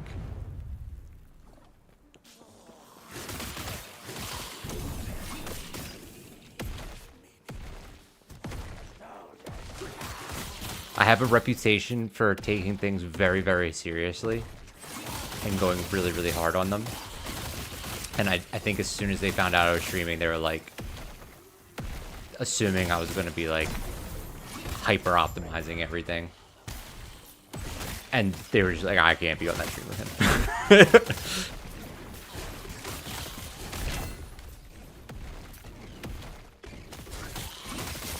Okay. Can you think of any topics? I'll try to riff.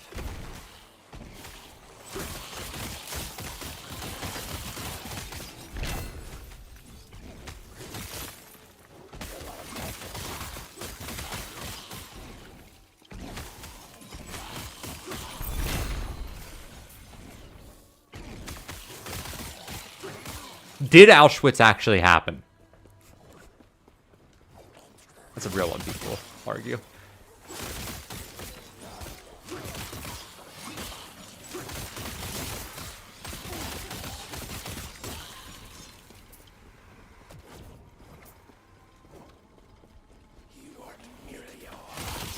I just feel like anything I do with that, the Let's Plays. Oh my god. Wait, the Let's Play, like, his Let's Play or Let's Play in generals are 12 years old?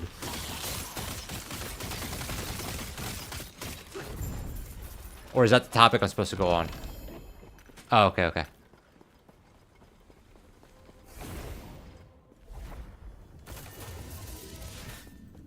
That's crazy that Let's Plays are even 12 years old at this point. He remembers you.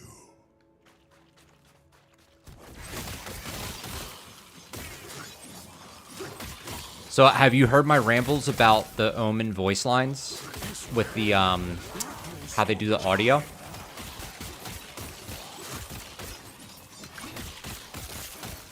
Like literally how it's recorded?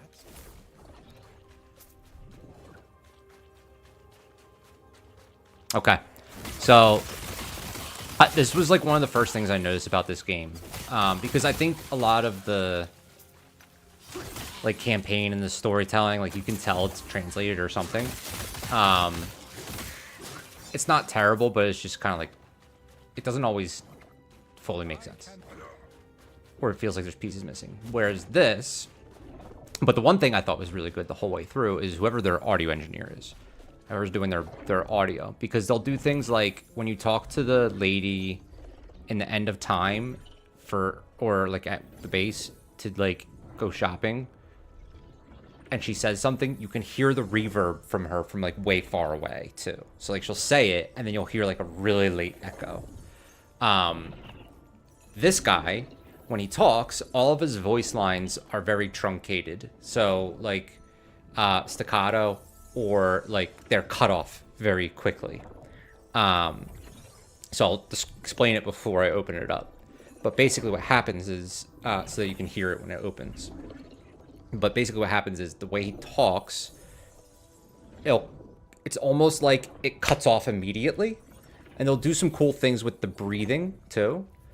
But what they did to do that is they've raised the noise floor. So essentially when you're editing audio, there's a thing called noise floor, which is the lowest level of decibel that will actually register to be played. So if you raise it high enough, you'll cut off like that like click that you heard at the back of me saying like, or like you'll cut off me breathing in for more air, and the end of my sentences, like that, the end of the S will just fall off. It'll be very like quick to end, which usually you don't want, because usually you want it to sound more natural. But they use that to their advantage in this to make it sound even more creepy, and they do a really good job of it. So they have some really cool things where it like cuts off the way it cuts off, and they also make it like sound hollow almost. So I'll open it up now. Oh, of course, no voice line this time, but okay, you're not gonna be able to hear it during the fights. But the next time when you walk into a zone and you hear the Omen talk, or anytime where you're not actually fighting and it's all covered up. Actually, I don't think they do it here anyway. It's only in the introductions. But listen to how the voice sounds and how eerie it is. I think that's like, of everything in this game, the two things I think are the coolest are the, well, outside of like gameplay specific stuff, are the like backgrounds with the snake that's like writhing, which I talked about. I think that's so cool. I don't know why. That and the audio. I think they do a really fucking good job with their like tiny little audio edits in a lot of different ways. It's really interesting. I think some of the voice acting is god-awful. but I think the audio engineering is like peak.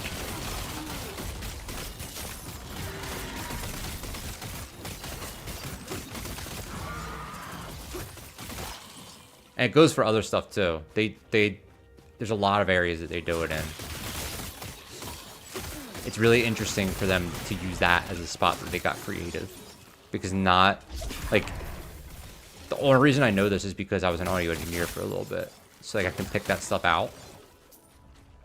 And this is, like, really granular for someone to even pick up. You'll notice that it's creepy. But, like, you can achieve that easier, right? Like, it's not... You don't need to go that far to do that, right? So it's really interesting that they put as much effort into that stuff as they do. It's also interesting that they do it as, like, aggressively, like, obvious as they do. Because usually you want to be really subtle about these things, but this isn't a very subtle game. It's kind of like, it's almost like it's a meme of Path of Exile is how I see it. But it's still serious, right? It's not like it's like a total joke. But like some of the humor is like very clearly inspired by Path of Exile, but at a lower refinement or so, I would say.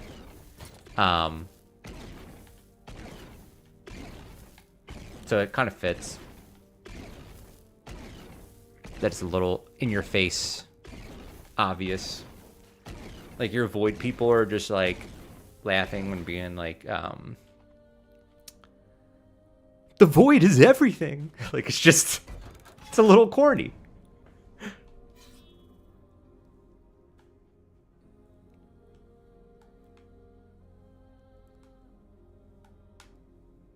I think some of the aesthetics are fucking dope, though. It's almost like Chrono Trigger met Path of Exile. I don't know.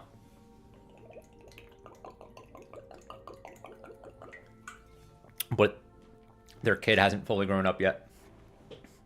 I don't know, explain it.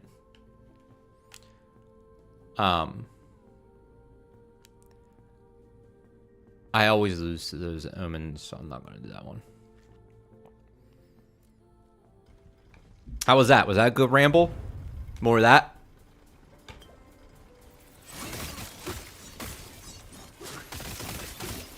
No?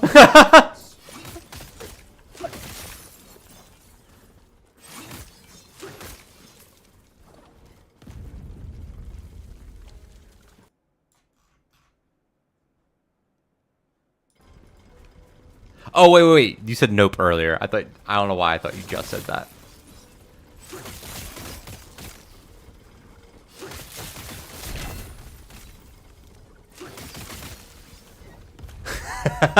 Whoops. That was good?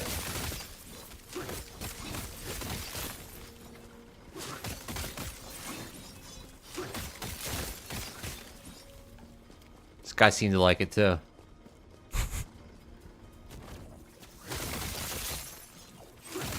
Uh-huh. They're not bots, though. That's the crazy thing. If you talk to them, they'll talk to you. Like, if you tell them you're going to ban them, they'll be upset. And they respond. Which is what's wild to me. So it's just a bunch of people copy pasta.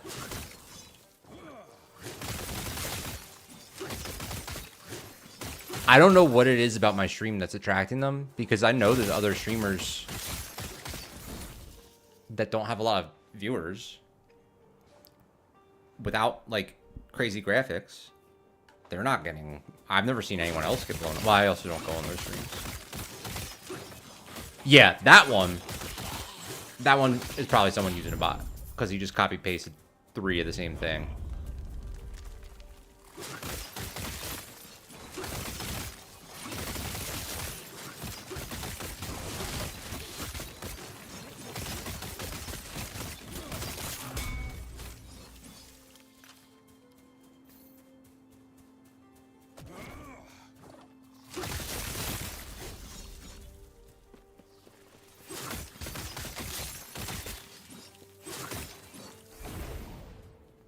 Okay, but you like that. So like, here's my, I don't, this is probably stupid for me to be even bringing this up, but whatever. Here's my issue with that. I would be down to do that. Like, I know that you like it now, so I'll probably do it more. So when you're in here, I'll do it. But if I'm just like streaming and I don't know if anyone's there, it's very hard.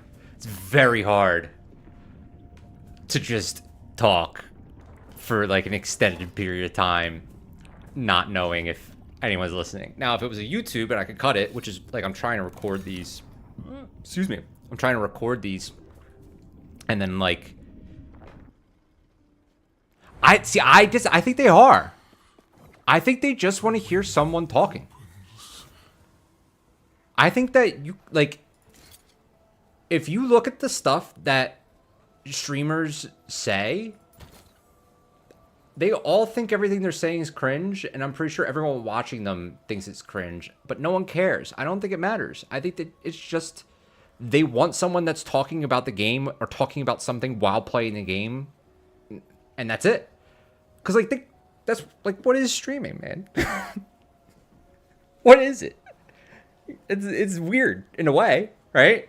Not really, because like clearly people like it. I like it. You like it. Other people like it. But like, it's just a guy talking about the game or around the game.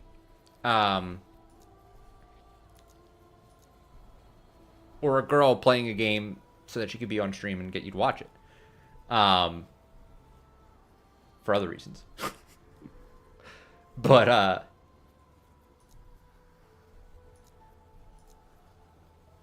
wait.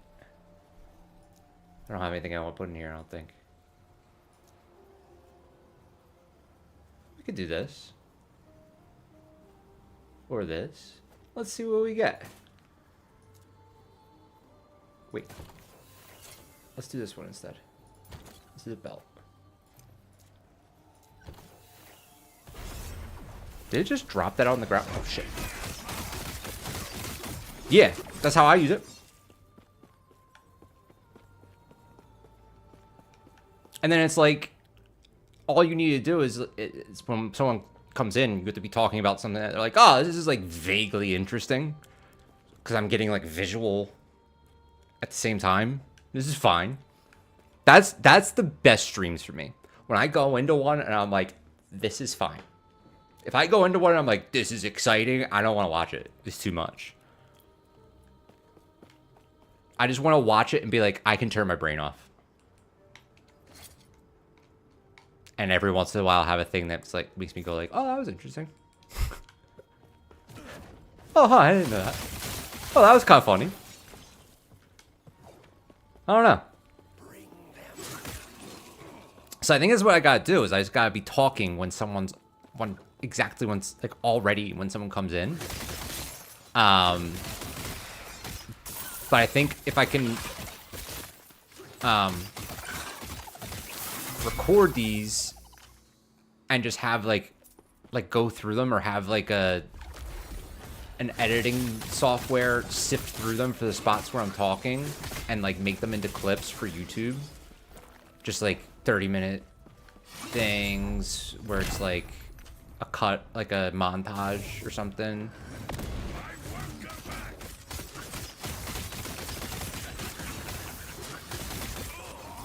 Kinda, yeah. It's kind of what it is. It's like two things that you're semi-interested in. You're semi-interested in the gameplay. You're semi-interested in what's being said. But you can do something else. But it's just enough to stop that, like, creeping sense of boredom that you get.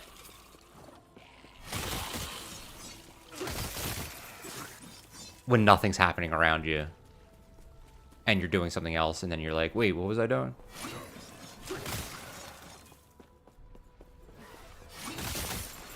Your reflection trembles. Did you hear that? The omen? That one wasn't as obvious, but...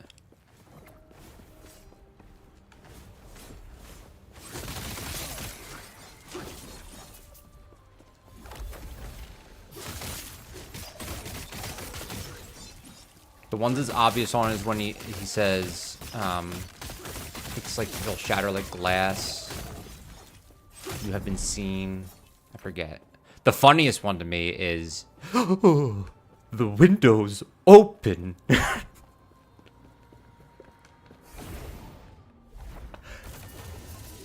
Every time that one makes me, it's so funny to me.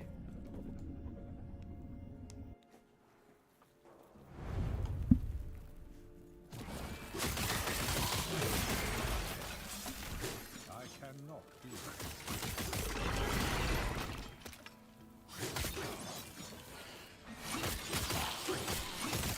The other one that makes me crack up is the void guys, the fat void guys, the prophets, I think they are. They're not bosses or anything. But like when you go to fight them, they just go like, I want to learn. It's okay.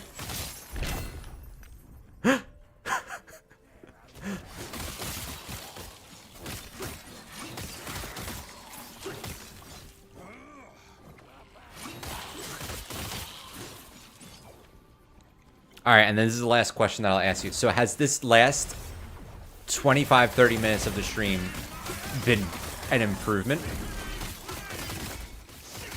in general?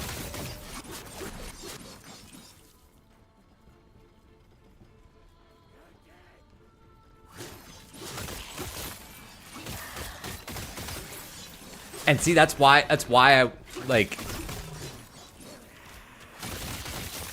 I think this might work for me, because all the things I just said, that's already happening. I already want to say, like, I'm like, huh. If I'm playing by myself, I'll just be like, huh, that's really cool what they did with the Omen's voice. I literally said that out loud to myself when I first started playing this before I started streaming. That's really cool that they did that. So I'm like, why don't, I'm already talking out loud. Okay, hell yeah, cool.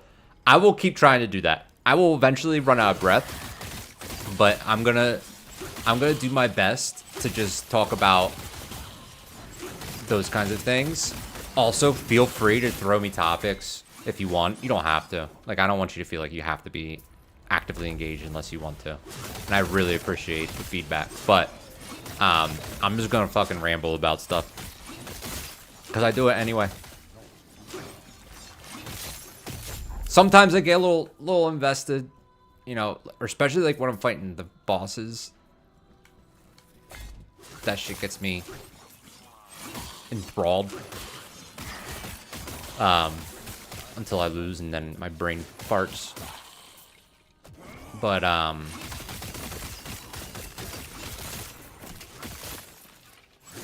in general, like when I'm just doing shit like this, especially during campaign, I have so many comments in my head. In Path of Exile, actually, this is the exact thing that really made me think, okay, I need to I need to do something with this time. Every single time I got a tink, like a chaos orb or something that was like not like low level currency, but like you're like excited about it, right? So early on, it would be chaos orbs. Hey, man, you could throw me whatever. And also, you don't have to. Just want to be very clear about that. But anything that you're like, hey, you could just throw me something. I'll go off of it. And I have a story about that in a second, too, actually. But,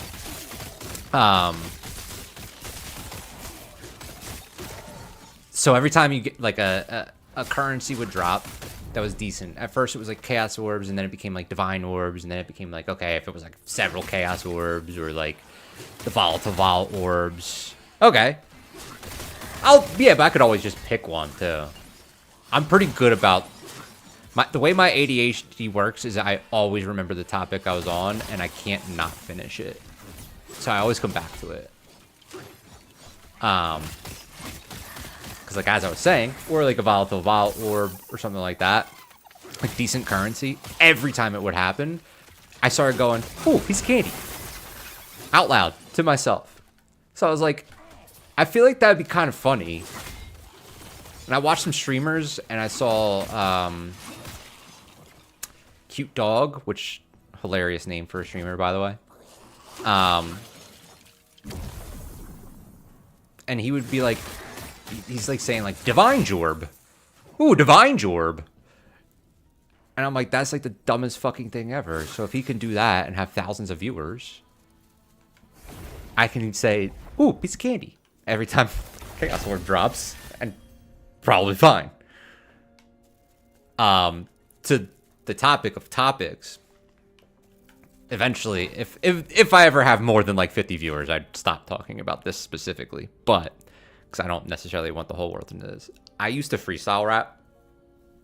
And I was pretty fucking good. So like, it was to the point that like, okay, yeah, see, I listen to albums straight through. I'll listen to an entire album straight through every time. And I can't like, listen to 50% of a song. I have to finish it.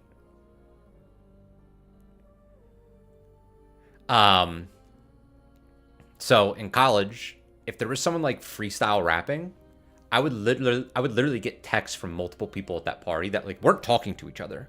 And they'd be like, yo, you gotta come show this guy up. So it was good enough. But it was always funny to me because the hardest thing about freestyling is coming up with topics. But people think the hardest part about freestyling is rhyming words. It's not, right? It's like just thinking of something to say at all. You can usually keep going once you've thought of something. So I would do this thing where I would be like, oh yeah, like I'll rap. You can throw me whatever word or topic you want. Just let me know if it's a topic, like say topic and then the thing. If it's a word, just say the word and I'll rhyme with it, or I'll go off the topic. And I could like basically go for an infinite amount of time as long as people were still throwing me stuff. And it actually makes freestyling easier. Like it makes it way easier to freestyle rap that way. But everyone thought it was like super, super difficult to do it like that.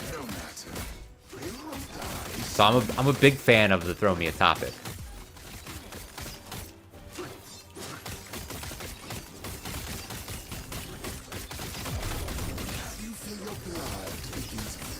Is this a boss I'm fighting? Oh yeah, this is the cold version of the Lich. Yeah, I can't stand that, dude. No, you gotta finish the song. Or if they're like listening to a song that I've recommended, and I'm like, yo, dude, try this song. Like I think it's cool, or I think you'll like it, and they get like 30 seconds into it and they turn it off. I'm like, well, yeah, you gotta finish it. It changes. It doesn't stay this way. You have to hear the whole thing.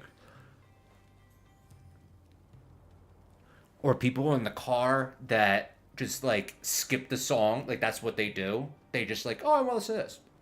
And they listen to it like the chorus and then they change it. I can't. I could do it without a full album, but I can't do that shit.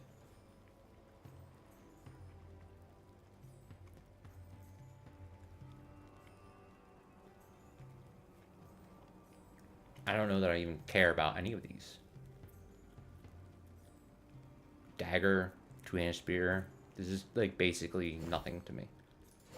I'll just take a higher roll for something.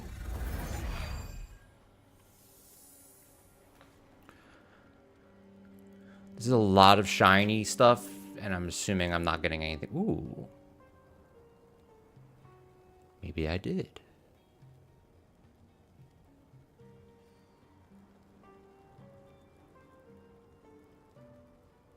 No, see, I can't use any of this stuff until I get my resistances straight.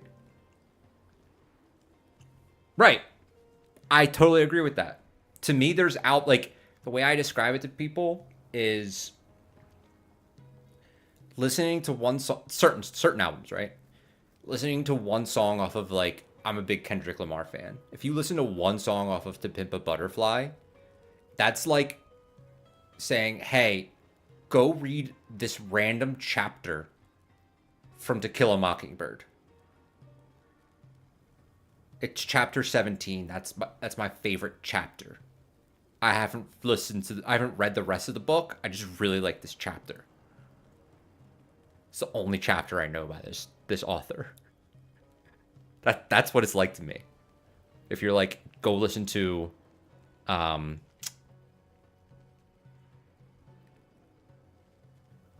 that's like a prog band, right?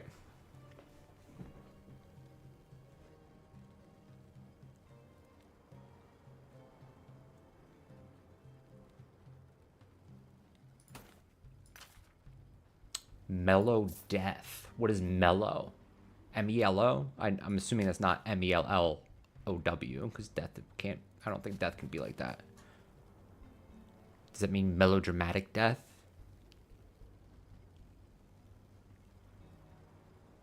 Melodic.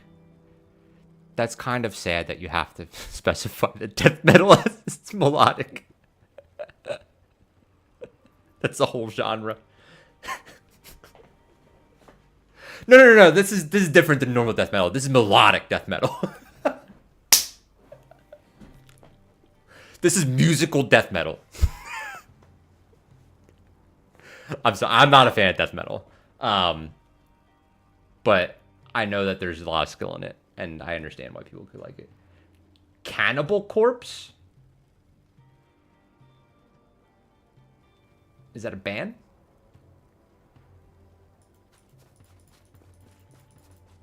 Or is that a horror movie?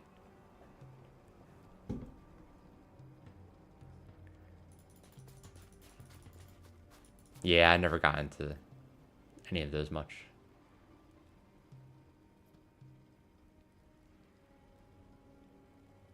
Oh, well, that's what I'm saying. The fact that it's not melodic. So there's a genre called melodic death metal. I mean, I guess rap is the same way, right? Like, there's, like... It's more about the percussive aspects of it. And the rhythms. But, like... Because, like, Drake was the first one to really bring melodic rapping into the forefront, right? Which I'm not a Drake fan, by any means. Isaiah Rashad is very melodic. Kendrick started adding more melody to his stuff. But, like, it used to just be, like... I walked down the street and I bought some meat. I saw another girl from the other day. Then she said, hey, she looked the other way. Like, that was like what it was. Yeah, I don't know. Drake brought the sing-songy, which is what I would call it for sing-song rap.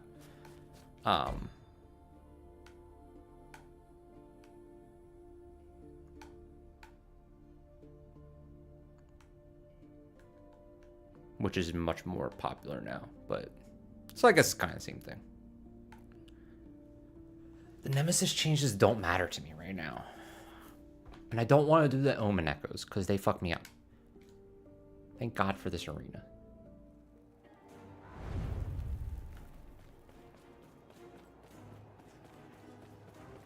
I see, so it's like instead of just like shredding, it's like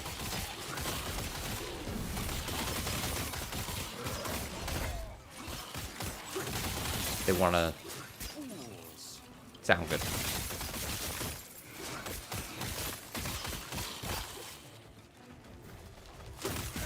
Because that's what I think with a lot of metal is it's just a lot of it's like people who appreciate virtuosic stuff. Like they would listen to Schubert if they were classical.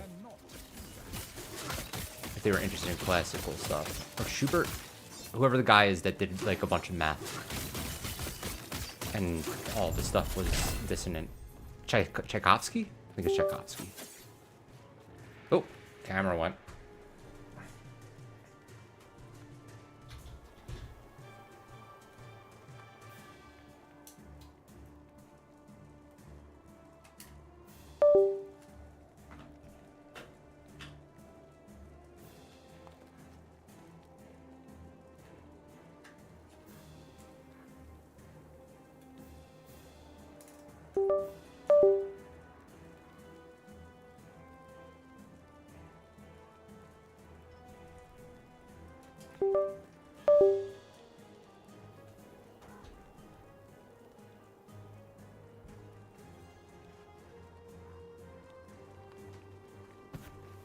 1 second. Yeah. Put that one on the... That'll be my profile picture. Looks like I'm sneezing.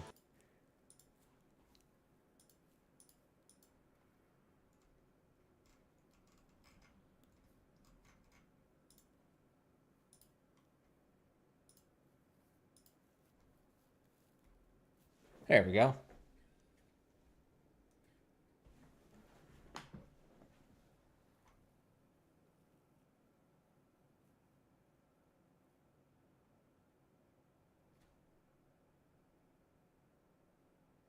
I think this setup's like pretty okay. It could obviously be better, but I think I got a decent little... This is better than most people that have 15 followers. Did I beat this? Yeah. I got time when this camera goes off like that from the battery, so I know. But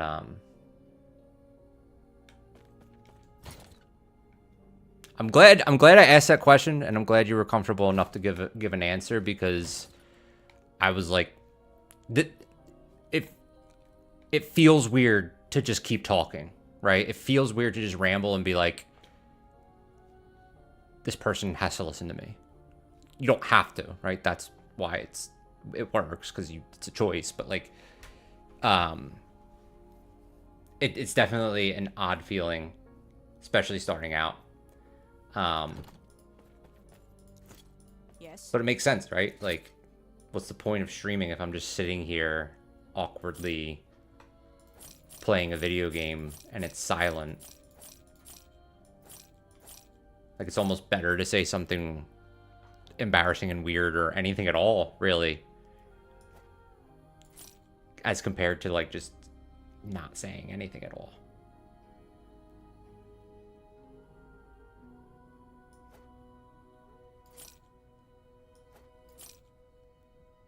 You just have to be really careful of Freudian slips, I think, is the meta. Although I think that could also be, from watching some of the streamers I've watched, maybe you should be looking to make Freudian slips, because some of them say some whacked out shit.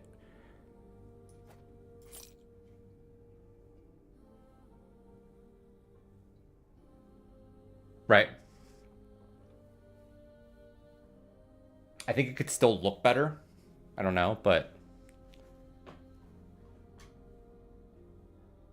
that's like over time. I have to figure that out. The spacing and everything.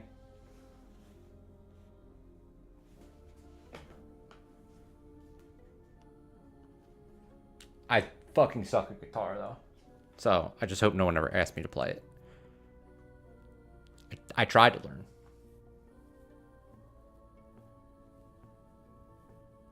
But that's all it does now. It looks good.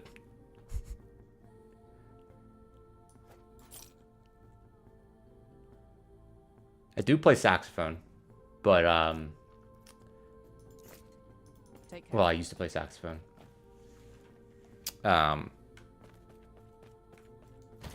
It's funny because like more people will ask about the sax than they would about the guitar, and I don't want to talk about the saxophone because technically I can play pretty well. But it's very loud, and I have neighbors. And I'm actually just not a fan of anything you can play with the sax, really.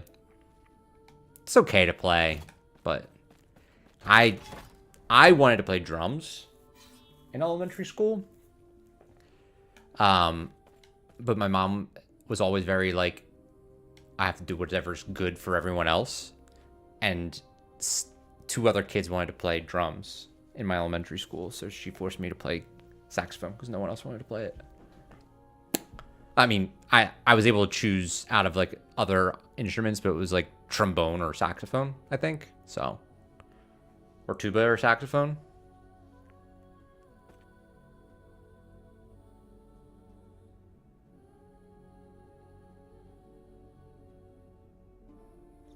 See, that's a big thing.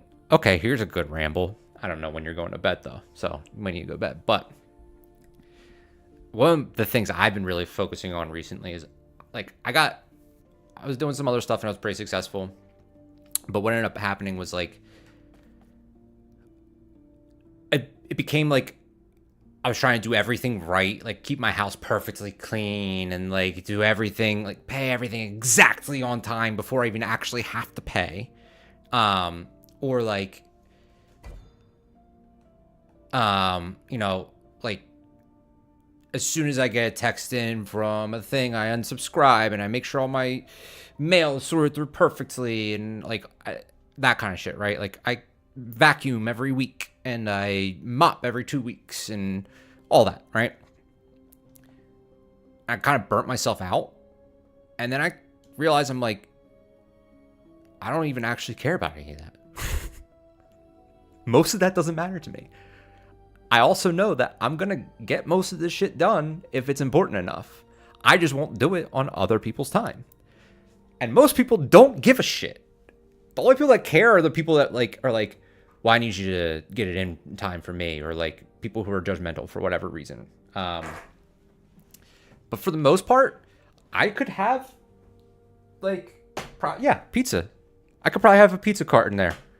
And people would be like, oh, I like that place. Or, oh, like, what pizza place do you usually go to?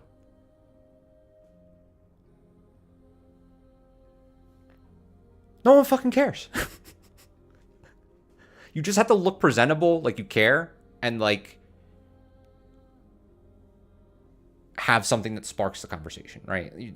If I can make this look more professional, that's probably the only thing that matters. Outside of that, I don't really think it matters what it is.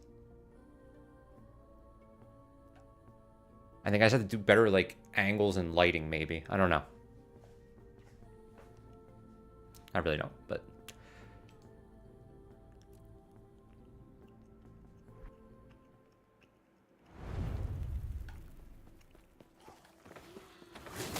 that's been my big thing, and that's part of why I'm streaming and playing video games, because I pushed myself so fucking hard. Dude, I unplugged my gaming computer and intentionally hid things in the gaming computer, pieces of it, so that I could not play video games. I didn't have an Xbox, I didn't have a PS5, I had nothing. Couldn't play video games for 2 years because I was like, no, that's a distraction. I love music, right? Audio is a big thing for me. I had huge, like, floor standing speakers, a whole setup, like audio turntable, all these different things, and sold them because I was like, nah, I don't need it. I don't need the music because I want to like sell it and move to a different place, so I'll just sell this now. And then I was like, why am I bored and sad? Because I got rid of everything I liked. And I was like, no, I just have to work 24/7. That's what that free write is. I was like writing novels and stuff. And I was like, nah, I always have to be doing this if I want to make it work. Like, I can't fuck around. So I was doing that 16 hours a day. I was doing something involved with that. And I was just like, why am I not happy? Well, because I'm basically punishing myself for no reason and just forcing myself to only work. So then I got a Steam Deck. And I bought some new speakers as well, which one day I'll probably show the speakers. It's upstairs. It's the only thing that's there is a turntable, speakers, and a couch. It's the only thing in that room. So one day I'll show those. They're cool. They're an Italian brand, handmade speakers. They're not super expensive. I'm not loaded like that, but I do. That's what I spend money on, is music stuff. I have like 6 pairs of headphones, and that's down from what it used to be. But yeah, then I was like, all right, got the Steam Deck, started playing video games, and then I'm like, man, I'm not being productive, but I'm happy for some reason. That's weird. Why am I happy? Why am I not sad anymore, even though I'm not doing all these things that I think I should be doing? Because I stopped fucking punishing myself for, I mean, it's the best way I could put it. Actually giving myself things I want. Oh, okay. So then I realized, okay, well, I'm still getting the stuff I do need to do. It eventually gets done. I haven't really had any problems. So, maybe I can keep doing these things. And then I was playing video games so much that I was like, you know what?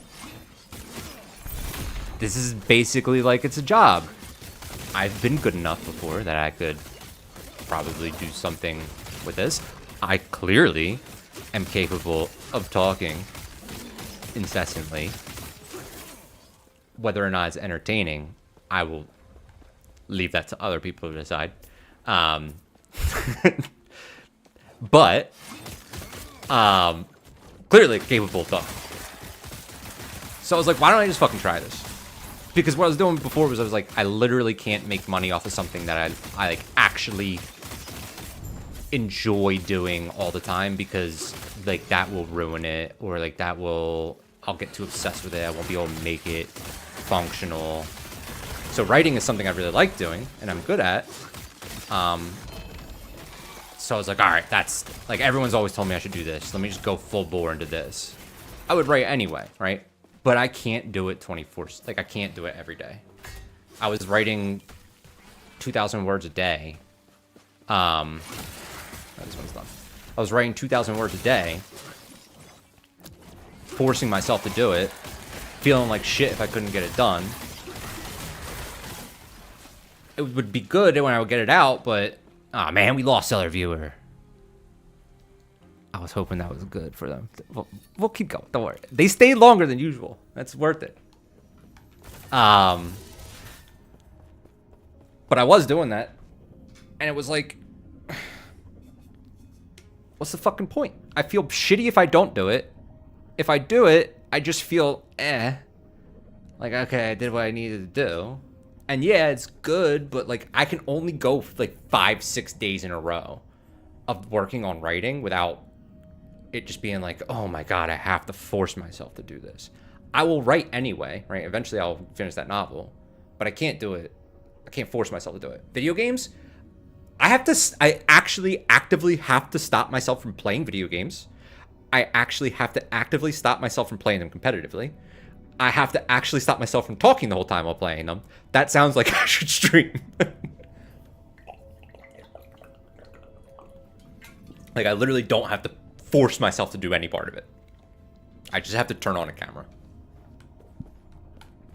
And not, like, overthink myself. But yeah, you gotta have some stuff you can enjoy, even if you can't make money off of it. Which I lost sight of that for a while. Yeah.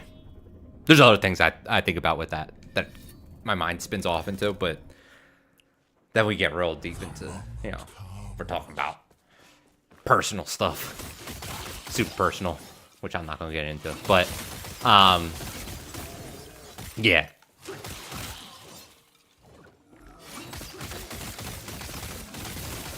I don't know, man.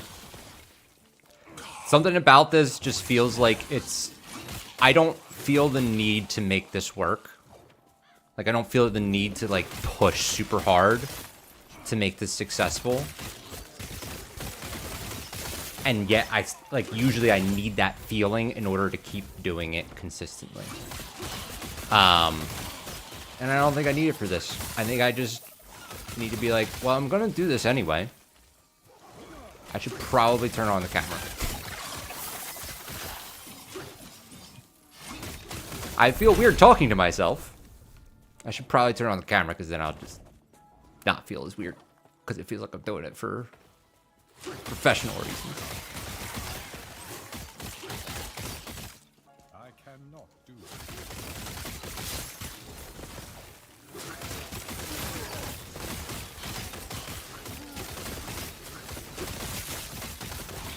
There you go. Now, if I ever make it big with this style of streaming, I'll give you some bits or whatever.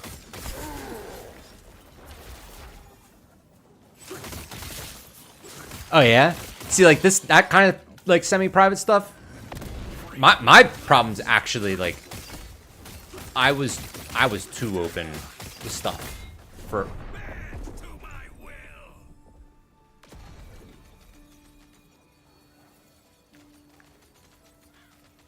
I got a little cocky. I thought I was like, I can talk. I don't need to pay attention.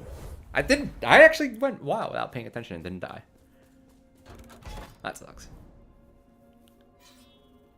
It's a set item. Whatever. Anyway. Yep. That's why I can't actually care about the competition part of it. Like, this is why I couldn't do it when I was younger. So, I'll come back to the semi-private thing. Put a pin in that one. But when I was younger, StarCraft 2, I was playing that competitively. This was like 2012 or so, when the beta came out, I think, or 2011. I was like top 1,000 in North America. And I was 16 or something. And I was playing these games. I was streaming, and people would just watch me. Just like I didn't even talk. It was like when live stream was a thing. And this was still just in TV. So I would stream, and people would just watch me because I would just put top 1,000 North America Protoss. And people would comment on what I was doing, be like, I'll never forget the one guy was just like, I really liked that response that you took to the six pool. I've never seen anyone go Stargate after that. And I was like, that's actually really fucking cool because yeah, that's my 6 pool response. They 6 pool, I go Stargate. I'd never seen no one else do it. I was the only one that did it. I would have like 40 viewers, and I didn't even think anything of it because that wasn't a thing at the time. It was just like, oh, this is interesting. But I was so competitive. I like once it started becoming a thing, people wanted you to talk. I was like, I'm not fucking talking. I'm dialed in. There's no chance. It was too competitive. So, Wildgate's over here.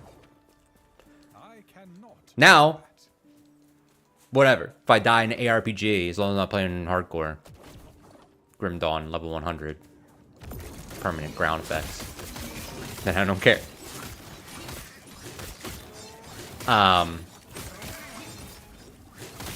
But yeah, so the semi-private stuff I used to be too open about. So I'm getting more comfortable with being like, okay. Because I used to be like, whatever, I'm not embarrassed by anything. I can just share whatever.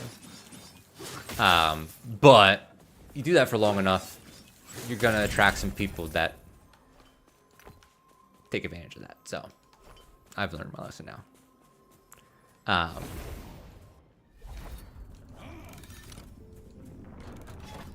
But yeah, that type of semi-private stuff with like how I got into it, like I'm pretty good with knowing, you know, okay, keep it. I mean, that's true information. It's a real story. It is the actual reasons I did it. That kind of stuff I'd be pretty easy for me to talk about. The hard part is feeling like, why does anyone care, you know?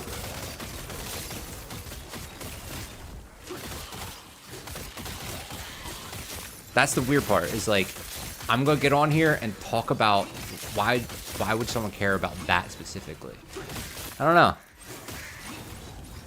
But they do, and I know that's how it works.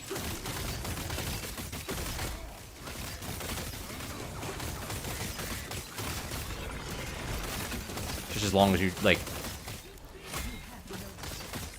within reason. You know, I'm not a huge fan of the Jake Paul stuff he did when he was younger, or things like that. You know, maybe. What the fuck?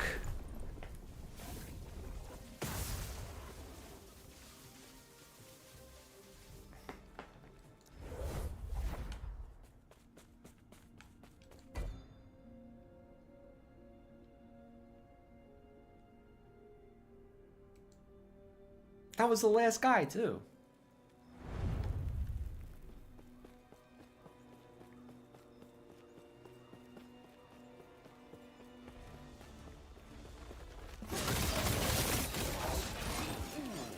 You know what I don't understand is how people do drunk streams. I understand it.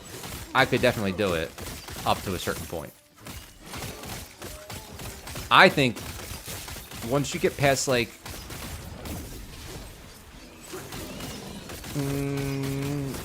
like 1,000 people watching you, I'd be too scared that being drunk, like, yeah, it's good because the hardest part of streaming is getting rid of your inhibitions, probably. Like that seems to be where most people get held up. If you go to like one of those other like small streams, like most of the time it's just some dude sitting there not talking, or like being very, very awkward.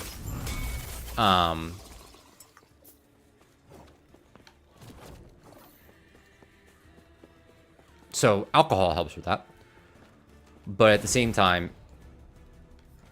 do I really want? I mean, I regret some drunk nights when I'm like, damn, like 10 people were there.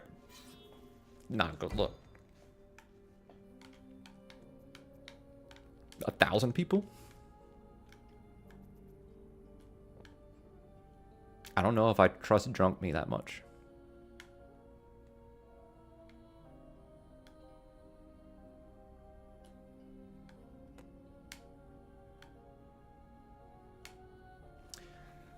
I'm almost gonna say fuck it and do this boss. Cause I'm not finding this Oro bitch. Oh yeah. For sure. I actually don't drink anymore, so. Well, I'm not like straight edge, so I wouldn't like turn it down if it was an event or. I don't drink unless it's an event anymore.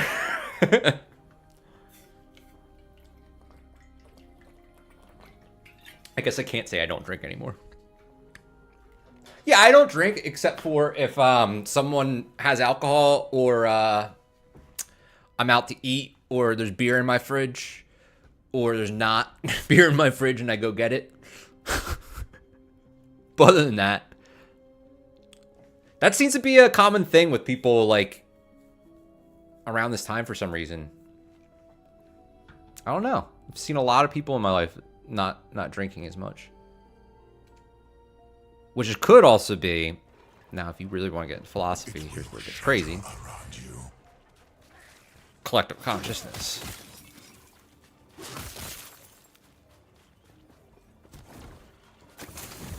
Just saying. That's some Carl Jung shit.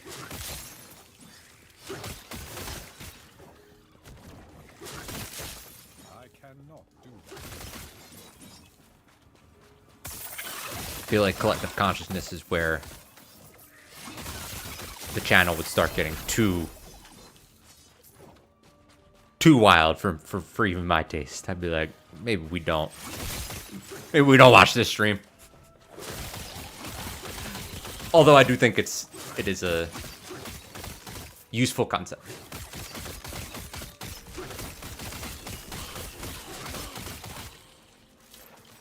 Sorry, liters of beer? Oh, per 3 days.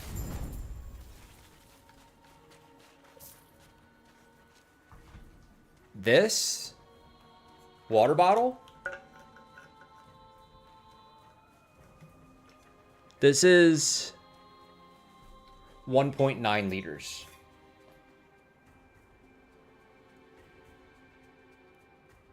This is how much beer everyone was drinking a day?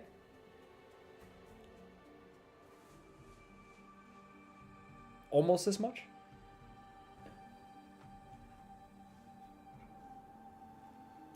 Germans are crazy.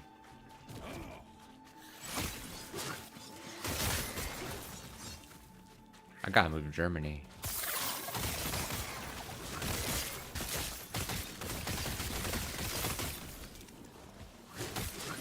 I mean, I've drank before. This moment will shatter. I don't think it was ever like structured like that.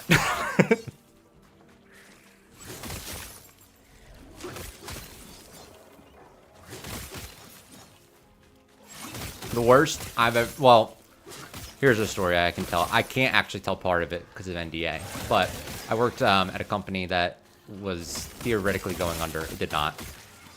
Quite the opposite. And was going to close everything down. So on one of the lunches, we were kind of just like, fuck this.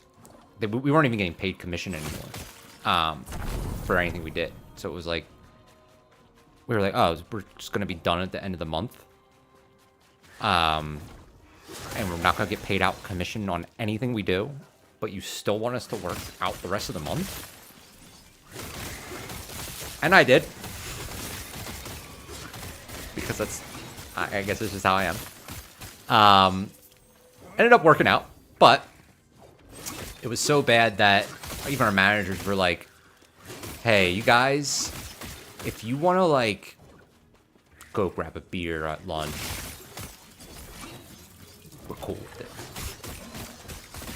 So we all got pretty tipsy. most of the days. At lunch. Within reason. So that was fun. But then actually, there was a Saturday, because I worked weekends. And the Saturday, we're always good for money, right? Let me see. And, but it was like, I wasn't drinking before those days because I was like, I gotta be on my game, make money, blah, blah.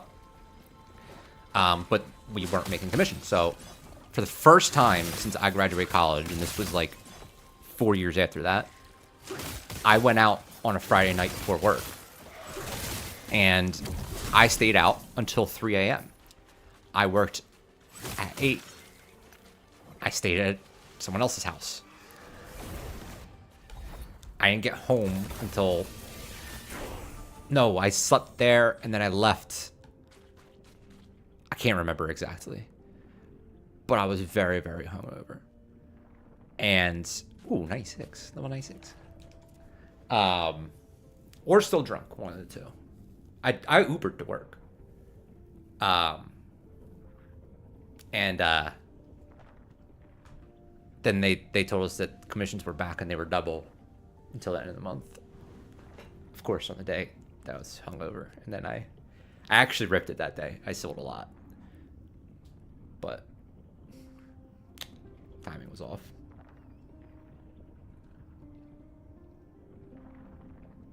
You had an Easter bonfire today?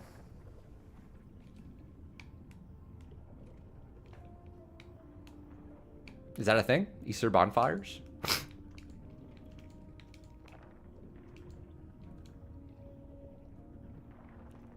Oh, okay.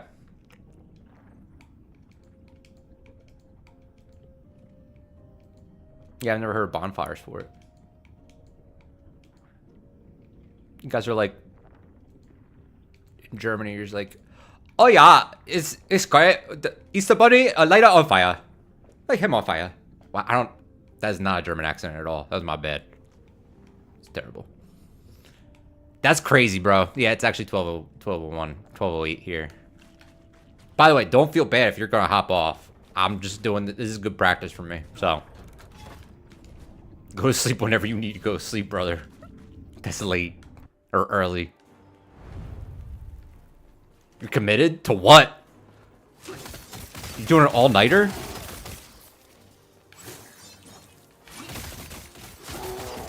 What are you committed to? Oh, fuck. You could go straight into drink. Bro.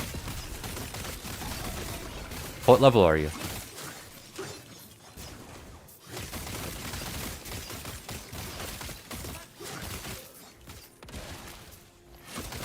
See, that's why you like that I'm talking a lot now. Because you're like, yeah, keep me awake. Okay, okay. For real. Doing a good job then. Cool. I think.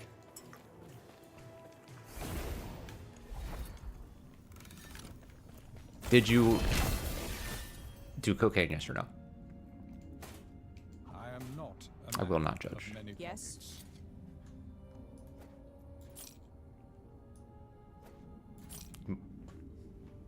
Oh, now you're in the loopy hours, okay.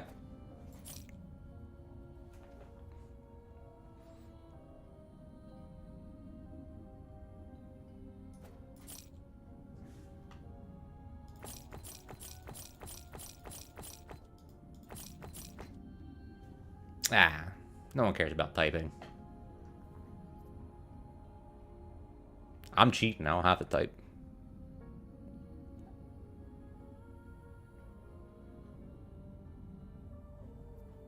Oh, did I get this belt back? Bro, I hate when I do these and it gives me legendary potential. Yeah, I know.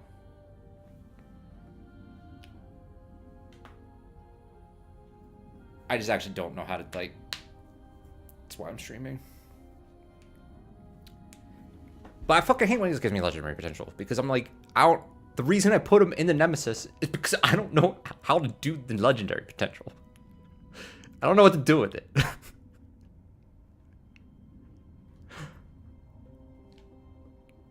Fuck. I'm gonna have to figure that out tomorrow, later today. I just want you to know I'm not pulling an all-nighter. Not a chance, brother. Take care. Yes. Those days are over for me.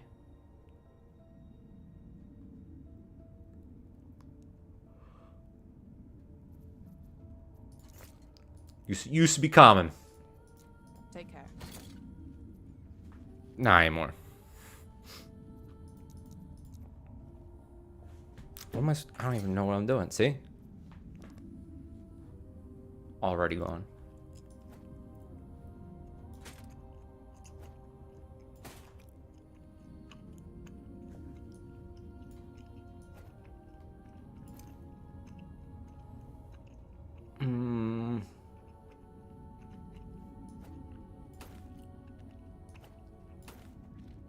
Okay, and then I have so many of these now. The first one was like, oh, fuck yeah. Now I'm like, can you stop?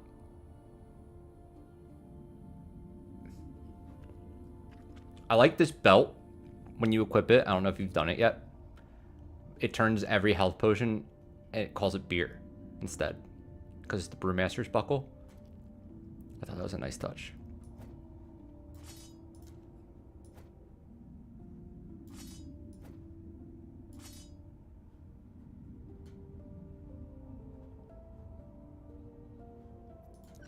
Yes.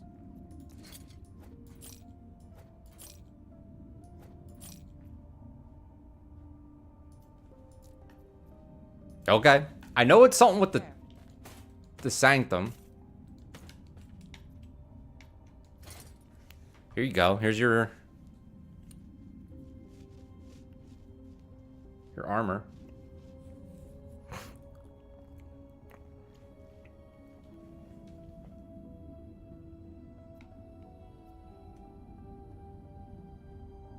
What is this?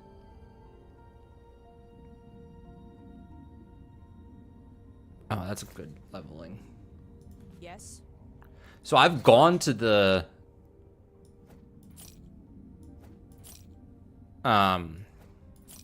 Temporal Sanctum. Actually, I'll just do it. Take care. I'll show you. Oopsie.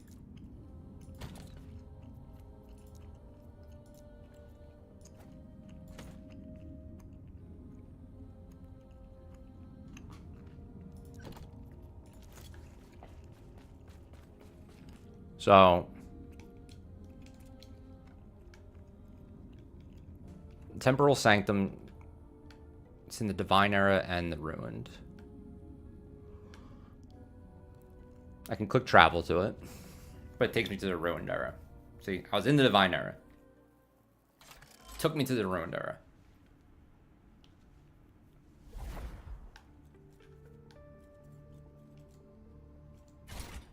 Open the gate. Says you need a key. Fine.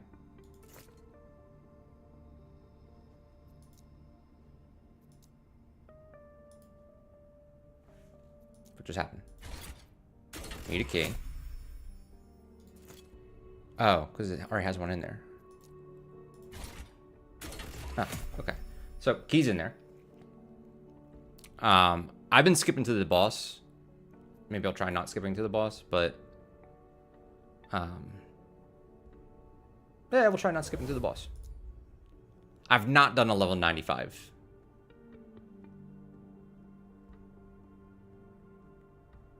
Okay, Eternity Cache. But this is supposed to be able to take level 50 and below, level 65 and below. And it does not.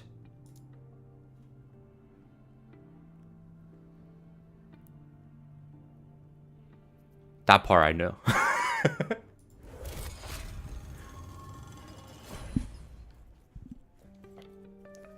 More rats come to gnaw at the edges of my sanctum. What does that do? Oh. That's probably what it is. I have to do it in a diviner like this. I didn't know how to change it because it didn't teach me when I just skipped the boss.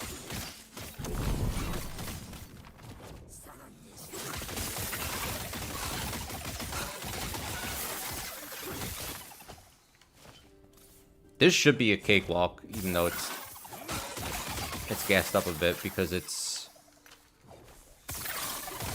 not 250% more damage, 300% more health. You have to switch multiple times. But I could also just skip to the boss. I cannot do that. Oh no, I just kill her.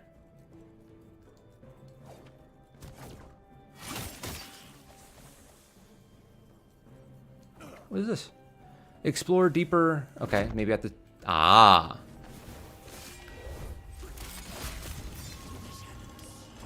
So I had to switch to go in here.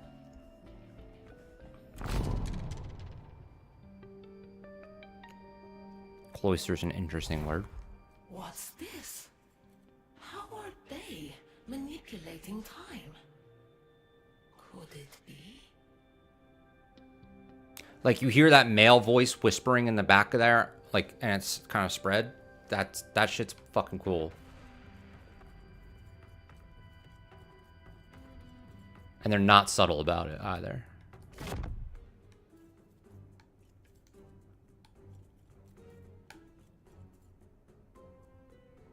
I see, so I have to go in... Okay.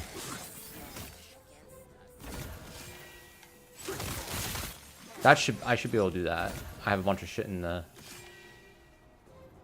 stash. Sure, we'll put the piggy.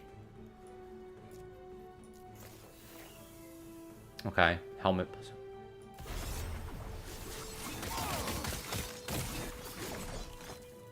I'll do a trial run on something that I don't really care about.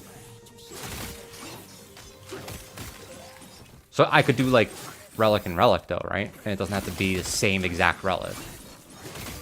So I could do like the bloody nib and then scroll thingy. Okay.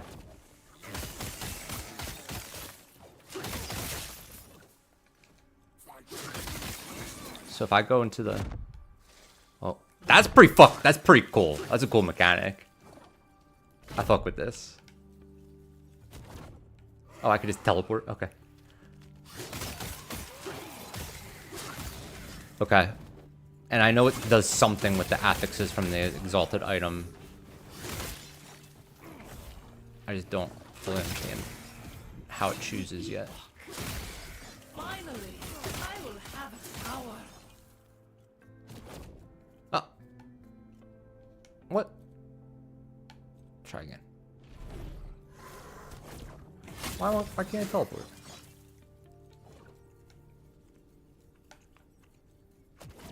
Do that.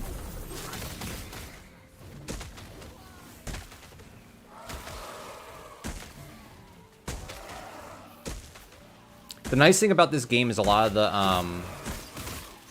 the crafting things, they just give you access to your stash during it. Okay, this is a little confusing now.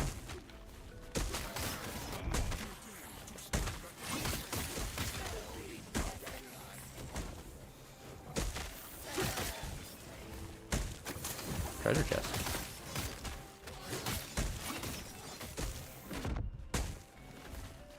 And before, it was a lantern.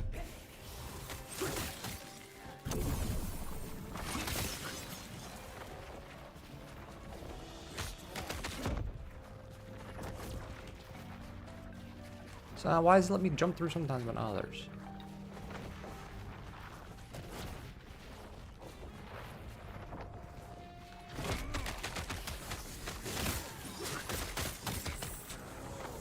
I wonder how they coded this.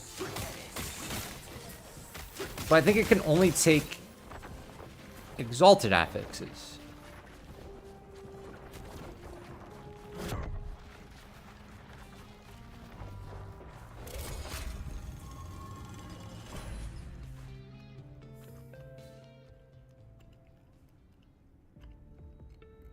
Right, but I thought it was only exalted affixes on exalted items.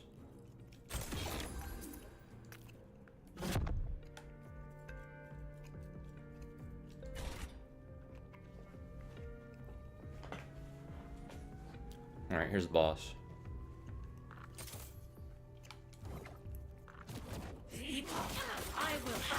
Yeah, she definitely has skills that, like, I guess this skill I'm probably supposed to dodge. Oh, okay.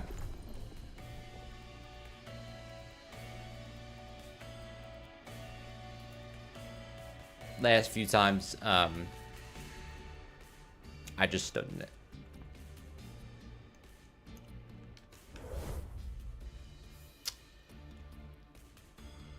Okay.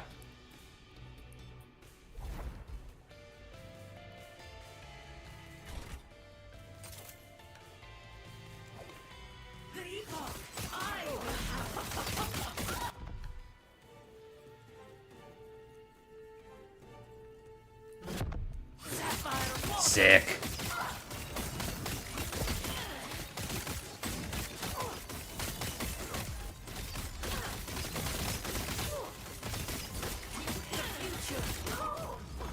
That is one of the coolest mechanics I've ever seen in a game.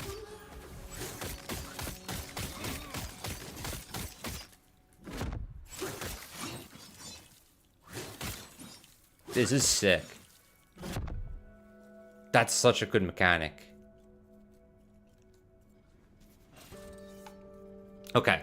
So now that I know I can switch eras, I go into the divine era like this. What do these notes say now? Finally done it. The epoch is fated to enter my sanctum in this approximate timeline. I must only wait for it to fall into my grasp. Then I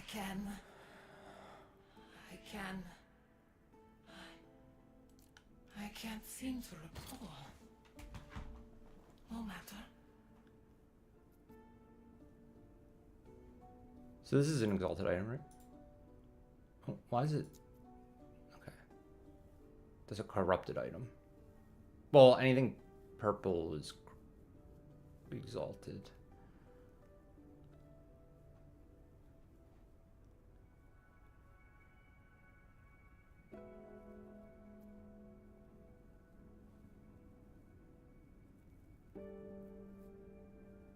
So I could either put dexterity or intelligence on here.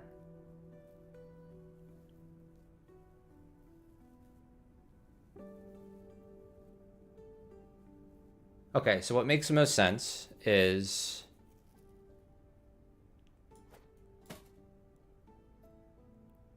this is what we're gonna try.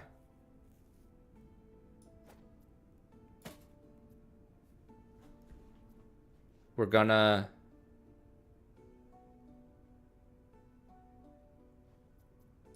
so first we're gonna forge this helmet.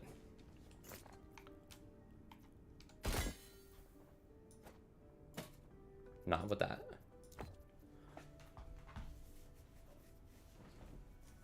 It needs to be 4 affixes, is what it said. So we're going to need something here.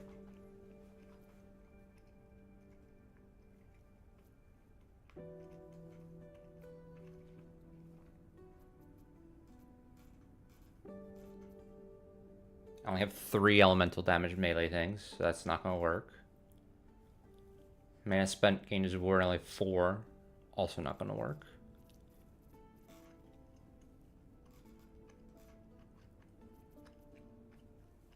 Level enchant weapon would be dope.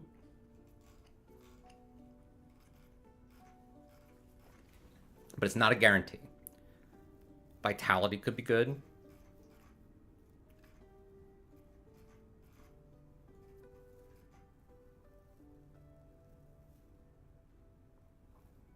Mana could be good.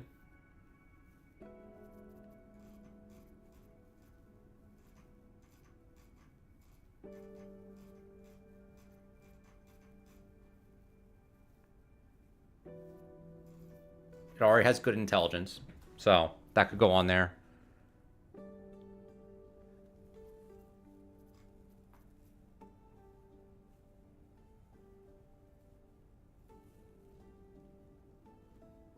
If I had 5 of these, I'd do enchant weapon, but I only have 4.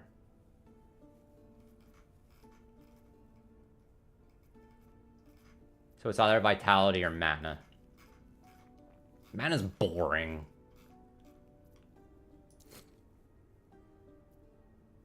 Wait. No, I would definitely need mana from somewhere eventually. Anyway, so let's do mana. Okay. All right. And then we want Glyph of Hope. Oh. I'm waiting.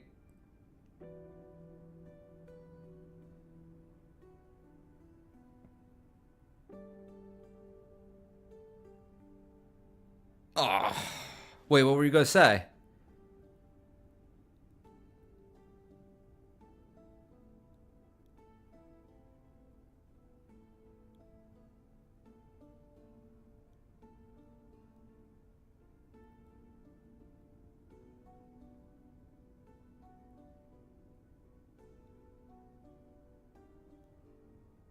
True. Yeah, that could have been good.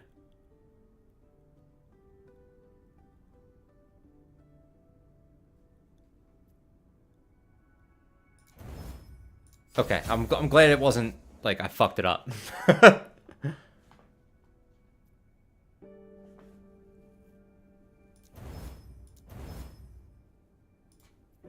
I'm just upgrading these so that whichever one, if it gets one of the ones, like I want it to get the intelligence. This is a really good helmet, actually. But I wanted to get the intelligence or the health. Max health or the intelligence. Intelligence preferably. If I had a dexterity, I might do that.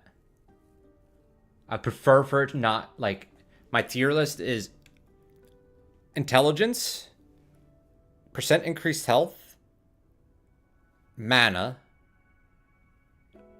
health regeneration. Don't say I jinxed it.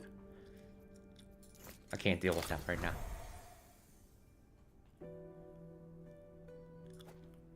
It's a helmet.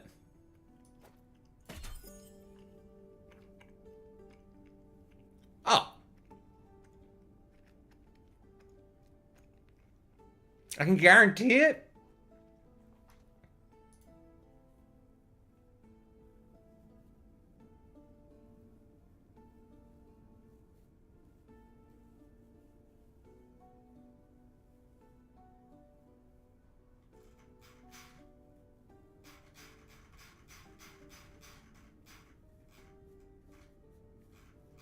All that for nothing, huh? I think that only happens in tier 3 or higher. Now I'm like really questioning myself. I kind of want to let fate decide. Because I'm like, is health better? Is mana better? This is tier 7. I have to do the tier 7, right?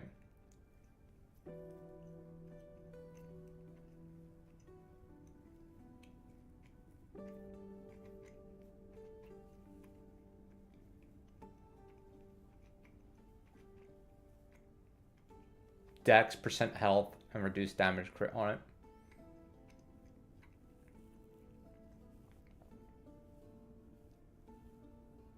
I only have one slot right now. When I get a better one, maybe I'll be smarter. But I'm just going. The sexiest thing to do is put tier 7 on it. If I had tier 7 health, I'd do that. Honestly, 11% increased health is probably the correct play, because that would bring me up to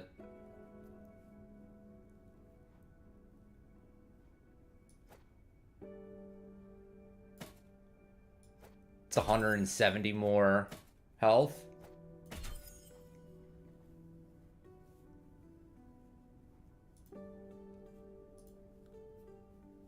Which is 10% more health. That's a lot.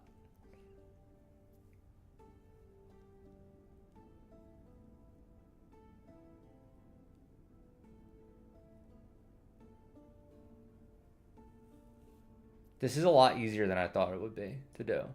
That's why I'm like really hesitant, because I'm like, am I missing something? I'm just gonna do it.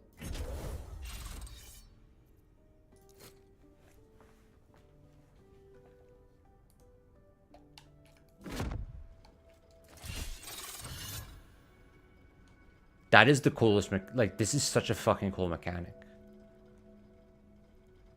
Not just the eternity cache, but like the time swapping thing. It's so cool.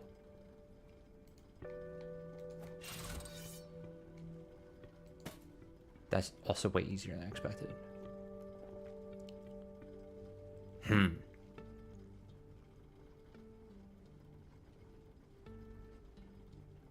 Interesting.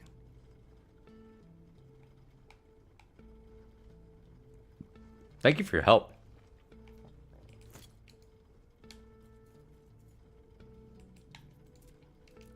So I lose that other helmet though, right? Yeah. And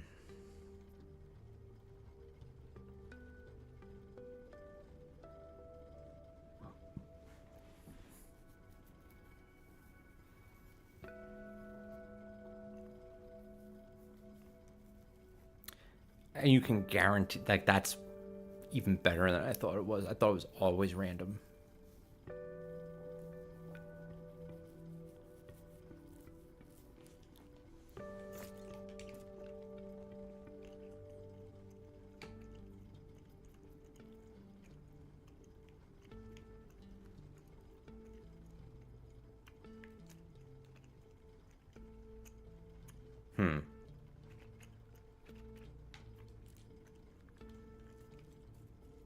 Cool. What do I have to do now? How do I leave? Let me out.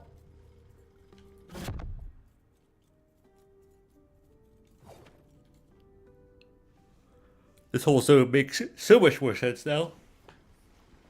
I just skip straight to the boss every other time with the charm thing. So it never taught me how to temporal shift. Whoa, what the fuck?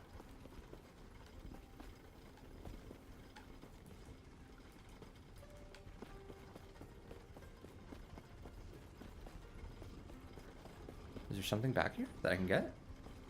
Or is it just a glitch? It's just a glitch, I think.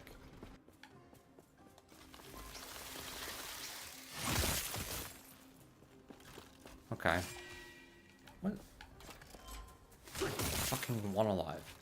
I'm gonna run one map with this because I just want to feel cool with my new helmet. Then I'm going to bed. You're just gonna run straight through into your Easter bonfire, though? That's crazy, bro. Drink some coffee. You could get hella loopy. Make sure you eat. Because if you drink... Well, you're German. You know better than I do. I don't know, man. I don't know shit. Which one of these was I doing? Is it this? No. It's this.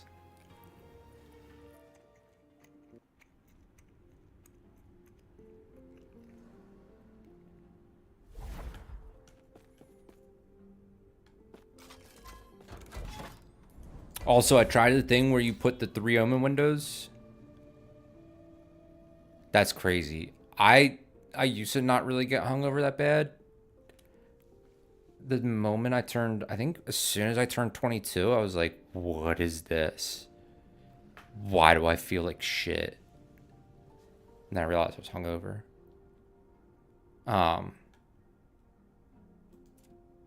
Then when I turned like 27, it was like, are you not 22 yet? How old are you? Oh, if you don't mind me asking.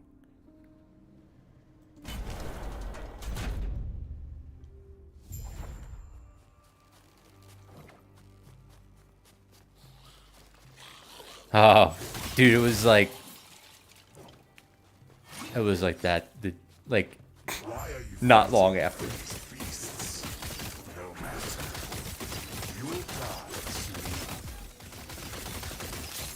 But also, like, well, I was drinking before, but like, it's not legal to drink in the U.S. until you're 21, so I wasn't drinking that much.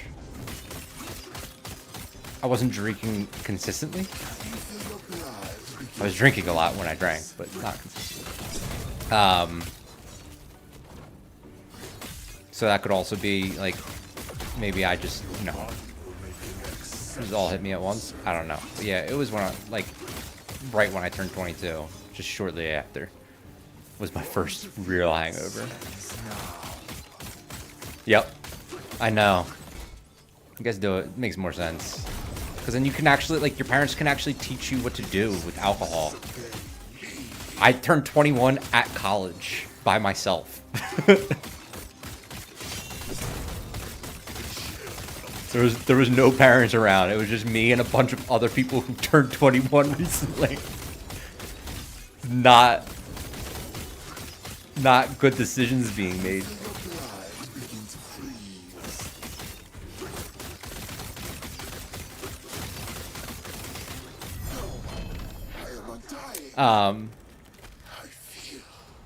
But yeah, like, I had hangovers before 22.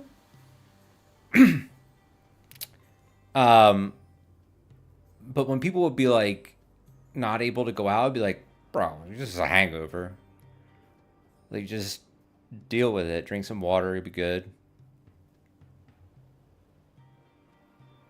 Right? And you would think because there's a lot of money in alcohol too, they'd be able to justify lowering the age. But I still think there's like a prohibition culture. Like, people are scared. They still think absinthe is like really fucks you up.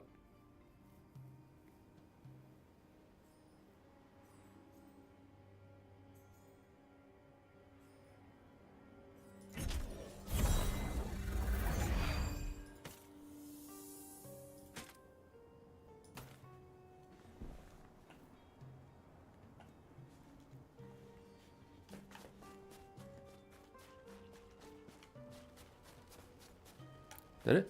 Is it right? Yeah.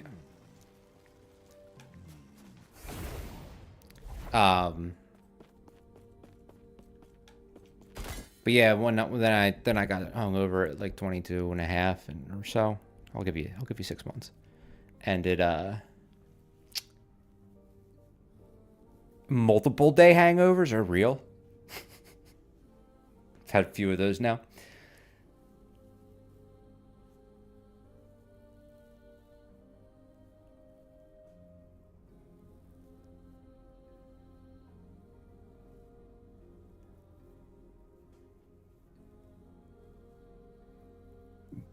Or you could have both.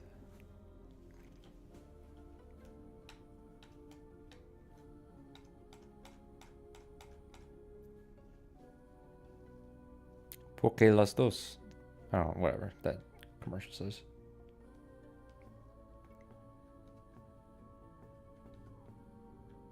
Well, there's countries that have even younger ages for both enlistment and drinking. There's like countries that have no 18 is beyond what you need to be.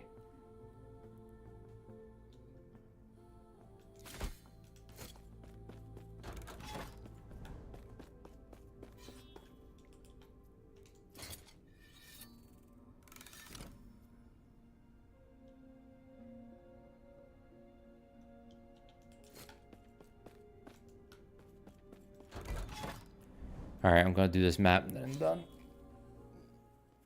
Unless I get a Shade of Orbis.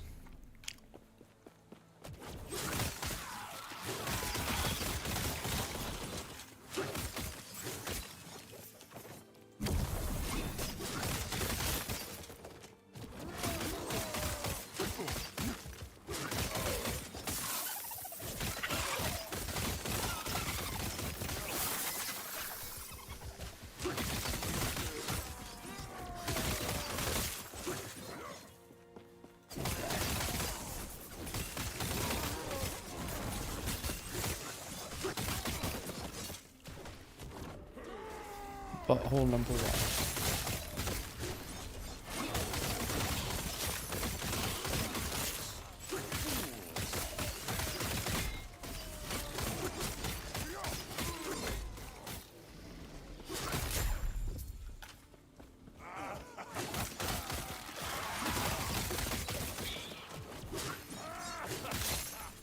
Butthole number 2.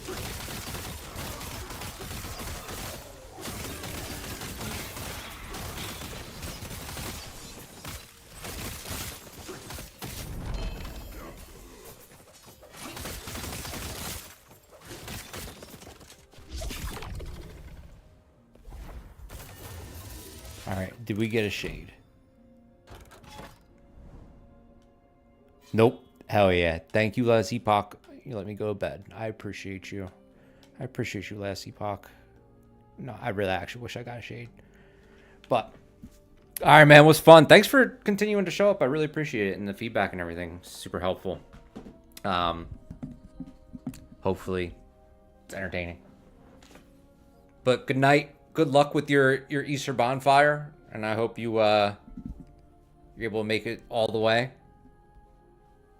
Eat some bread or something.